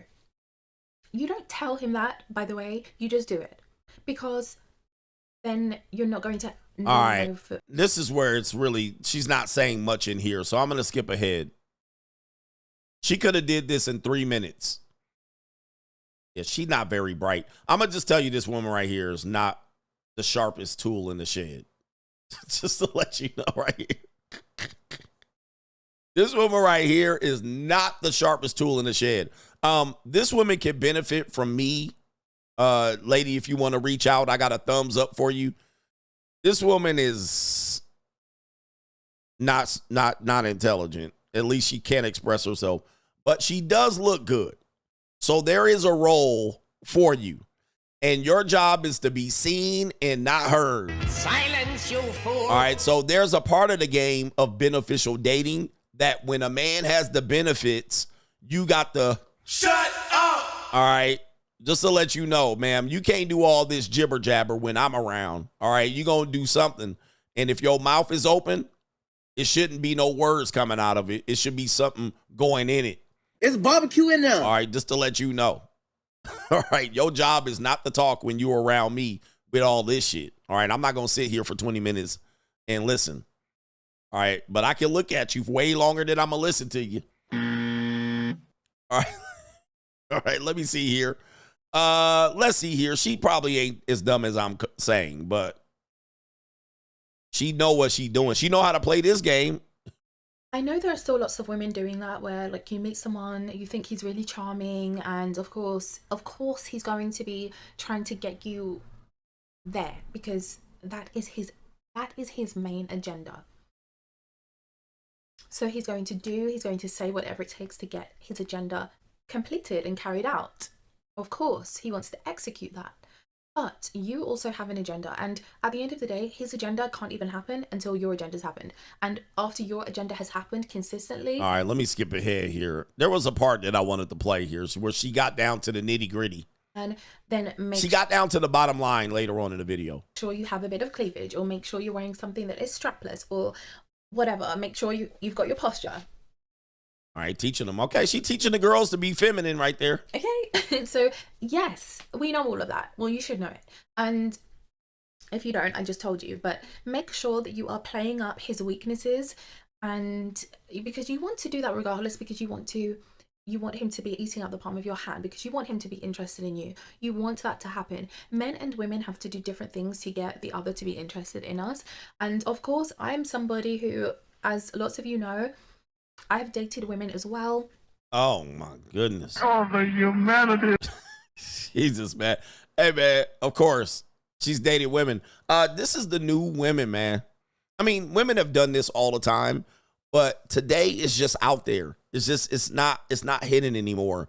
You know, these women, especially if they're beneficial dating or whatever they want to call it, they date women too, man. And y'all niggas, man, hey, man, by the time she falls down in your lap, all right. And that's you. Y'all gonna marry this woman and she gonna have bodies and lily lint licks. This is Gen Z or young millennials in a nutshell. They wide open, bruh. They wide open, freaky. And they be looking like this. All right, let's see here. Where's the bottom line, man? Says, okay, I'll do it for you. Then don't let a week go past because with bedroom activities to see if you're the kind of woman who is going to do that with them, if you're the kind of women who will flirt with them, if you're the kind of women, a woman who is open to being a bit, you know, cheeky or whatever it is. They test these waters as well on your dates. You will notice this. They are testing you to see if you will do what they want, if you're going to be doing what they have on their agenda, because that's what their agenda is, and they're trying to actualize it. But you have an agenda also, and you are trying to actualize that as well. So at the end of the day, they can't have what they want until you have what you want. And even when you have what you want, it still doesn't mean that they're going to get what they want. Because this is your body we're talking about. You don't just go throwing it around like you would throw around money, and how men do throw around money.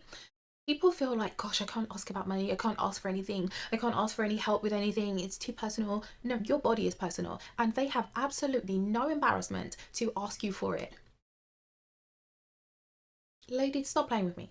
They have no embarrassment asking you to just lie down and give you their body and let them do what they want with it.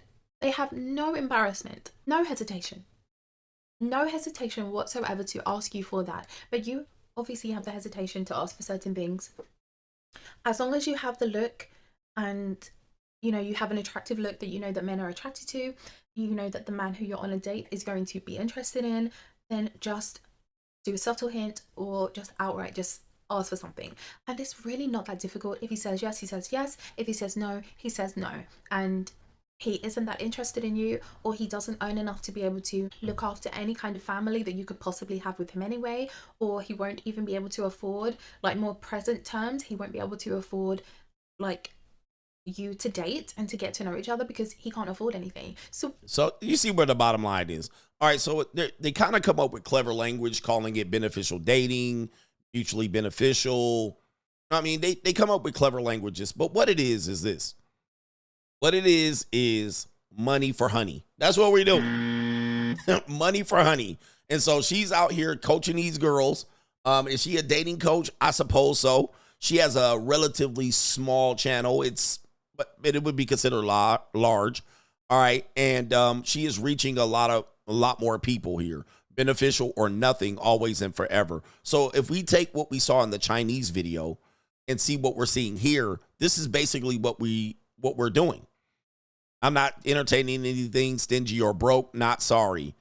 So, this is where we're at. A lot of women are being coached from this. And so the defensive side of you, I'm the defensive coordinator. The defensive side of you should be aware of this. And most people are naturally aware, just like they're naturally aware you're trying to get free sex. Something for nothing. They are now naturally aware and now coaching each other to say, this is actually not taboo. This should be expected. This should be standard. This should be normalized. This is where we are. Let me get to the super chats here. You can go back and watch her whole video if you can bear it. I don't think I can watch her whole video at all. I could pause a frame. But just so you know that this is happening, you should be aware of it. And I saw a guy, a dating coach guy, basically going on one of these apps to go up there to exploit the women. Now, I don't know if he's done a follow-up, but I'm pretty sure he hasn't gotten very far over there. He hasn't got very far with that particular strategy because those guys are really, it is what it is. Those guys are really not going to win out here. Not today. Not today, sir. All right, so we got a lot of women out here. Thank you so much for sharing your gems. Call somebody a dust diva. All right. They go, yeah, man, it's crazy. Taking notes. Very great dating tips. Yep. Yeah, sprinkle. All right, let me get it here. Shout out to the guys that are out here really trying to overcome that. It's going to be, social media allows the women to get the message out faster. Before women didn't have social media, women were blind as hell. Right? They were blind to the whole goddamn thing. Like the woman had to tell each woman. The woman had to get a book and read the book. They had to wait for a movie like Waiting to Exhale come back. Right? Or Stella Got Her Groove Back. Women were slow to the information. The information didn't get out to them that they were going to stay on code. So today with TikTok, YouTube, Instagram, and shit like that, bruh, the information can get out quick, and they can get on code quickly. So that means doesn't mean you're not going to do it and get it. It just means that they're going to be armed and they're going to be defenses up before you even get to it. Right? Their defense is going to be up. They're going to know everything that they're going to be like, oh, I heard that. My dating coach told me this. And women have done that to dating coaches for males as well. There's a benefit for them doing it. Somebody said, do you just pass on these girls because it's too much work? That's a good question, sir. You know what I do? What I do is I pull out a couple big head hundreds. I got money. And I say, we don't need to do all this talking. When you pull out a couple big head hundreds, the conversation moves very swiftly. Now, what are we going to do now? Hold on for a second. Do I have my wallet? I don't have my wallet. Because y'all be doing this. Y'all be trying to do a dance around these bitches, right? Y'all do a dance around the woman and do the tap dance and shuffling and y'all doing all of this and that and trying to figure it out. I just go like this. Let's talk turkey. Now, what's it going to be?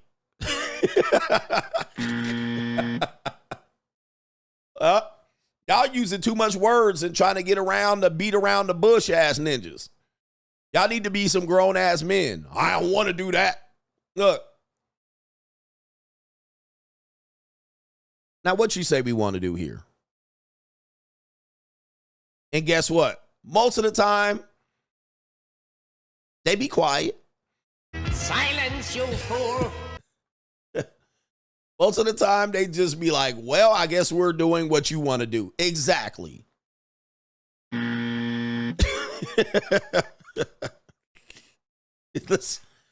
Less talking, more sucking. All right, let's get. He said, you want to do this the easy way or the hard way? We doing a little too much talking, baby. Hey, you want to eat? You want to eat? Let's go. Listen, you hungry? All right, let's go get something to eat then. Shit. Because look, you guys are always talking and negotiating the relationship. You know what you should be talking about? You should be talking about the flowers in the trees, sing to Whisper with Louise, the birds in the. You should be talking about the birds, the clouds, the sun, the food on your table, enjoying your time. She should be rubbing your motherfucking thigh. I can't wait to get you home, daddy. That's what you should be talking about, my ninja. You shouldn't be like, what do you like to do? And what do you like to do? I'm the type of guy that does this. I'm the type of girl that does that. Ninja, we ain't talking about all that. We ain't talking about Kamala Harris and women's rights. We ain't talking about the fucking Laker game. I should be just sitting back chilling and she be like, I want to rub the taco meat on your chest. That's what she should be saying, bruh. She should be saying, I like this motherfucking steak tartare. That's what she should be talking about. All right. She should be talking to the pillow by the end of the night. Her face and the pillow should have a good conversation. That's what we doing. All right, come on, man. Money talk, bullshit walk. Y'all be having conversations and what are we doing? What does your future look like? I don't know what your future looks like. I don't even know how long your future is with me. Why are we talking about it? All right. And then afterwards, after I roar, she should be quiet or she should be leaving. That should be one or two things. All right, being quiet or leaving. What are we doing? I ain't got time to figure out what the hell's on her mind. What's on your mind? Tell me about your day. Never mind, be quiet. All right. Shut up! All right, Jesus. All right, she should be doing, I like this wine. I want to do this again, daddy. Okay, all right, well, let's see how this works out. Get him, daddy. All right, y'all be trying to do all this talking, man. Hey, man, men and women weren't made to communicate very well, as you can see. Man, you need the actions, man. Y'all doing way too much.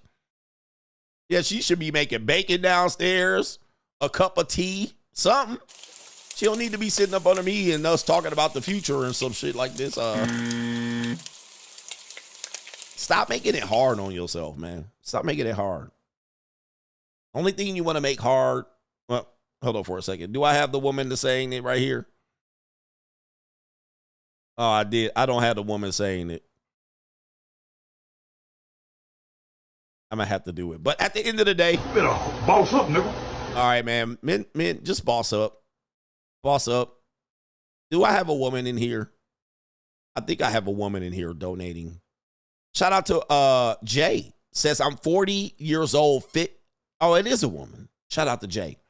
I'm a 40-year-old, fit, friendly, feminine lady. I enjoy cooking, cleaning, fitness, and keep to myself. I always thought I'd be a stay-at-home wife and mother, and none of that has happened, and that doesn't look like it will. I will accept it, but many guys are not excited about my qualities. All right, shout out to Jay. She's saying here, that's a very good dating app right there. She's fit, feminine, friendly. All right, 40 years old.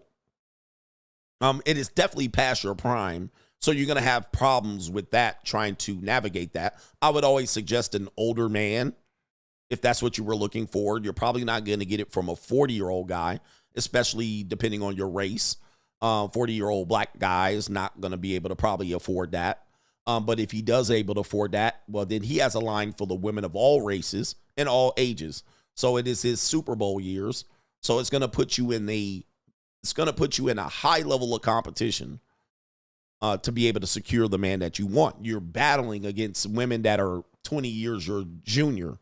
So, and if they have those same qualities, then you're going to lose that battle more than likely. Yes, you have to compete against the 20-year-olds if he has a man that's looking for that.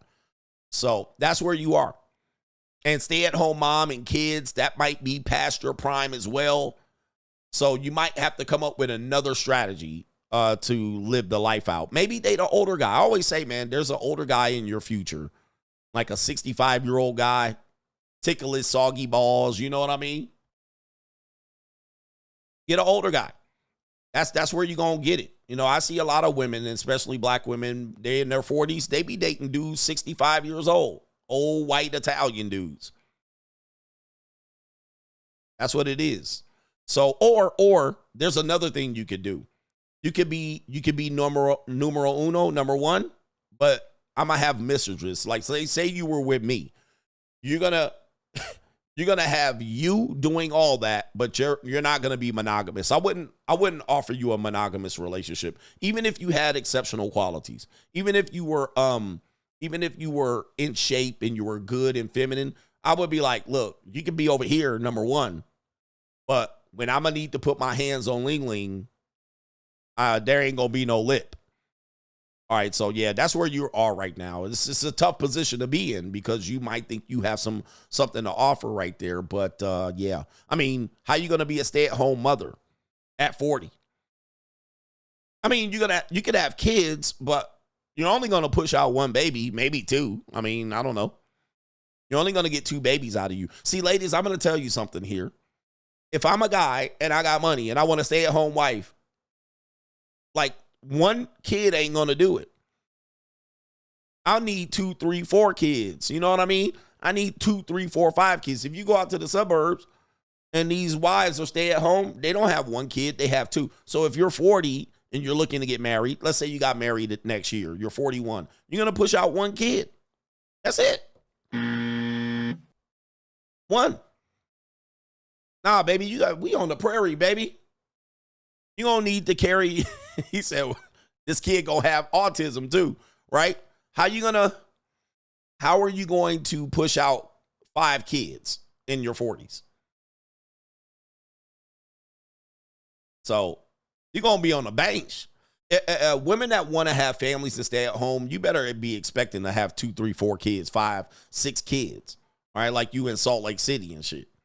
But you're gonna be a one and done. I don't want no one and done, man. If I'm going to do this shit. If I got the money and you got the femininity, it's going to be now. And by the way, you're going to be like, oh, we can still get pregnant and all that. I'm rolling the dice on that. That's a crapshoot. Then all of a sudden, if you can't get pregnant and I lose that bet, now I'm out $100,000. Now I'm out of $100,000 trying to get you knocked up for one autistic kid. I mean, how about the second kid and the third kid? Am I supposed to spend money on that too? It's going to cost me $1 million to try to have 2 and 3 kids. But, you know, this is where we are. I think, you know, the women have really over-leveraged themselves. This is what I always tell you guys. You know, she's 40, I'm 40. We make a wonderful power couple. But what would I have to do with a 40-year-old woman? Like if I was a man of means, if I was a man that wanted to do this, let's just say today, I was like, I want to be with a woman. I want to have a family. Let's just say I lost my mind. And I was like, you know what, guys? I got to where I wanted to be. I want to have a family. I would not get with a 40-year-old. That's for sure. I don't care if this woman is a princess. Well, she wouldn't be a princess. I don't care if she a queen. I'm going to be with a younger woman. All right, let's put these babies in her. Get them feet up. Let's go. Barefoot and pregnant.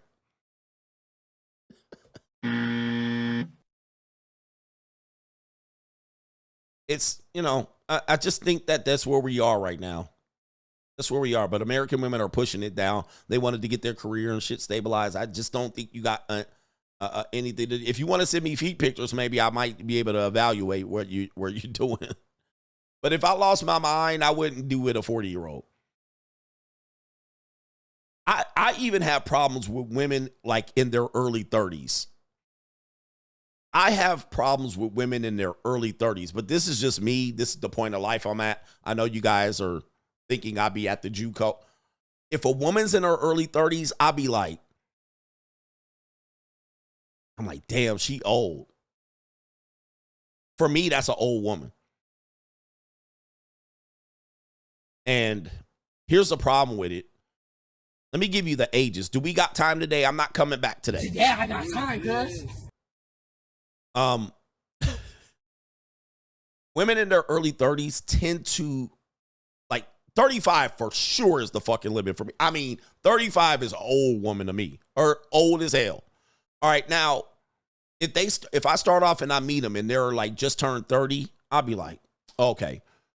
But here's the problem I find with women in the age group of 28 to about 34. 28 to 34. Those women are so fucking distracted with life. They don't got no time to do anything that I need her to do. And I would be considered rich for this woman. I could change her life overnight if she wanted to. If she came into my life, I could change her fucking life. But you know what happens with these women, 28, 34? They distracted, trying to find a job, a career they want. They all trained, derailed. They live with 2 roommates. Them bitches be all over the place. Trying to do job interviews. They be all over the fucking place. Halfway getting evicted. like I'm like, bruh, listen, I could literally change your life. You're sitting in front. How many men could you sit in front of and that? And I'd be like, all I need you to do is do this and do that. The bitches would be like, no, I don't know. You mean do your laundry? I don't know. Because in their world, they think they're going to be CEO and shit. Then they halfway dating other niggas and bum ninjas halfway dating you. You like, what the fuck they ran through? Like, what the hell? They want to travel. And then what happens is they get a reality check. Then 38, it looks gloomy for them. Now 38, they're like, oh, shit. Now I want to be a stay-at-home mom. Oh. Now they want to be a stay-at-home mom. 38, 40, 42, 50. It's like, this is way too late. You should have saw the man in front of you and said, oh, okay, this is an option that I don't normally have. I'll get on his program. But they don't. They don't. They continue to chase their tail and their dream, and they tend to fumble out here and fuck with several ninjas that don't have nothing and the ninja that have a whole bunch of something, and they try to patch that shit up. They try to go out to Halloween parties and still be hanging out late and then halfway home bodies. And it's like, what the fuck is going on with them, bruh? Like, hell no. They cuckoo. Then they 40. I want to be a stay-at-home mama. I'll settle down now. Like, if you don't get your ass out of here, it's like, what? Like, that's the frustration between women aged 28 to 35, 34, is that they misguided, undecided. They don't know what the hell is going on. They out here going crazy because they still think they're 20. Like, if a woman's 32, she still thinks she's 28. Like, you know, you don't usually grasp the first 2 years of whatever age you are. Like, I'm 49. Once I turn 50, 51, 52, I'm going to still think I'm in my 40s. I'll still talk about like I'm in my 40s. So if a woman's 31, 32, she still thinks she's 28, 29. Like, she doesn't grasp that she's in her 30s. A woman that's 40 still thinks she's 35. She hasn't grasped that she's in her 40s. So it's like, yo. And I'm like, y'all completely fucked that window up because none of y'all become CEOs. And then it's, now y'all calling Kendra G and Kevin Samuels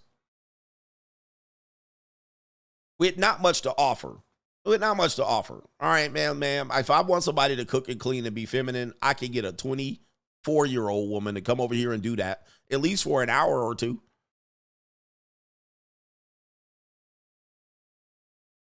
You know, maybe I'll bring her up on the show. Maybe I'll bring her up. It's hard to sell fit, feminine, and friendly at 40. That's super duper hard.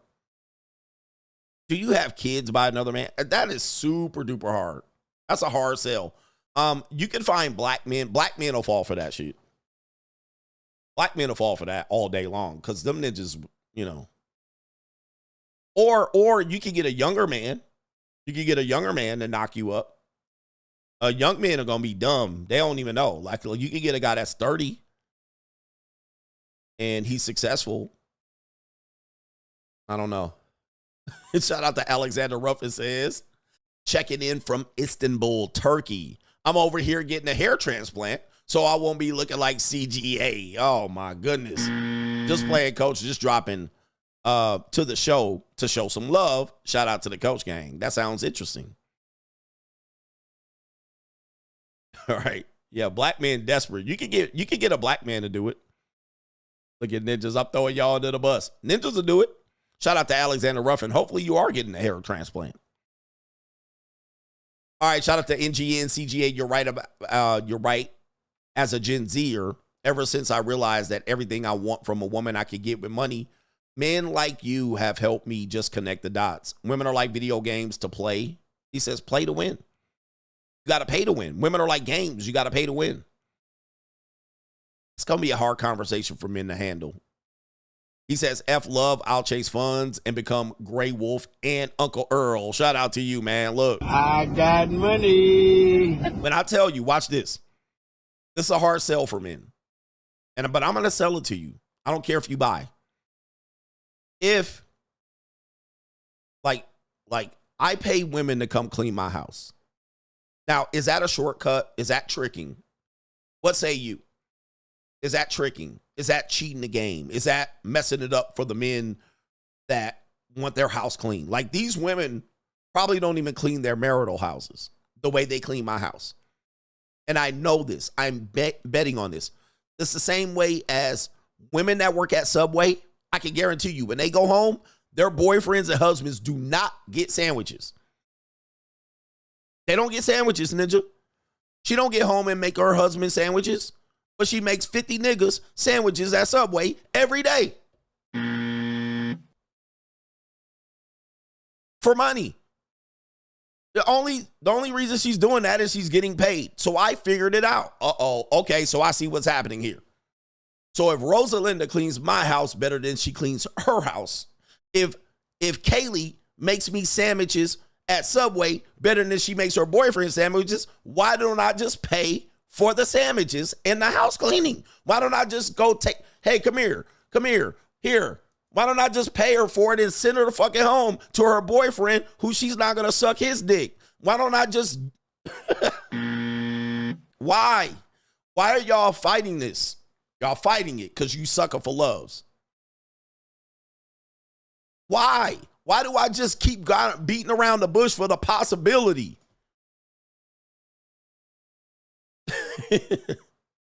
Rosalinda's going to clean my house 10 times better if she cleans her own house for her own husband. I figured it out. There's a woman that has a restaurant that she going to cook way better food at the restaurant than she will at home for her own boyfriend. I'm going to stop the bullshit. It ain't rocket science. I'm going to get what I want. I want what I want. Jesus. Y'all fighting this shit. All because it's you. It's you that can't get over the hump. It's you that are in the box. It's you that can't get ahead because you distracted trying to chase ass and not chase the money. Chase the money this much. Guys, let me tell you something here. I'm trying to riff. If you woke up and got after your grind as hard as you get distracted by ass at the gym, at Taco Bell, at motherfucking Quiznos and what is it, Chipotle, everywhere you go, you distracted by ass and the possibility of sex. How about the possibility of making $10 today? Why don't you have that same effort and put it into bettering yourself? Then you won't have to go out here and go to Quiznos and motherfucking Chipotle and look at the bitch behind the damn counter. I don't even look at them no more. I don't even look at that. That's not even a possibility. When I go to the gym, the ass be looking good, but it's not even a possibility for me no more. I don't care. I don't care. She would have to come tap me on my shoulder and say, Mr. Negro, I want to give you some Poonany. Okay, cool. Let's talk turkey. Let's go.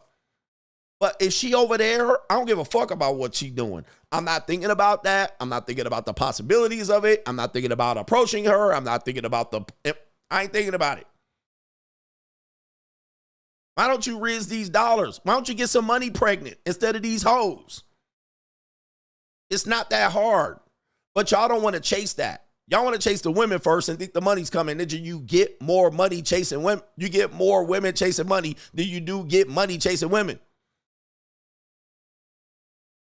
It ain't that hard. But y'all making it hard because it's impossible for you to chase the money because you got too many boxes. You got too many chains on your brain. But you think you can get some pussy out here and you think you deserve it. I'm going to go pay the woman to make me a sandwich. And I'm going to get the sandwich. No stress. She's going to be happy making the sandwiches. I'll just pay you for the sandwich, baby. That's all I want. I don't want you to clean my house afterwards. No. I don't even want you to suck me off. Just give me the sandwich. And here's the money.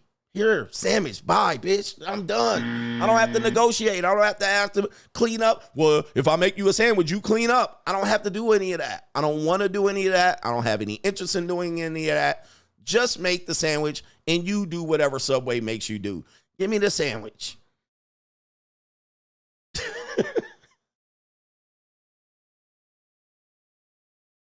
And the more years you don't make this change, the worse position you fuck yourself up. Because you guys realize this time is compounding. This time is compounding. So the more you don't make this change, the more likely you're going to sit on the sideline for decades trying to figure this shit out. I want it my way when I want it. And if the woman says, well, I can't do it on Wednesday, next bitch up. That's like if I go to Subway and I say, all right, here we go. I want a goddamn turkey sandwich. And she says, okay, but I can't make it till tomorrow. Am I going to sit in there and pay for the sandwich? Am I going to sit in there and pay for the sandwich? Or am I going to walk out the door and go to another store and get a sandwich? That's the same thing y'all doing trying to negotiate with these women. You be like, when can I see you? How about Wednesday? Nah, I got something to do. How about Thursday? I got something to do. Huh? If you ain't doing me, I'm doing somebody else.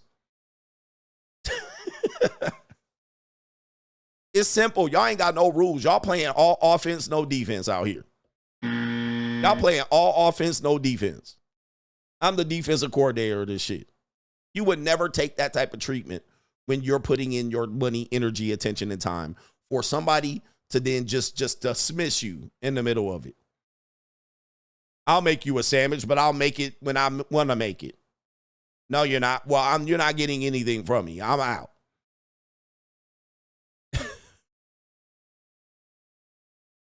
This ain't got no playbook. Your playbook is just to go head in. All right, y'all gonna learn. These are compound years. You're missing out, guys.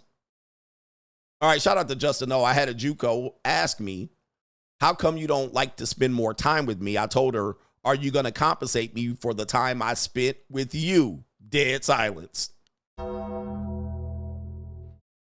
For the woman that says she's 40, that's the answer.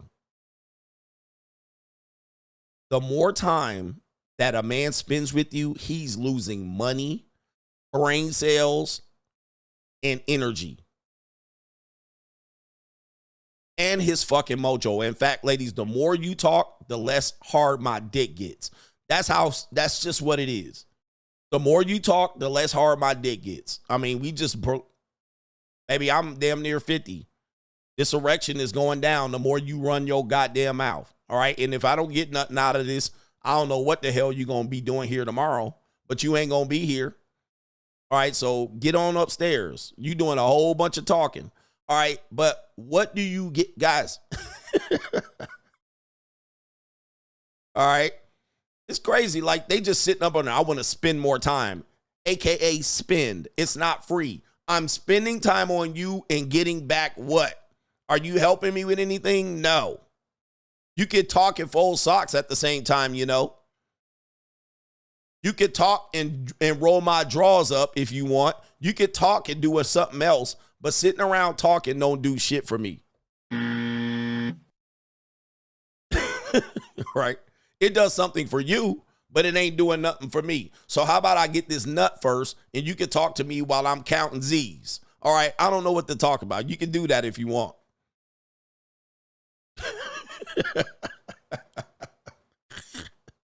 All right, like what? Yeah. I mean, but all this spending time is time ain't free, baby. So what you gonna do for me in the midst of spending all this time?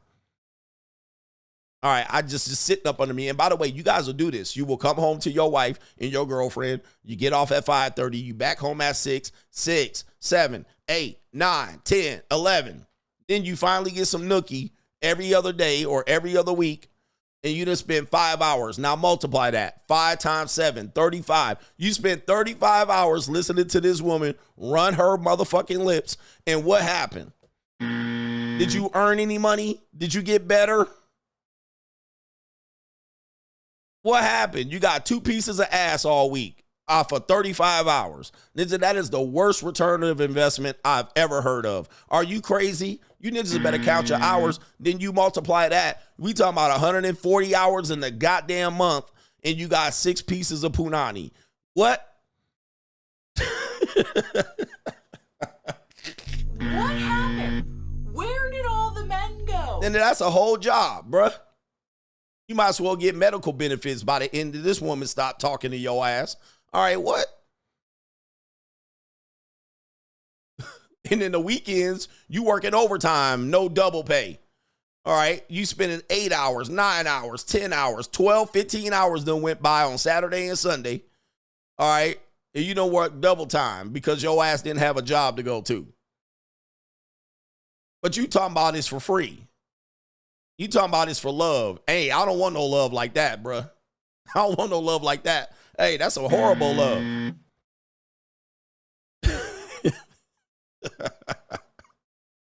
Come on, man. Am I helping somebody out realize what a ridiculous oversight you've been giving me in these men, telling them to do all this Rizz and Cold Pro for what? This is crazy. You guys are insane. And you just young. Just say you young. Dr. Beto, did Giselle get revenge on TB12 because he was banging and got Bridget pregnant whilst dating Giselle in the beginning of the relationship? She said it bothered her. Yeah, that could be true. I thought about that too. I was like, I think she got him back. I think she got him back. We're going to close up the show. We got a great show. This has been a great show. Hit the like button. We got a couple more chats. Oh, our sister Jay is back. She has no children. I thought I would be a stay-at-home mother when I was younger. I have a great life. I'm grateful, and I'm very disciplined with my finances. Like I said, I accept how life played out, and we'll do the lady version of the free agent lifestyle. Shout out to Jay. She came back. We're going to have the lady free agent lifestyle too, man. Shout out to her.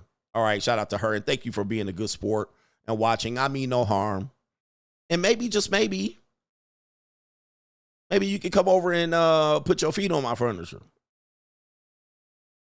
All right, if you know what I mean. Shout out to the lady there. All right, she's going to have to live out the rest of the free agent lifestyle. Shout out to our brother here. Just a guy said, saw my last chat. Coach Tony Montana tried to tell us you got to make the money first. And when you make the money, you get the power. Then when you get the power, you get the women. Let me tell you, Chico. But men's strategy is to go the opposite way around it. And I'm telling you, there is no opposite way. You will win some, but you will lose a whole bunch. All right. And I don't like sneaky men. I don't like men that manipulate women. Now, you might think I'm a manipulator. All right. But I don't manipulate women. I tell women what I'm going to do right up front. All right. If you want to be on it, you be on it. If you don't want to be on it, keep it moving. But dudes that manipulate and got to lie to women, and then I don't like it. I've never been a guy that liked it. And it doesn't make you more of a man, please. All right. This is basically what I look at ninjas that be like game. Let me see. This is what, let me see if I can find it. All right. This is what I look at when ninjas be running around here talking about game, especially past the age of 25. All right. If you're still talking about this in your 30, this is what I look at your ass like. Like, dude, I'm like, you a grown ass man, my G. Like, bruh, if you can't be straight up with women, I don't know what the hell you out here doing. You're just a sneaky fox, a sneaky fucker. You just it doesn't make you a man at all. I'm like, bruh, you need to grow up. Something wrong with you, man.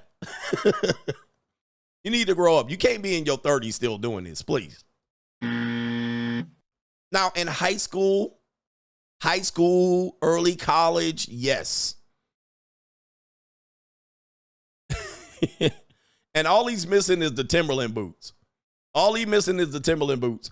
But when you're in high school, yeah, man, that's a thumbs up. High school, we could get around it and all that shit as long as we don't get them pregnant. Like freshman, sophomore year in college, I think it's fair game because we just learning. You know what I mean? We just learning and we ain't got no money. So, and they got all the honey. But once you get like junior year in college, you're going to have to start straightening it up. Now, you're going to go through another phase of this when you start getting your first apartment and you want to have your gentleman's lair and you want to have a bunch of broads in your apartment, running them in, running them out. Yeah, you're going to go through that again when you start getting your own personal space and you're going to be building your bachelor pad and have your stereo and man candles around and all this stuff. You're going to have the ambiance and your lights. Yeah, you're going to go through that again. But, bruh, once you get that, bruh, this is just that you're doing way too much, man. Because this shit don't make you cool at all. You look like a weasel, a fox, like with the dookie rag on. Ninja need to grow up real quick. Shout out to NGN as a Gen Z who makes good money on the dark side with your locals and money mindset. I don't thirst over random women in public or the gym. If a woman isn't throwing the Poonany at me, I give them zero attention. And women tell me things because I'm not thirsty, because if it's free, it's not for me. Now, I'm not really distracted as much as I used to be with random women outside. Now, if I see me a nice flat back or some shit like that, I look, but there's nothing possible to me over there. Again, they're going to have to be in my grill. They're going to be like, hey, can I clean your royal penis? That's basically what they're going to have to say. Other than that, I got so much stuff to do and so many times. I'll be like rushing to the next thing. And if they don't look at me like this when I pass them up, if they don't look, if I walk past you, ladies, if you don't look at me like this, you definitely I ain't saying shit to you. Absolutely not, because I put myself in the negative. I put myself in the feminine. If she don't smile at me like this, I give her the leverage because she gets to qualify me on just me. Like, oh, hell no. If she don't look at me like this, I ain't even part my lips at that bitch. Now, I won't say nothing to you. Zip. Especially if she look like right past me and she don't give me no eye contact. Nothing. You get nothing. Nothing. Zip. I advise most men to take that approach, or else you're gonna end up like this. She gonna be looking at this bitch Gordita, gonna be looking at you like this when you open her mouth. You gonna open your mouth and she gonna look at you like, huh? She gonna look at you like this, like, nigga, who?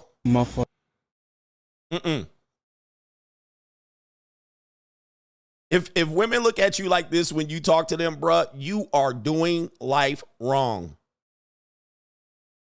Your life is fucked up if you got to do this. And that's, again, if you're young, I got you. But let me tell you something. If this woman look at you and I stop you and say, hey, ma'am, how you doing? She knows what time it is. And she look at you like this, bruh, you are in the wrong business. You in the wrong business. Every time I open my mouth to a woman, she better be looking like this. Hi, Mr. Negro. That's just how I approach life. That's how I approach life. OTO, BO, the CPA says, coach, he says you never something. You missed out something. She could be your special friend. He says, tell her, thanks, partner. He says, I'm glad you came along. I'm not sure what you left out right there. All right, but, man, no women is going to look at me like that. No fucking way. I don't go about that. No way. But Ninja's going to still spit. Ninja's going to still spit. All right, but I'll be like, bro, you ain't got no. Oh, my goodness. You ain't got no class. But I want you to get some class, guys. I want you to get some class. Don't listen to these dating coaches who put you out here and let women disrespect you. All right, let me see here. I think I got it. I'm trying to get to these last chats. I'm going to try to get to these last chats. And dudes be out here swear they winning with the girls. I'm like, how in the hell, bruh? Well, I'll eventually get her. Let me tell you one more time, gentlemen. If you approach a woman like this and she looks at you like this is the ultimate disrespect. You don't even have to say nothing else. Trust me. Please don't say nothing else. You have literally disrespected yourself. Right? She's outclassed you in fucking Ross and Marshalls. Ninja. When you see me, look like this. If you don't look like this, I don't talk to you. Even if you 40. Even if you 40. All right, anyway, shout out to the coach gang. Hey, thank you for staying for the overtime. And no show tonight. I'm going to be handing out trick-or-treat candy to the kids. All right, anyway, shout out to the coach gang. Hit the replay button and all of that. Peace.